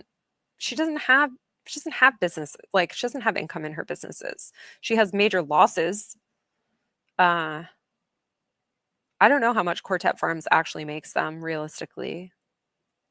When you include all the like boarding fees and upkeep and all that for the horses, I don't think it's that much.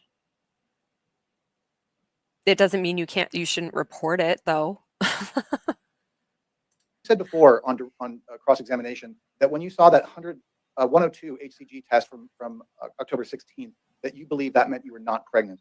Do you understand the difference between a viable pregnancy and a non-viable one? Yes. Do you believe that the 102 number that you got in October 16th of 2023 meant that you were not pregnant at all? What was your understanding of that 102 number? What did it mean to you? That I was still pregnant as it was over 4 was what it said. Okay. No further questions, Your Honor. Okay. All right, man, you can go sit back down.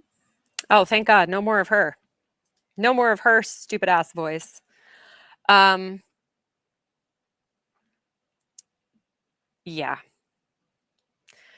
Let's see. Like an hour and a half. There's like an hour left of this hearing. So I think I will pause it here now that we've heard all the lies. We could hear a little bit about dribbling and shooting, and then hear the actual real shit as well on the next stream. So yeah, I think I'm going to just convert my Reddit reading for I'll drop a new stream for tomorrow night, so I'll finish this up tomorrow and do the Reddit reading on Tuesday. Tuesday is Tuesday is the 4th. Yes. Okay. So sorry for the hour that we were sidetracked talking about health stuff. Sorry about that. ADD, man, it is rampant, but tomorrow I will have taken my Adderall, so maybe a little bit less ADD, maybe. I make no promises. Yeah, so thank you guys so much for being here. I will see you guys tomorrow morning on Bacon Bear's channel. And then I will see you later on my channel. I'll post a new link.